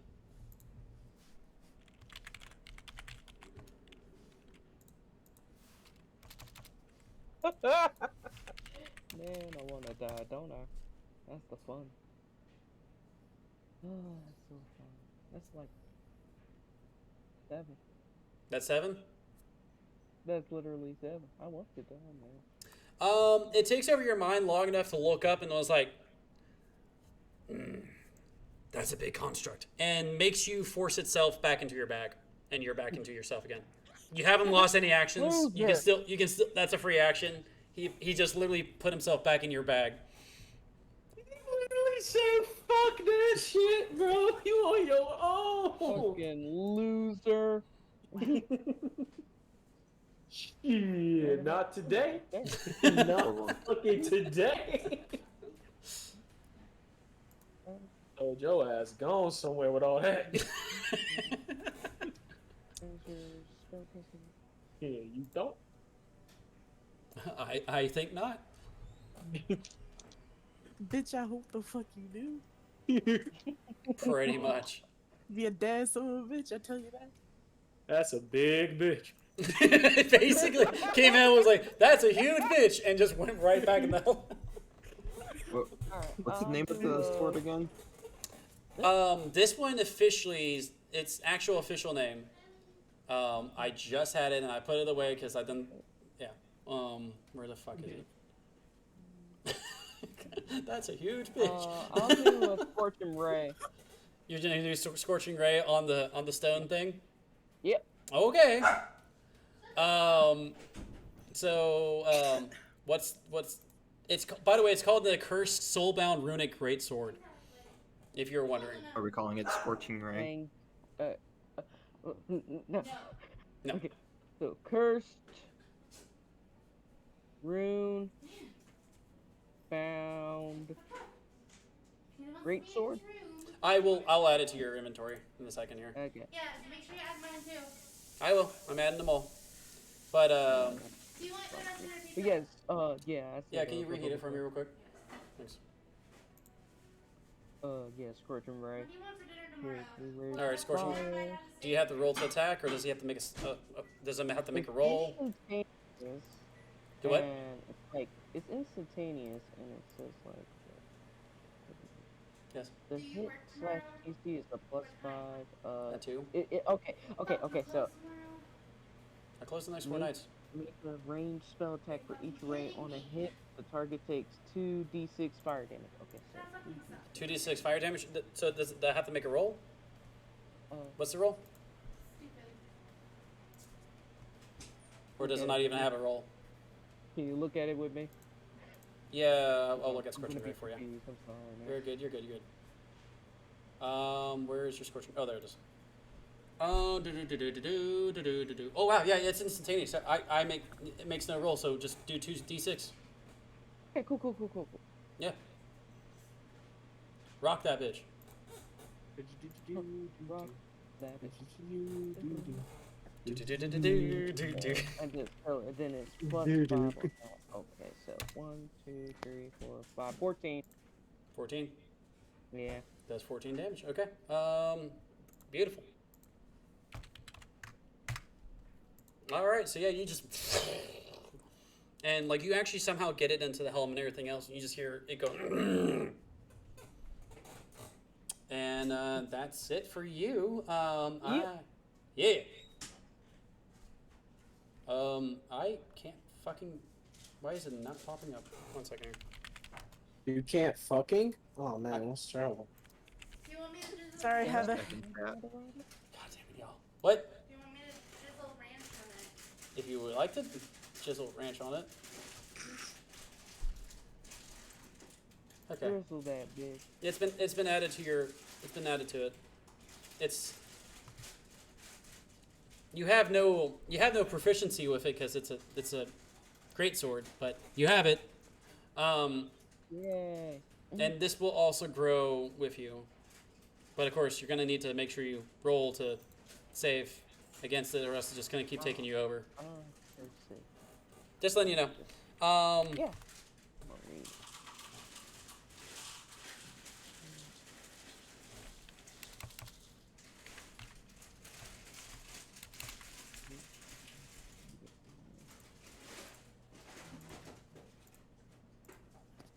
All right.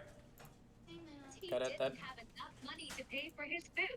Oh boy, that's a TikTok. All right. So it is now going to be Amada. Is that your turn? Yeah. That is Mahorse. He's going to use his free action real quick to go ahead and stealth. Here we go. Azair, you can't see him anymore. Okay. Fuck. Is he just gonna come and smack my ass? I swear to God. You might stab your ass. And he is going to... So you can't... What I'm about to do with him, you can't see. So, let me just... Aw, you're the cat. Yeah. So you don't see him anymore. And then suddenly...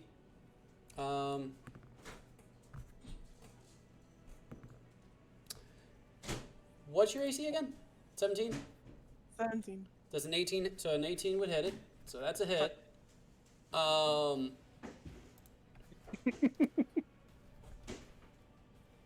Let's see here. So that's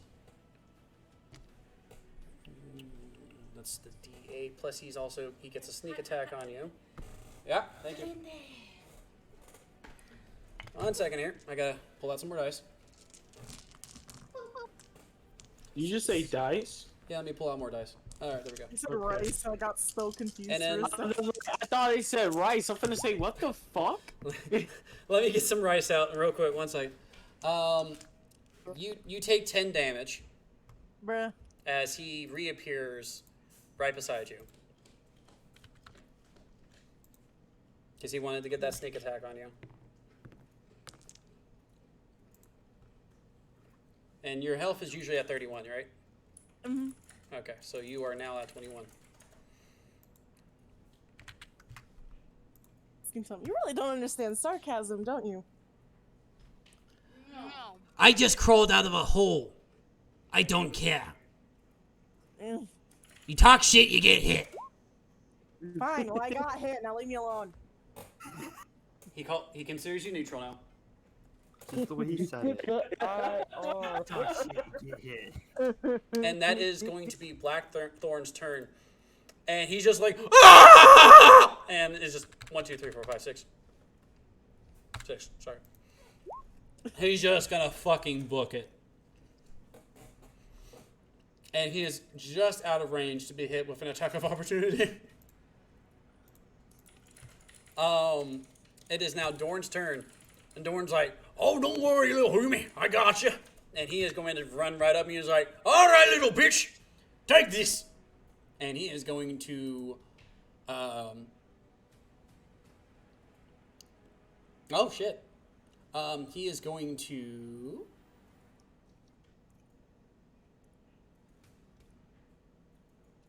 Yes.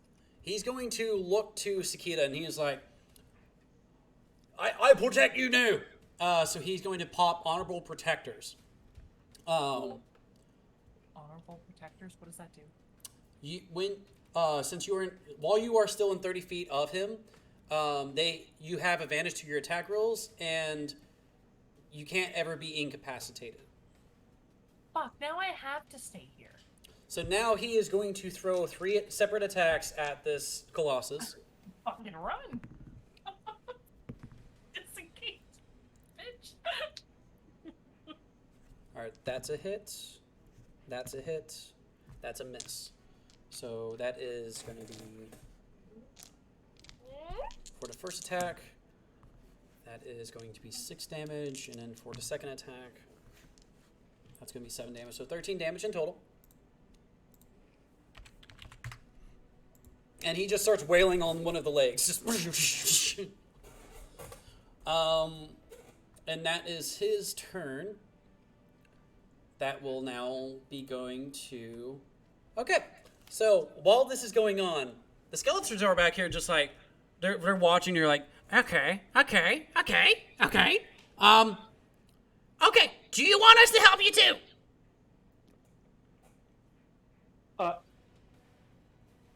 I think we have the idea about how to do this. Do you want us to come help? Porgor. I don't know what you're saying. All help would be appreciated. Huh? All help would be appreciated. All right, boys. It's time to welcome him to the Bone Zone.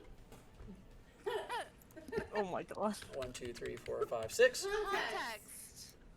1, 2, 3, 4, 5, 6. Nah, bro. 1, 2, 3, 4, 5 slides on down here. And then this one's gonna take an athletics check. Falls on his face.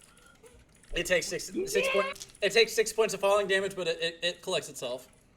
It does the whole like, and then just kind of builds itself back up. It's like, ow! But I'm here. And he's the only one that actually knows spells. He's like, I read this in a book one time, and we'll actually try to throw a spell, and the spell fucking hits. It does like 20 damage. Does 2d8 plus 4. Oh my god, so you might have been right? Does 12 damage. Yeah, that's enough. And he just shoots off this like energy ball. He's like, holy shit! Is this the violin say that I read before? Yes! Magic, yes. We should have invited him to the Bone Zone a long time ago, King!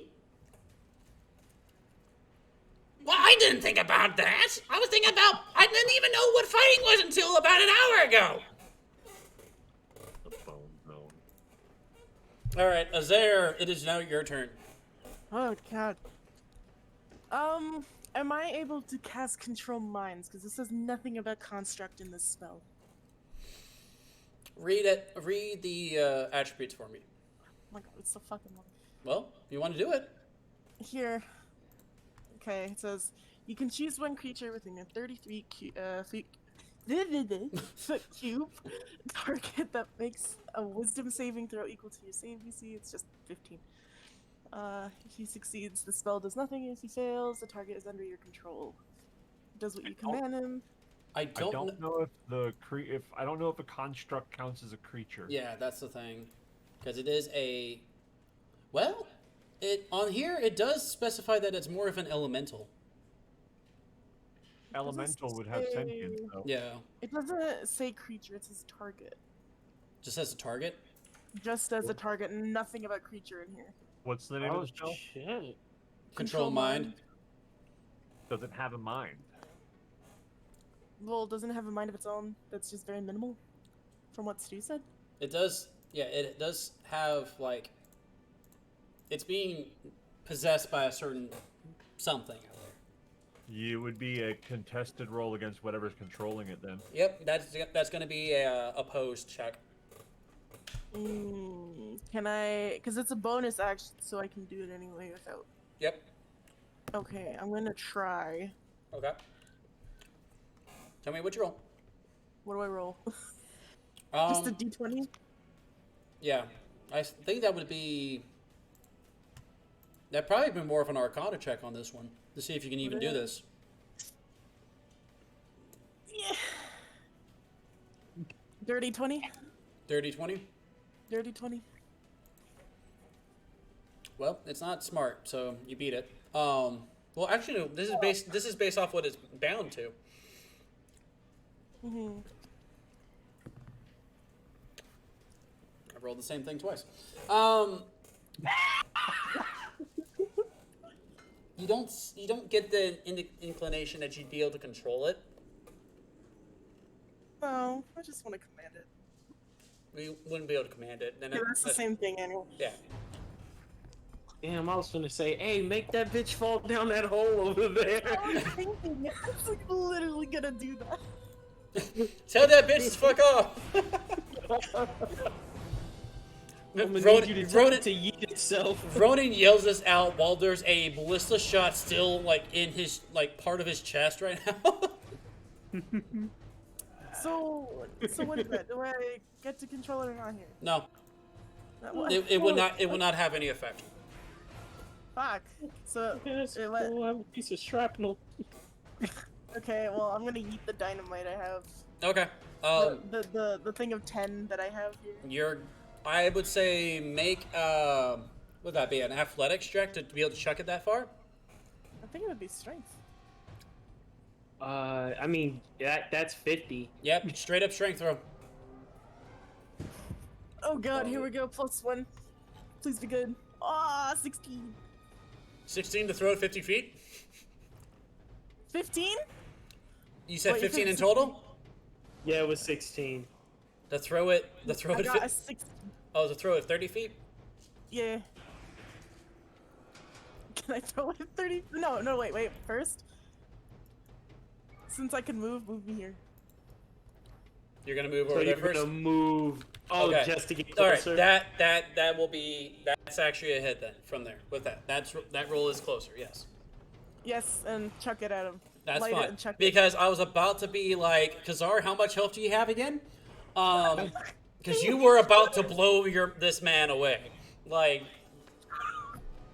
And not in the fun way. Not in the fun way. Chuck him more over here. Chuck him more over here. Don't hit anyone. All right. So You're lucky I don't have fireball. Fireball. Now it does succeed against the dexterity saving throw, so it does not. So it takes half of the first bludgeoning damage, and then it blows up 1d6 for a maximum of 10d6. So I'm gonna need you to roll 13d6, but the first 3 keep track of the first 3. Okay, the first 3 here are unequal to 11. 1, 4, and 6. I'm not keeping track of it now. And then 10, 6. Wait, so you said 11? 11 total, yeah. And okay, for 38. So that's half down to 5. And then the rest of it's 38? Yeah. All right. I gotta tie more dynamite together. Yeah, but you just chuck this, and Kazar for a moment looks up and is like, "Ah," as you just see boom in the back of this Colossus. It's Far enough away that Kazar doesn't have to worry about it. But for a moment, he was definitely going to have to worry about it. That is your turn. That is now up to Lucan. Let me see. When in doubt, throw dynamite. I mean, you're not wrong. Yeah. Yeah. Alright, so Lucan is going to climb all the way up here. And he is going to fire off two arrow shots at the Colossus. Those both barely miss. He just and they both missed the head as well. Let's see here, and then that will be it for him. That's all he can do. That goes back up to the top of the list. That is Sakita. Alright. I was gonna disengage and fucking run, but this guy decides to fucking do shit. What are you doing? Making sure we're not muted. We're not. I already made sure we weren't. Dorn looks over to you and he's like, "We don't run, we fight. Come on." I'm gonna run up there and still fucking fight it. Just from up there. You are a Palibao. You must fight.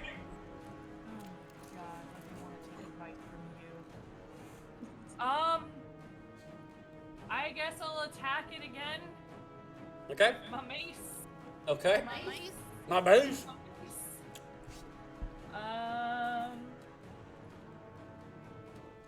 One second. Brain. There. Up against that 20 impact roll.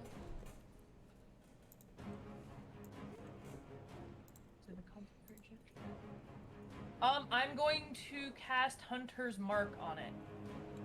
Alright. What does that do? Using my bonus action. Alright. And then I'm going to attack.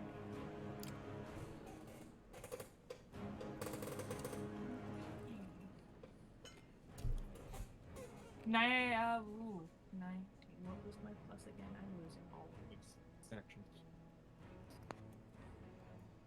That's for +6 to hit your miss. 25 to hit. That's a hit. Go ahead and roll for damage. Alrighty. Are you smiting as well, or? No, just Hunter's Mark with my mace. Okay. So then you get 1d6 plus 1d6 with Hunter's Mark. Ooh, that's an idea. I remember. Yes, extra 1d6 damage. 12 damage total. Wait, you 12 rolled damage. 2 6s? Holy shit. There we go. Max damage on that. You smack it again. The crack comes in. It looks at you and. Not here for it. Cheeky, you're up. Alright, be the cat bitch you are. This didn't entirely work out last time. Okay. But the second time usually works, right? Sometime. If you don't succeed, try again. Well, if I don't succeed, I'm probably going to be a splatter mark on the floor, so. It's fine. So here's what You we're got going to do. How tall would you say that pillar that's behind the thing is? Behind where? Are you gonna ninja and aren't you? Here. It's about 5 feet up. Enough that I can stealth behind it? Probably. Cool. And I'm going to bonus action and run all the way over there. I'm going to run the fuck all the way over there. And I'll have to pop my feline agility to get that far. Yeah. And I'm gonna use my action to stealth. Okay, roll the stealth. 26. You're hidden. And that's my turn. Ooh. Ronan, you're up. Oh fuck. Okay, cool. So I still have something lodged in my chest, right? You definitely have a piece of. You have a ballista shot in your chest right now. It is barely. It's piercing your skin, but your armor absorbed most of the blast miraculously. Well, that's great. Fuck. Alright, cool. So, I'm gonna get close. Okay. Right by Doran or what? Like I'm getting all up on it, and I'm going to. Where's the thing? You said that, and I just imagine you grinding on this Colossus's leg, just. Just oh baby, grind on me. Oh my god. Because I didn't want to be here. I wanted to be shooting it on the bridge. But no, Bone Daddy had to sit here and fucking cast some... Hey! It wasn't me! It was the dwarf! That's the dwarf. The dwarf? Yeah. It was me. No. And you're gonna fucking sit here and fight like a chump. Either way, I'm still annoyed. I don't care. Well, Ronan is going to rage as a bonus action. Okay. And I am going to use my Berserker Battle Axe. Okay. Time to roll the dice. Tell me, please. Give me something good. You piece of... Oh, wait, no. Okay, oh, that's perfect. Yeah, so, 23. 23 hits. Go ahead and roll damage. I'm finna say natural 23. Let's see. Yeah, sure. Wait. So that's 6, but I'm also raging, so wait a minute. I believe you get a frenzied attack as well if you want to roll for one. Wait, no. That's after your rage starts. So you won't be able to do it this turn. You'll be able to do it next turn. Oh, you gain an advantage on strength checks, saving throws, not attacks, plus 2 melee damage with strength weapons. Yep. So you get add plus 2. 8. Okay. All right. You give it the good old whack. All right. That was Ronan's turn. Jonathan is gonna start really focusing in on himself. Just, and he is going to first cast Sanctuary on you, Ronan. My boy. What are you gonna do? I have Sanctuary. Why the fuck did I ask that? Until the spell ends, any creature who targets a water creature with an attack or a harmful spell must first make a Wisdom saving throw. On a failed save, the creature must choose a new target or lose the attack or spell. And since you were the most damaged, he considers you probably the weakest one right now. That's fair. Secondly, he's also going to pop Spirit Guardians. Dual casting? He's popping up bonus action. Oh, okay. So, and when you guys see this, he does this kind of like orb thing in his hands, and suddenly these very, very curvy, small kind of water spirits look like they appear around him. And Cicada, they look like a slightly different version of you. Wait, what? Excuse? And so... Where's the girlfriend you want? Store-bought is fine. So now, anytime... At the beginning of... So he marks all of the allies around the area as unaffected by the spell. He only marks the Colossus as being affected by this. And at the start of its turn... it must make a Wisdom saving throw, and on a failed save, it takes 3d8 radiant damage. Oh boy! And that's his turn. He doesn't move. He doesn't do anything else. Just. Who does this? Jonathan does. Does she notice? Does she notice? Make a perception check. Does she notice? Notice me, senpai. It's a nat 20. She fucking sees these things. Absolutely notice. And you with that perception check, you also look up and you see Jonathan's eyes glowing as he's summoning all this. Like, he's gonna... He looks very, very fucking powerful up on that fucking bridge. Why do I feel like... Oh no, never mind. Moose. I'm loving it here.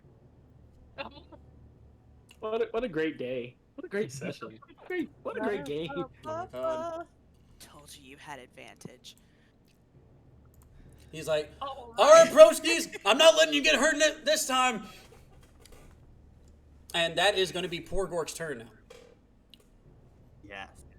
Yes. Mm. Yes. Yes. Borgork is going to try to at least yeet his javelin at the ballista on that shoulder. You're going to still fire. Like, everyone's getting up in there, and you're like, yep, the ballista time. You mean javelin time. I took fire for this group. You are a tank. Poor Gork finally scared of something? Poor Gork's scared, bro. Oh. No. Okay, then why aren't you up here with us, bro? Poor Gork. Playing on his ego. Love it. He's poured his last Gork. My boy said, nah, you'll be fine. And my boy said, nah, that's a huge bitch. All right. I do my job. You do your job. I'm the sneaky one. Poor Gork might have poor Gorked his pants just a little bit, just a little trail down the leg. No, that's just a little beef. There we go. All right. Well, see you throw another javelin. Oh yeah, I gotta roll for that. Mm-hmm. And you are frenzied, so I believe you can make another attack roll too. Yep. Okay. Ooh. 19. Sorry, no, that's a melee attack. You can't do that. You can't do that second. Okay. Never mind. You said 19? Yep. Nope. That's a miss. I think you need like 20 something to hit. Yeah. 21. 21. Wait, let's see. I don't know my modifier, so it's fine.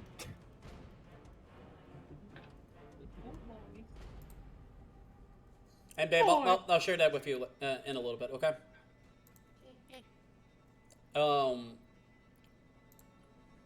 All right. Well, you missed that. Anything else you want to do on your turn? I don't really have anything else I could do I? I mean, you can move closer to him if you wanted to. That's about it. How far is he from the bridge over here? 35 feet. Actually, yeah, move him onto the bridge. I have an idea. All right, so you're going to move up here? Yeah. Okay. All right, so that's your turn right there because you also had to go through difficult terrain to get up there since you had to crawl up an incline. That is the Colossus's turn. Let me first roll to see if I actually do this or not.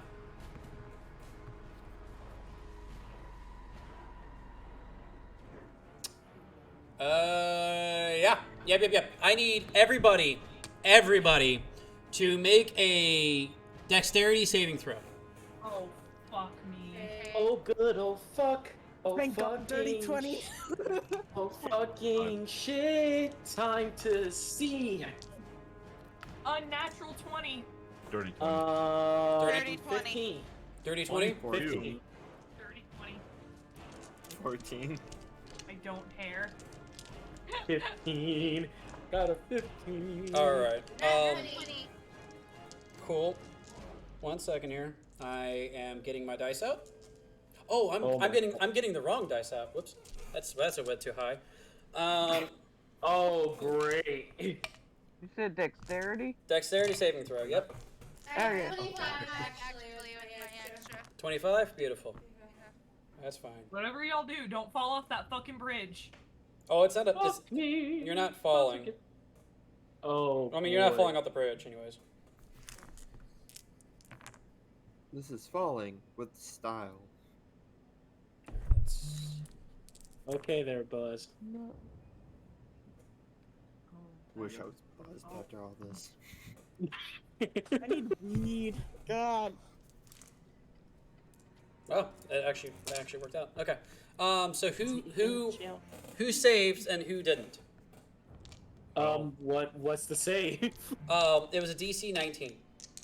Oh, I had a thank God. 30-20. Oh, thank God. 20.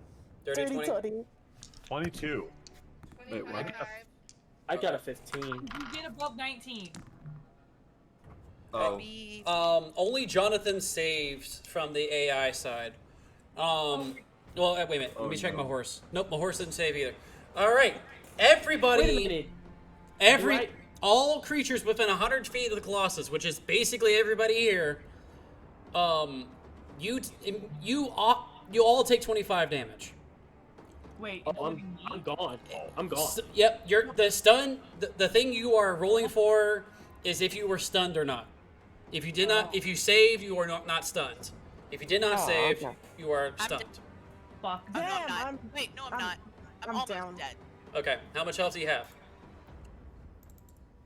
Because it's not me. I have 2 health left. I'm gone. I'm completely gone, gone. Here, if we can just keep track of it on Wait. Notepad. Okay. Oh. All right, so you're Azair, you're at -4 right now, right? Mm. Okay. What was Porgorg's base health?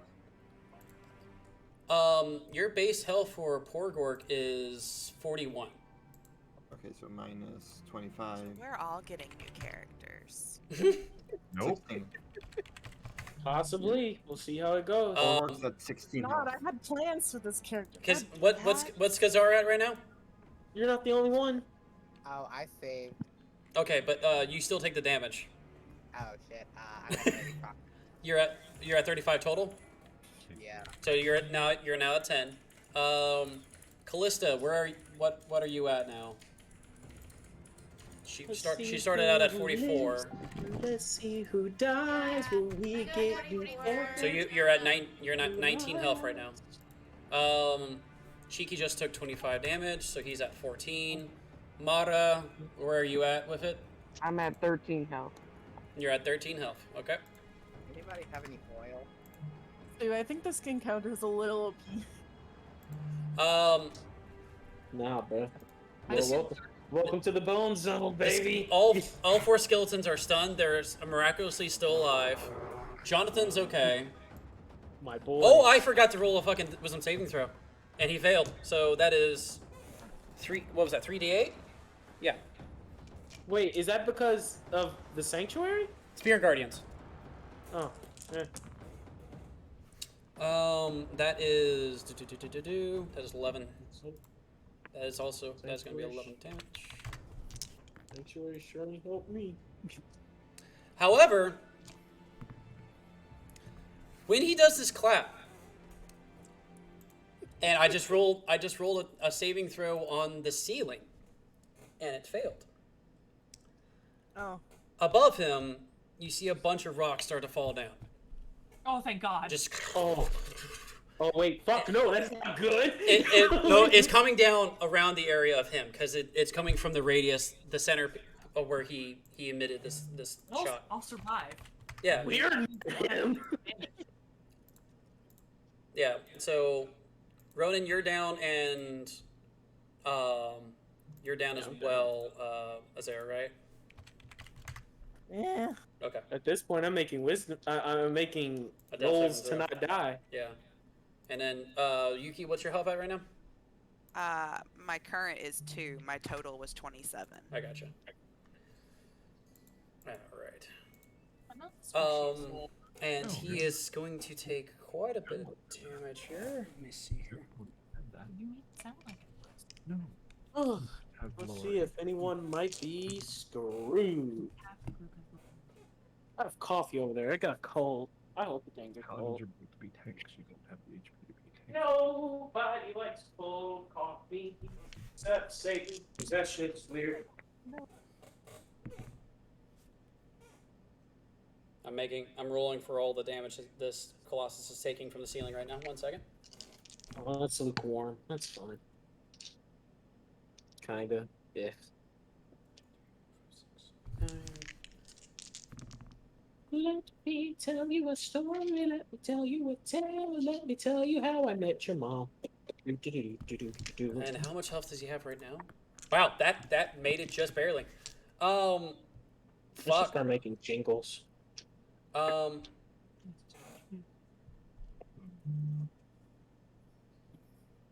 All right. So.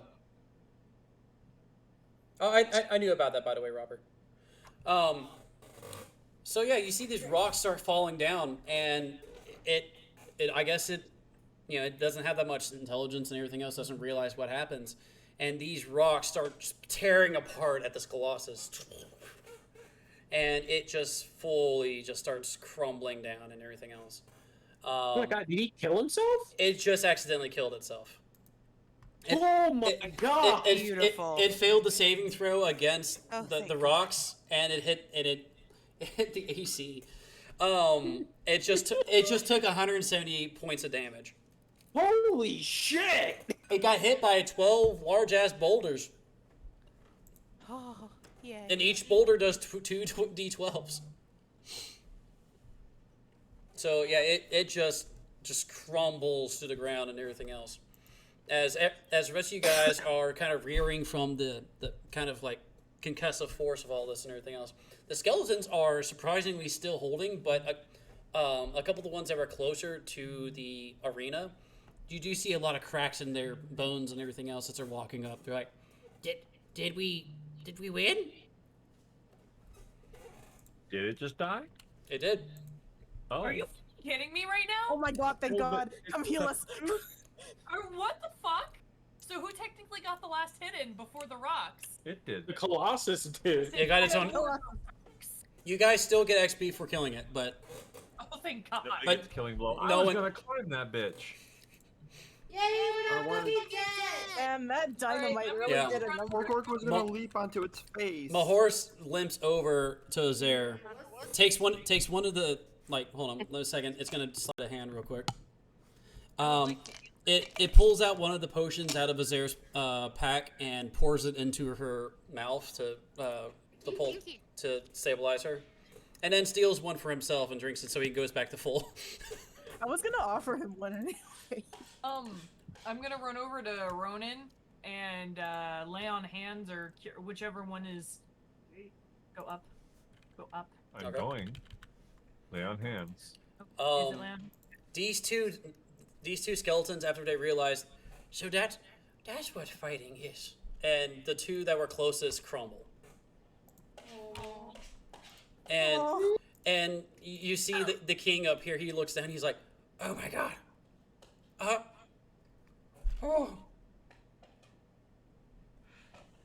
Oh my gosh! Wingding, are you okay over there?" And like he gives like kind of a weak thumbs up. He's like, "I haven't felt my bones creak like this in over 50 years, but yeah, I'm okay." Did we get to give him the bone zone at all? I mean, if you by the bone zone you mean blasting him with your little arcane thing, yeah, you did it. Jonathan is sitting there like, and his spirit guardians were also like, they also helped with that too. Like when this thing was reeling back to clap, it went through and like started smacking the shit out of like the arms and everything else. And the spirit guardians are still hovering around because they stay around for about an hour. And he walks on down and like checks everyone out. And is like, "Hey, Skida, do you need help with Ronan, man?"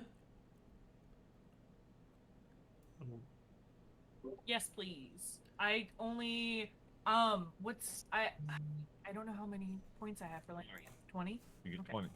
I only did 10 to him just to keep him going. Okay.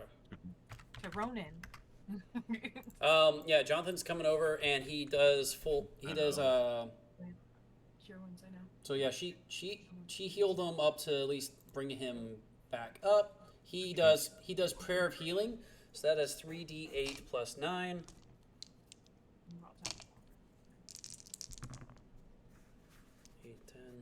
That's 19 health back to you, Ronan. Ronan jolts up and his eyes are a bit watery, but he looks around and he's alive And Doran pulls the ballista shot out of your shoulder and he's like, "Oh, I've taken these a few times," and just chucks the thing out of the way.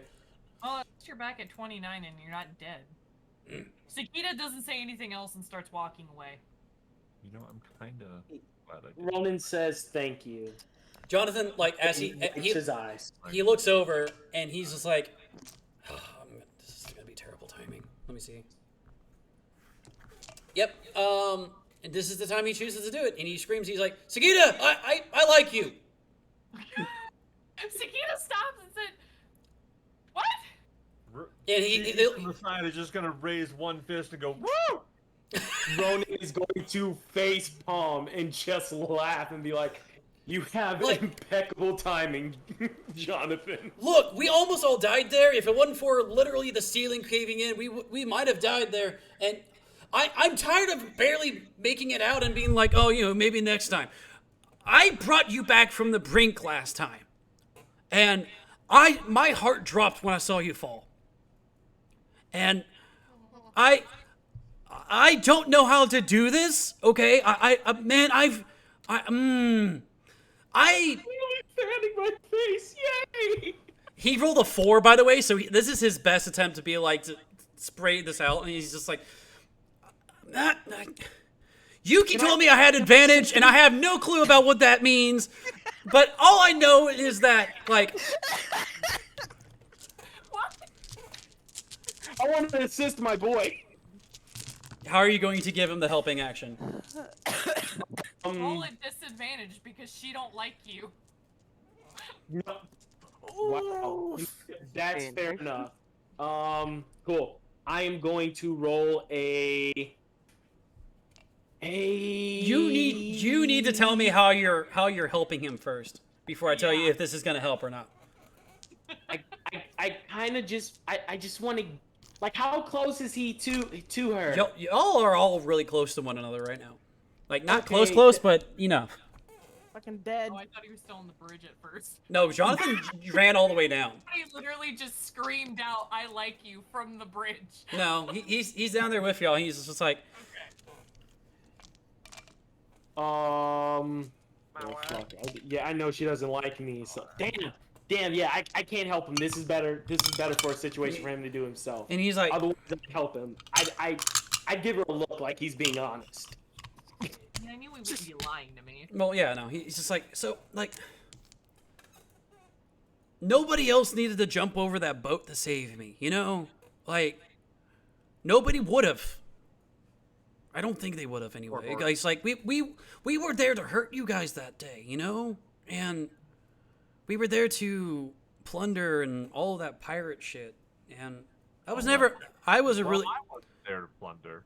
Yeah, Cheeky's a better pirate than me. And most of the people here are better fighters than me, but I know what I'm good at. And what I'm good at is making sure people don't die, And Amen. you almost died that day. And you spared me when no one else was going to, I don't think. And I never got to try this before. I never got to tell people this because, like, the people on the archipelago, the big old, like, islands and everything else, I don't like any of them, man. Like, they kind of scared me, And so I just stayed on the ship most of the time.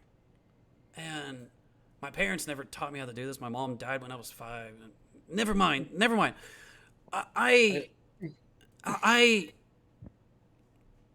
All I know is when I see you, I just want to be near you whenever I'm around you, And I don't. Whenever you get hurt, I freak out, and I just want to blast away whatever hurt you, and then I just want to heal you back to looking the way you do. And I know you don't. I know people put you in this position and you don't like it, but I like who's in it, and. My heart. This is like listening to a kid, like, on the playground kind of shit. And he's just like, I know this might be a bad time. We just almost died to a colossus. I know we're surrounded by a bunch of bone people. No offense up there, Alriel. It's okay. I'm getting the implication that I'm not common around y'all folk, but it's okay. It's okay. You do you. But like, I thought I only had one love before all this, man. I thought it was just the waves, and then like, you saved me more times than I can count. And then I got to save you once, and it just felt like if I didn't, everything was gonna be bad for me. And it just, I don't know, man. Sakita's honestly speechless. You don't have to say anything. You don't even have to say you like me back, of course. Like, man, I really don't. I needed to say it. And she takes his hand and is just like, we barely know each other. I do want to get to know you more, and I don't know how I feel about you yet. But that she's blushing like hard, like her face is red. As much as a robot can blush. Right. Because she doesn't get confessed to. She's a robot. She's a magical robot, but you know. Right. And like fucking Ariel looks over to Porgort. What's happening right now? Ah, Ronan yes. is literally in the middle of this. This is what you mean by Porgort. I gotcha. Ronan's face is completely red, and he's using his wings to cover himself to give them a form of privacy. Like, and Mahor's situation in front of him, and then back at the skeleton, they just nod to go. Why are you red? You have no reason to be red. And you just hear from across the way after like he heals up his air. Mahor's is like, "Is there anything down there to loot?" There's rocks. Fuck! There might be a gem that they were using to control. I can do that. And he like he nat 20s his athletics. He just and just starts digging through the rocks. Wow. I am getting paid for this mission, okay? This is the only way I get paid. Ronan just looks at the robo lady and says, "I have my reasons. I just find this very sweet, and I will leave you two completely alone now." And Ronan's gonna flap, and fly away from in the middle of all that. There you go. I got you. And Doran's just like, and just walks off. Luther joins Mahorse over here and looking for anything to loot. He was like, God damn it. How much health do I get back? Whatever your medium healing potion does. I was gonna say, wait a minute, did the potion stabilize her, or did it stabilized plus healed, yeah. Okay. Oh boy. Porgork just like walks over to Yuki and does like the finger tap thing and just says, "Porgork." And then Doran looks over and he's like, by the way, I don't mean to alarm you, but Blackthorn's dead over here. What? And Jonathan's like, oh shit! And he pulls it out of a bag of holding a fucking diamond. He's like, I'll be right back, Sakita, I promise. And just runs right over and revivifies Blackthorn. Just focuses the diamond, just get back the fuck alive. And you just hear, oh my god, did we win? Because remember, it did 25 points of damage. He has 10 health. I forget. He went from max health to full dead. He did over double his max health, then he is dead. Dies. Yeah. And that's why Jonathan ran over, because as long as it's within a minute, he can still do it. And he's like, okay. Now you guys just found out why I don't wear armor. That took all the money that I had. It's 300 gold pieces per resurrection. Just to let you guys know. Oh, shit. Jonathan just revived him? He brought him back from death. Yeah. Oh. You got yourself a keeper. He was like, he's He's important to the mission. He wasn't dead. He wasn't. His soul's still in there. Okay.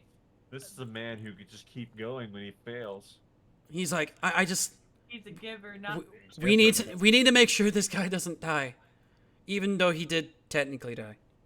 I'm not okay with it, but I need to make sure he doesn't die because it's our mission, you know? Like, You didn't know that this guy was basically dead, and that Jonathan basically resurrected him. Depends on her. Depends on her knowledge, and he's just like, he's like, that's why I said I don't need to know if you like me back. I just needed to say it. Oh no! Don't do it. And Blackthorn's like, did I do something? And Jonathan's like, You existed. You see Jonathan lean over and whisper something into Blackthorn's ear, and Blackthorn's face just completely pales of color. Oh boy! I'm just gonna yell over at Blackthorn. Good catch. And Jonathan just walks away, and he's surprisingly silent as he walks back. So Yuki walks past Ronan, walks up to Porgork, just does that, just keeps on walking down the path to get back to the city. Still sitting at 11 health. You are. I am. Oh. Would you like a potion? Would you like a potion? So Ronan is for gonna. everyone. you guys make it back to the city after that. Jonathan is sitting in the corner away from everyone else. Just he's like, oh right, and he healing words people who are at the lowest health points. Who's also at lowest health points right now? I have an 11. Okay, so he heals Azair. He heals Sakita. Huh? You have 19 health. He heals. He can heal 4 people right now. So he'll heal. He heals Sakita, Yuki. Oh, he heals everyone so they're no longer bloodied. Basically, he heals Sakita up. He heals Yuki up, Callista up, and Azair up.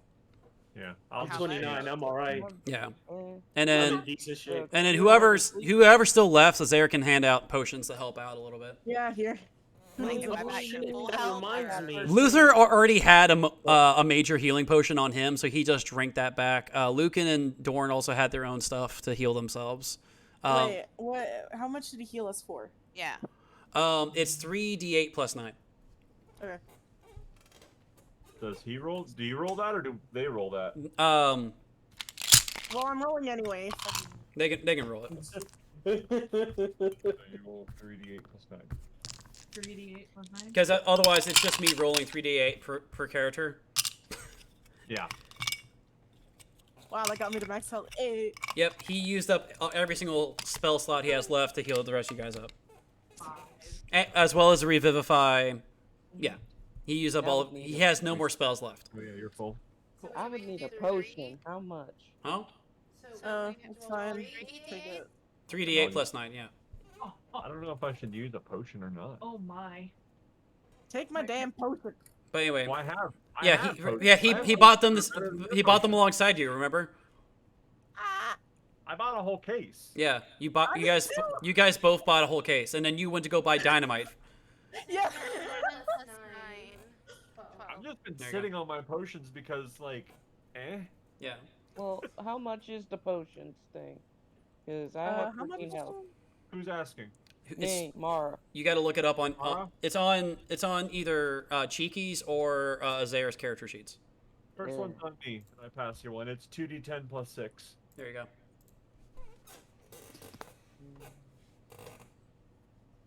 As you guys make it back to the royal hall of King Auriel, you see that as he's walking by, it seems like the wild magic around here starts slowly healing him and his Wingding back to health as they come back. And they all sit down. Jonathan just quietly just sits like away and just kind of looks around, like he knows why Sakita would find this abhorrent, like as an adoration. So he just kind of sits there quietly.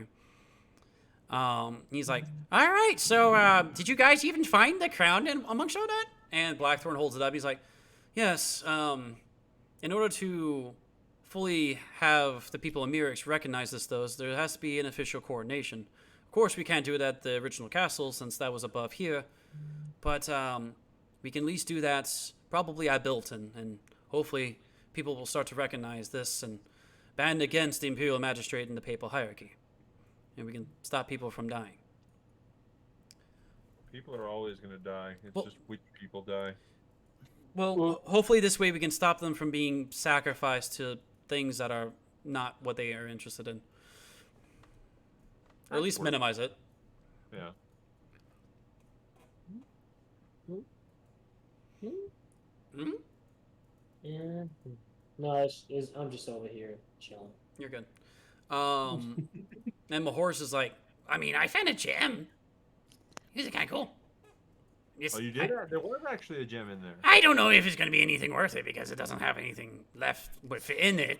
And he pulls a little like gem like appraisal glass or whatever he's looking into. He's like, yeah, no more souls in this. Oh well. What? Probably It was powered by souls. It wasn't being controlled by a soul. It was just powered by it. I have no idea who was in this one, but it's not there anymore. I guess it used up all of its energy because the construct was made as that. I guess I don't know. And Luther looks over. He's like, yeah, something along those lines. I don't know, man. I found a diamond in there, so I'm gonna keep it. And he looks into his bag. He's like, right, I don't have space. And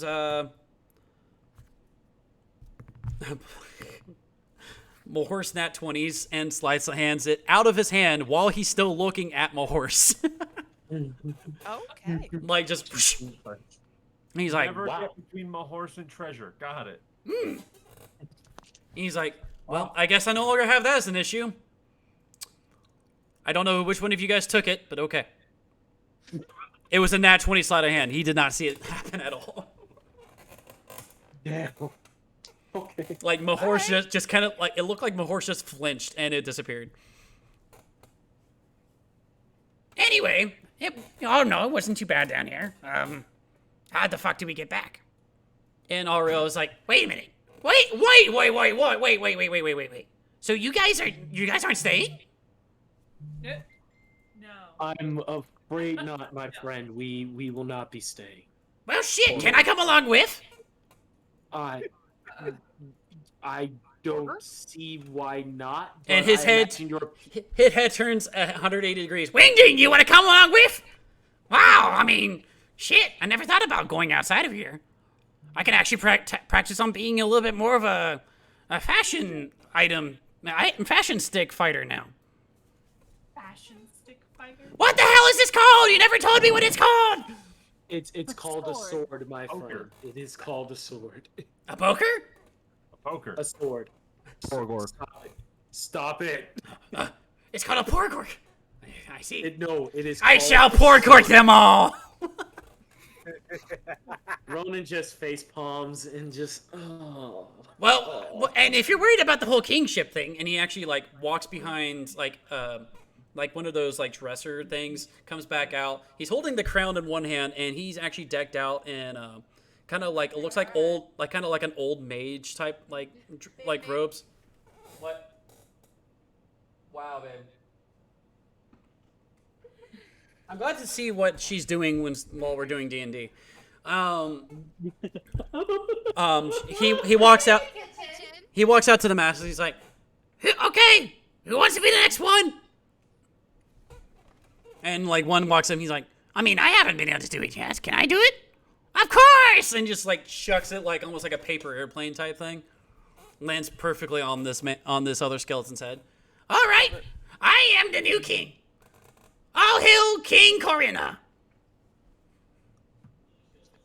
All hail King. New Ronan. Did you just say Karina or Corona? Corinna. Corinna. Oh, okay, gotcha. And he's like, well, that's that. I'm no longer king. So, where do we go? Does anyone have a way to get in contact with Shamash to let him know? Mirrors?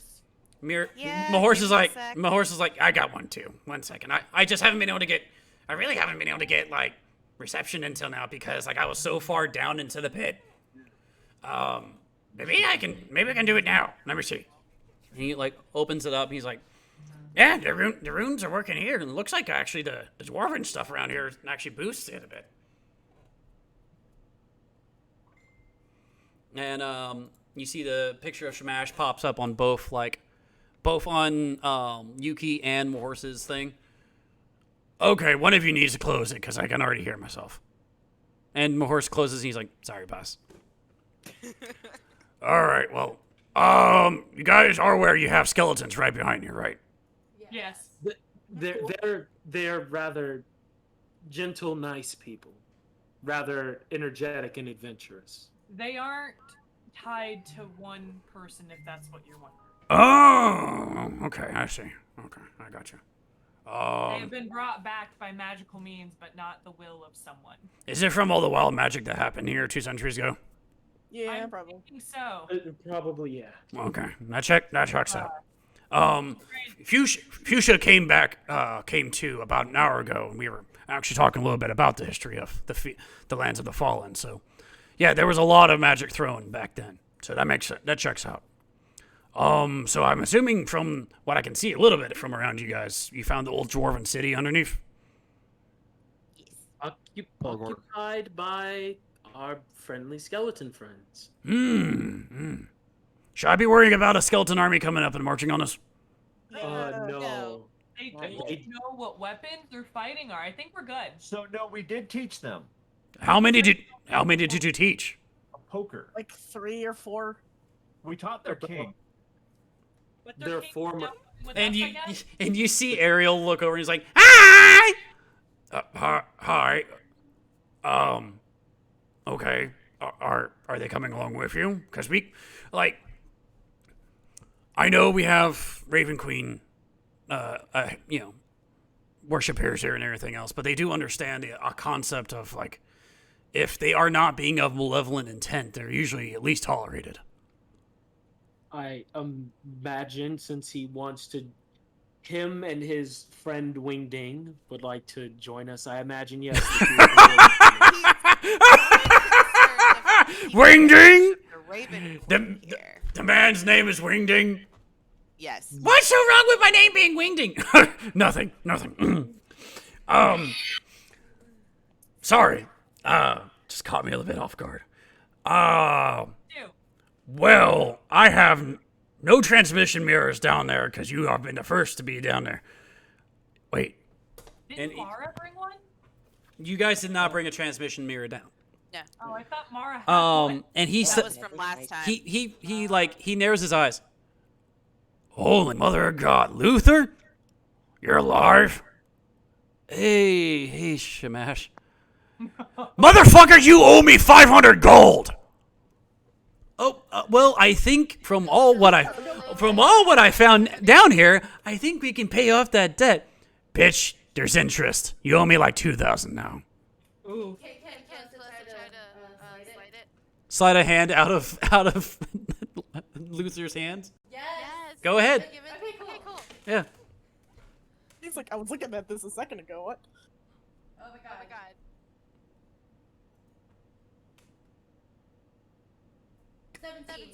17 to slide a hand. He's currently distracted, so if you want to roll one more time just as advantage, you can, just to see if there's anything else, like if you can get a higher roll. I got a 12. 15, sorry. 15 in total on the second one? Yeah. Okay. So yeah, with the 17, you do snatch it from him and everything else. He's sweating bullets, talking to Shamash. He's like, okay, look, big guy. I understand, but let me show you some of the stuff that I haven't.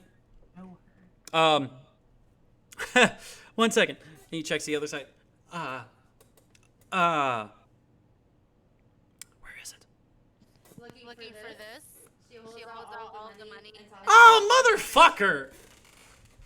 And Shamash is like, Anything, you would have been able to keep it. Callista, color me impressed. Well, furthermore than I already was. Damn. Luther, you're slipping up, bro. But I guess since you're here and since she already stole it off you, you now have to work off your debts with me. Oh, God fucking damn it. Hey, Oh, you want to steal shit? What are you going to do when you get stolen from? He's like, I mean, I could attack her with my pick. I'm like, and Shamash is like, you do that, I'm going to actually have to kill you. Yeah, same. And Mahorse is like, Ronan just glares down. Like, Luther, Mahorse comes up. He's like, Out her base. Mahorse actually holds a knife up to Luther. He's like, this woman has saved me a couple times already, okay?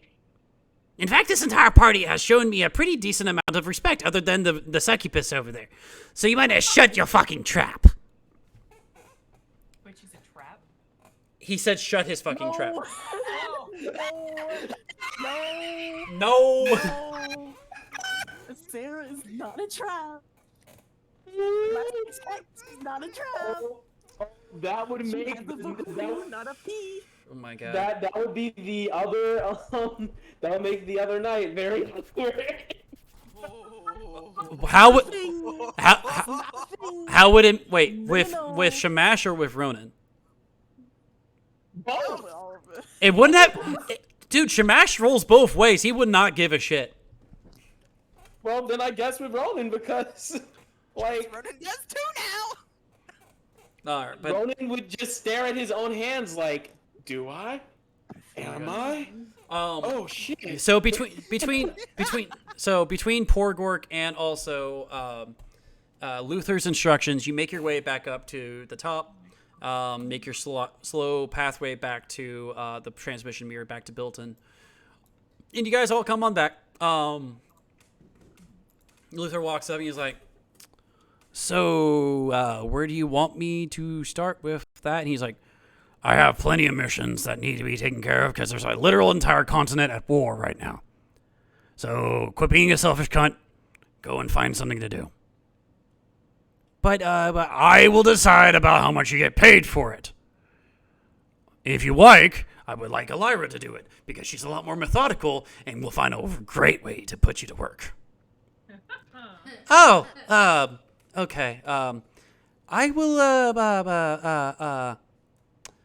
is there any sort of recon missions? And he's like, go to the job board, you stupid motherfucker. Sorry. He is a sneaky little one, okay? And he doesn't have much of a moral code, so there we go. Anyways, Luke and Dorn, can you show him the way there? They're like, yeah, I got you. He looks back to the main adventurers. He's like, well, you guys look a little beaten up, but otherwise you look like you made it out of there alive. What happened? Did you find a crown? Oh. Not on They us. died, apparently. Which, you know, if it wouldn't have, we would have died. Yeah. Some of us would have survived. Some of us. And Blackthorn walks up and he's like, I have the crown. Well, that's good. We'll hold a coronation ceremony in a couple days then. Looks like you've been through the ringer. He's like, I kind of died. What?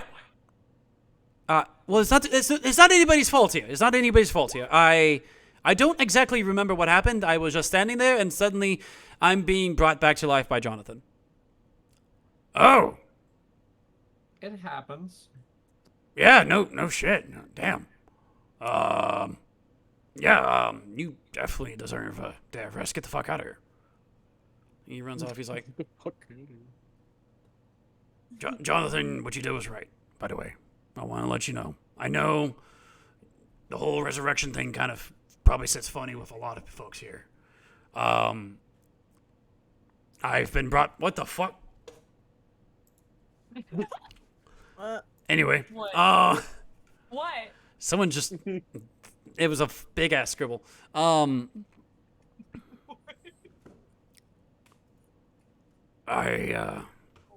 he's back. I will fucking destroy you all.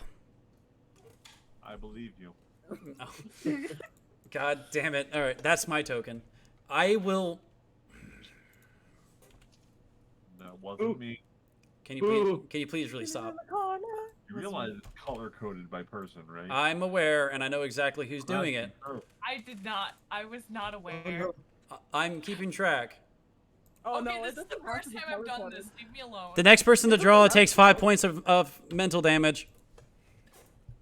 Joke's on you. I got no mental.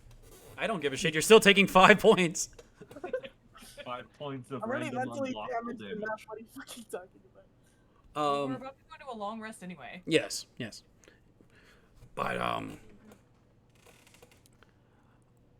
try to keep the resurrections at a minimum, please. He's like, I was just doing it because Blackthorn died, and we needed the the mission to be finished, bro. I know. It's okay. I'm not mad. I get it. Just keep it at a minimum. For one thing, they're definitely not cheap. For another thing, a lot of folks here are not okay with that.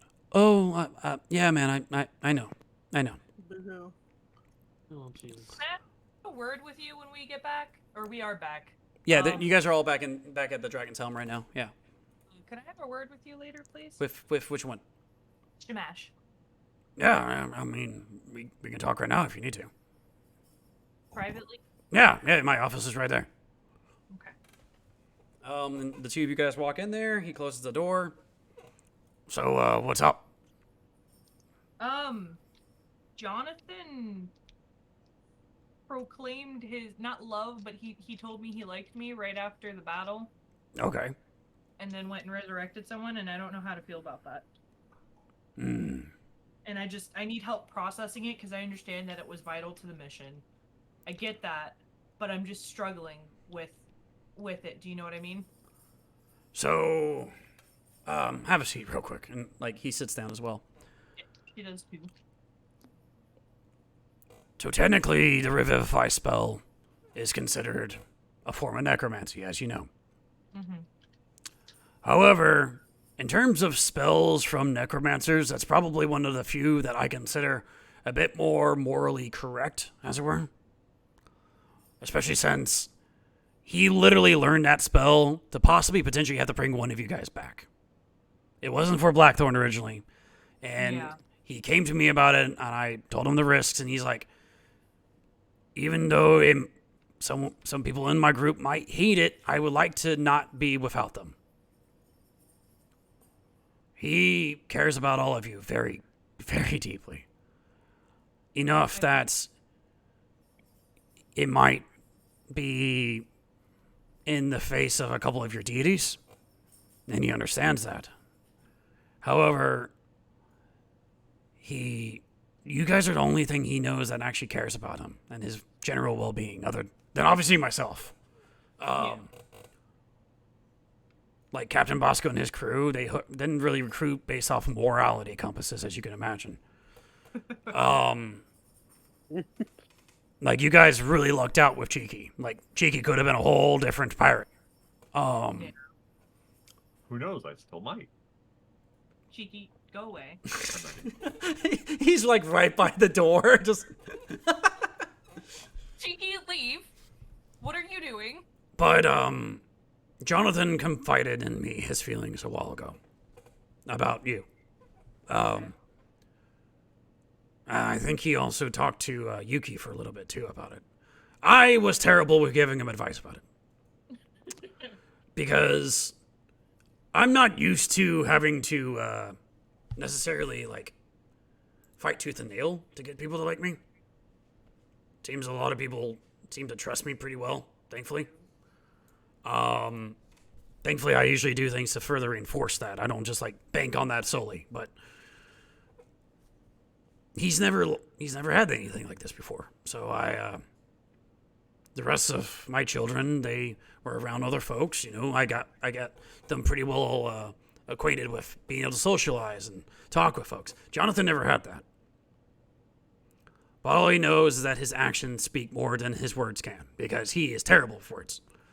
Yeah. He's fucking awful with words. But he's doing his best to make sure you guys are taken care of. And yeah, he straight up learned most of his spells just to protect you guys better. And that's, even the command spell he learned from one of our mages back a couple days ago. He literally learned that just so if he saw someone attacking one of his friends, he could tell them, "Yo, stop," you know.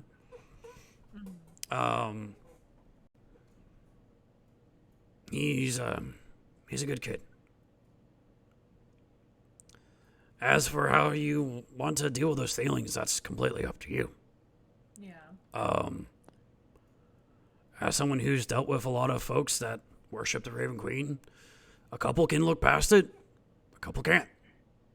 It's and I know you're just now getting back in touch with those who are appropriately worshiping the Raven Queen rather than claiming to be one thing and then absolutely betraying what she does in another. And he doesn't worship the Raven. No, he doesn't. His deity is completely based off his love of the waves and has created a new deity from it. It's kind of crazy, actually. That's definitely a Jonathan thing to do. He built a shrine for it actually the other day. It was actually kind of cool. Like it's have you ever seen the goddess Yamoja?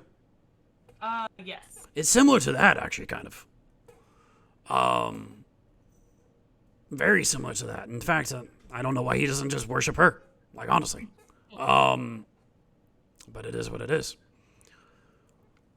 But yeah, I'm not going to tell you one way or another how to deal with this. That's completely on you. But Yeah.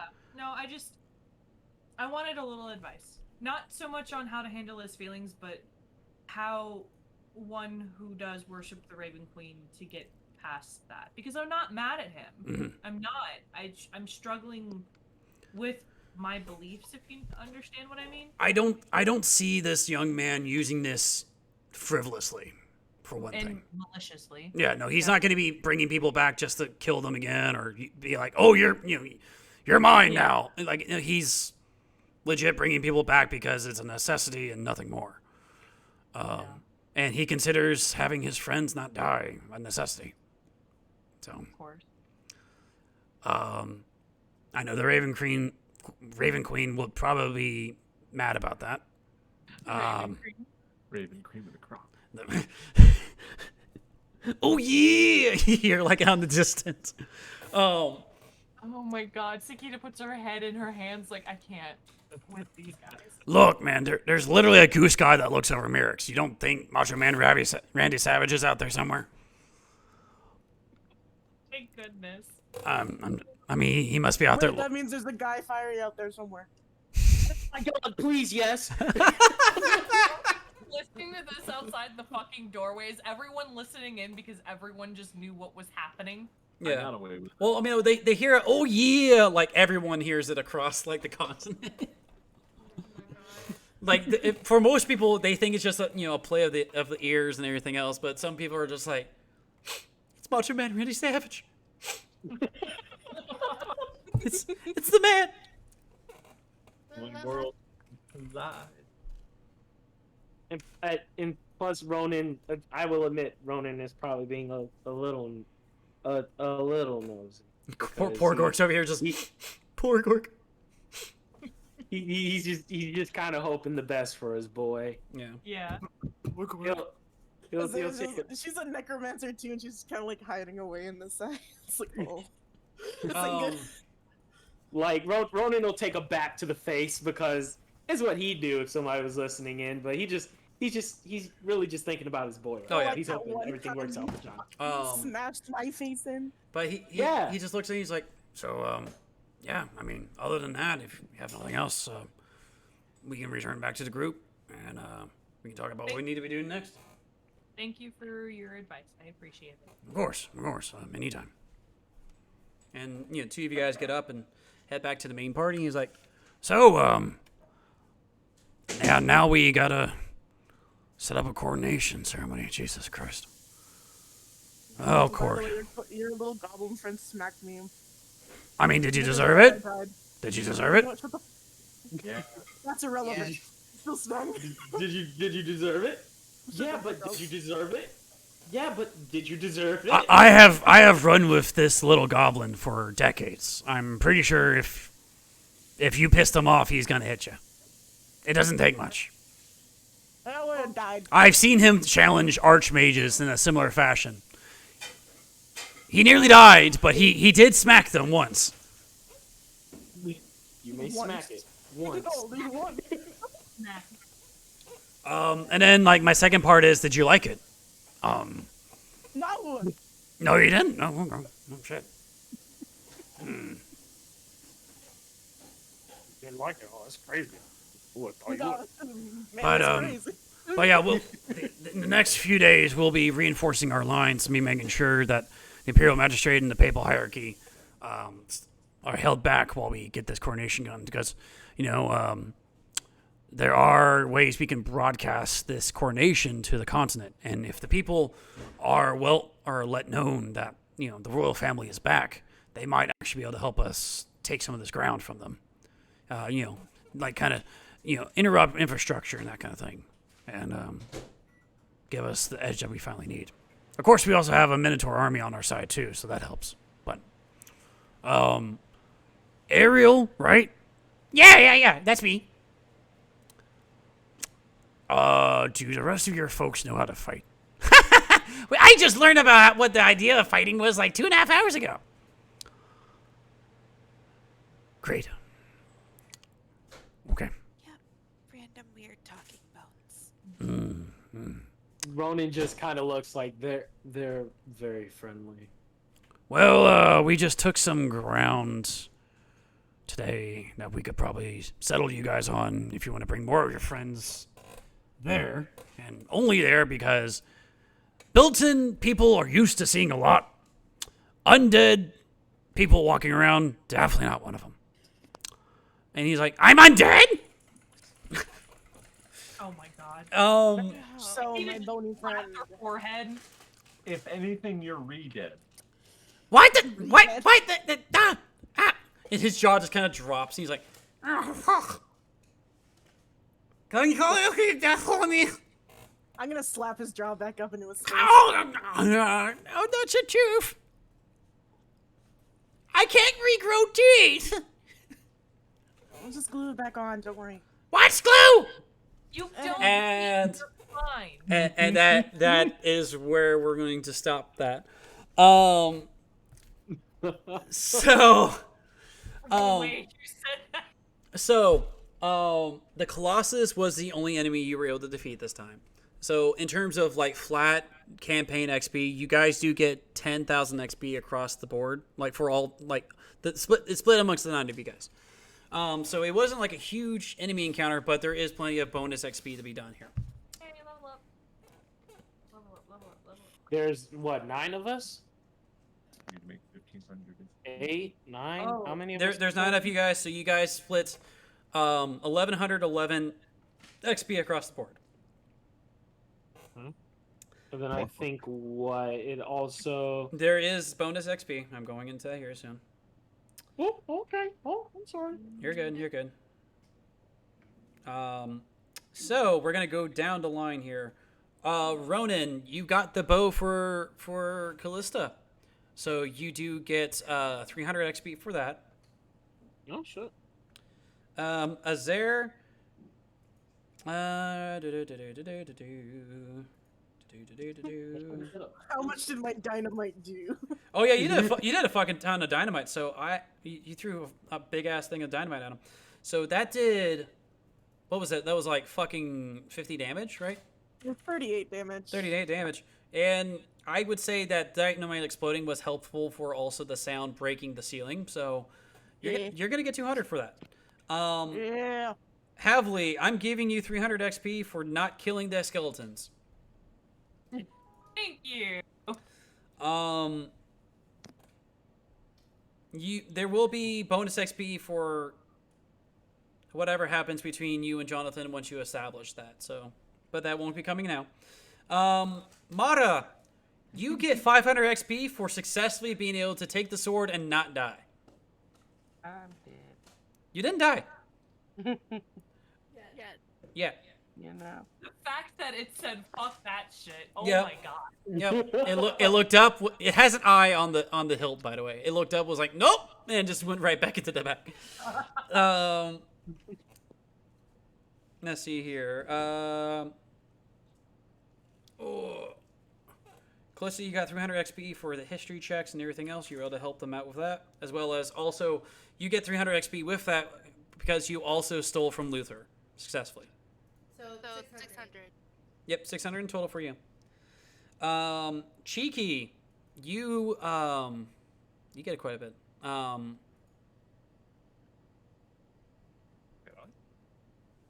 The fucking tentacle thing.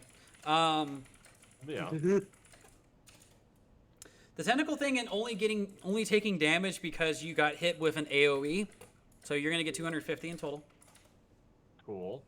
Kazar, you did some things in this one. Yeah, you helped make the brew at the beginning. Yeah, so that's 350 right there for helping you guys recruit Dorn. And Dorn's assistance helped with the damage and everything else, and also brought the price down. So yeah. Yuki, you're getting 250 for not killing the skeletons. Okay.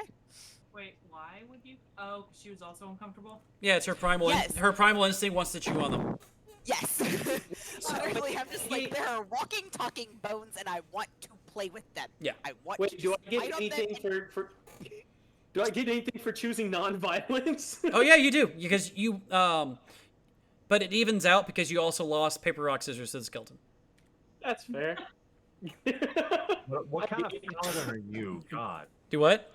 What kind of paladin are you that you lose to a skeleton? I mean, okay, so Ronan didn't lose on purpose, but he has a reason for why he acted the way he did towards Wingding. I literally was looking up random fonts and just choosing a random font name and making more skeletons, by the way, with that. That's why Yeah. I thought Wingding was so familiar the first time around. I Yep, just couldn't place my finger they're on all it. they're all font names. Yeah, that's King Ariel. It's Ariel. Yeah. Yeah, he just doesn't know how to pronounce it because he's never heard it before. When do we meet Times New Roman? Times New Roman. Well, I mean, if you guys go to the settlement next session, because there will be now a skeleton settlement up here. Yeah. Yeah, just start walking around. You'll meet Times New Roman, you'll meet Adobe, you'll meet Aldous, Algerian, Antiqua, Arno, Aster, Aurora. Like just going down the line here, just Bodoni. You get to meet Sans the skeleton. No, You'll meet everyone except for Sans and Papyrus. That's We don't fair. have the rights to that. We don't have. I am not pissing off Toby Fox with that. He's already dealt with a bunch of fuck nuggets. I'm not dealing it. How many times did you say fuck before you got to Nugget? I was laughing about it. Just sitting here pissing off Toby Fox. Like I'm like, no. Also, if you guys were watching the stream, I was playing Bone Trestle when he was dueling, when he was playing Paper Rock Scissors with Wingding. Oh my God, yes! I'm gonna go back and I'm gonna listen for it.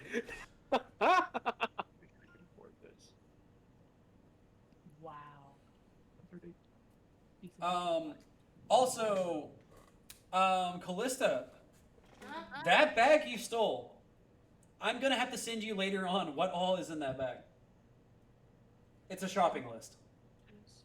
Like, Luther was down there looting for a long time. And whatever you do with that bag is completely up to you. Hey. See, at least a rogue knows not to steal from a man who's put that much effort into it. You don't have an appreciation. Luther owed a debt anyways, so it's fine. I know. And he wasn't planning on using that to pay off his debt either. He was literally just going to walk out with all that. Well, today's a great day. Lawful neutral. So. No, I know. I'm just like cheeky in the back of his brain. It's like no respect for the craft. God damn these youngsters.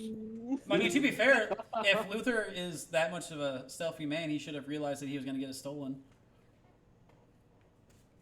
You got to protect your hoard. He's got a point. But yeah, you guys have now gained Luther Black, Wingding, and Ariel as hirelings. Ariel and Wingding are available for hire just by teaching them how to fight better. Hey. You just have to train them, and they will grow in level each time you train them. So how to train your skeleton. Let's see. After this encounter now, Fuchsia Voina will now be available for assistance. Gutra von Lewisburg will also be available for assistance, both of which are hirelings. If you guys make it to level 5, I believe you guys will be able to recruit Anya finally. So you can recruit Anya as another barbarian to add to your guys' assortment of people. Thing about Anya and Fuchsia, if you guys find any heavy weapons or magical weapons, Anya gets first dibs on whatever heavy weapons and then can give up whatever she doesn't like. Fuchsia has first dibs on any enchanted or magical weapons before she gives it off to whoever else wants it. So those are those. Tox will be done with his mech by next session, so you will be able to recruit him as a hireling as well. He does require money per mission, but you can also additionally buy soldiers with him for a discount. And then King Mal is not a hireling, but he is now marked as a new ally for you guys. Let's see here. Trying to remember some of the results about this one. Porgork reveals the location of the boars to Yuki. So Yuki, you can add boars to your menagerie. If Porgork lets me, because those are his. Yes. I think he already. Oh, he's still here. Okay. I get going now. I know. I believe that's about it. So I will be trying to do this in, two Wednesdays from now. But actually, wait a minute. If we can, that's not during Wait, con, didn't right? because Porgor killed the spider with me. But you can't add it, I guess. Oh yeah, you guys do get. I will give you 50 XP a piece for that because it wasn't that hard. Jonathan's down 300 gold. And let's see here. So yeah, if we can just give you guys a heads up for next time, if you guys can shoot for September 8th to have off, that'd be helpful. That will be the next session that we have. And I will.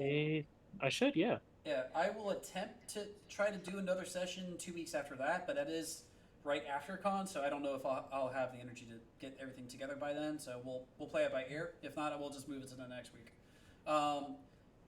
We still gotta do the one-on-ones things. We still need to. We haven't done any. We still need to do one-on-ones. On my next couple of days off, I'll try to get those done. September 30th is my birthday. I don't know what I'm doing yet on that. Happy birthday! Happy birthday! Happy birthday! Oh my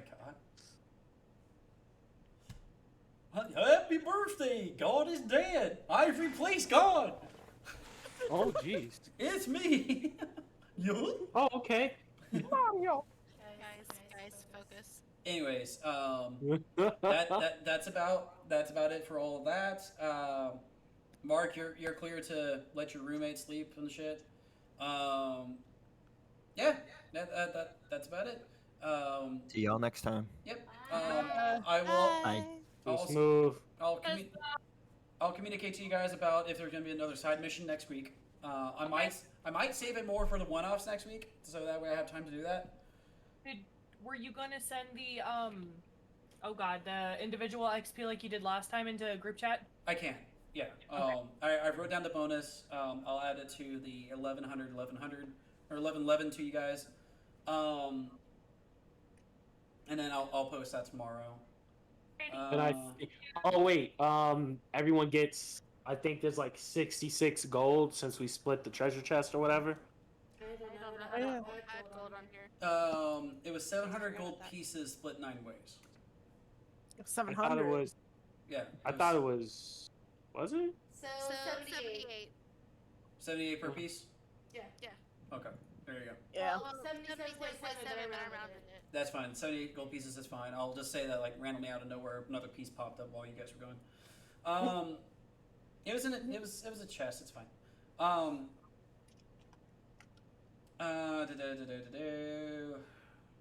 think that's it. Yeah. So all in all, we got things done a little bit faster than last time. Of course, I didn't try to shove as much into this one. A lot more narrative stuff though, so that was kind of the idea. But yeah, I got nothing else. If you guys are good to go, I'm good to go. I'm gonna go and end the stream. Those of you guys who stuck by and watched, thank you. As always, in a couple of days, I will be posting this one as well as the last session onto YouTube. So if you guys missed the time frame you have to be able to watch it, it'll be on there forever and a day. So yeah, thanks for stopping by.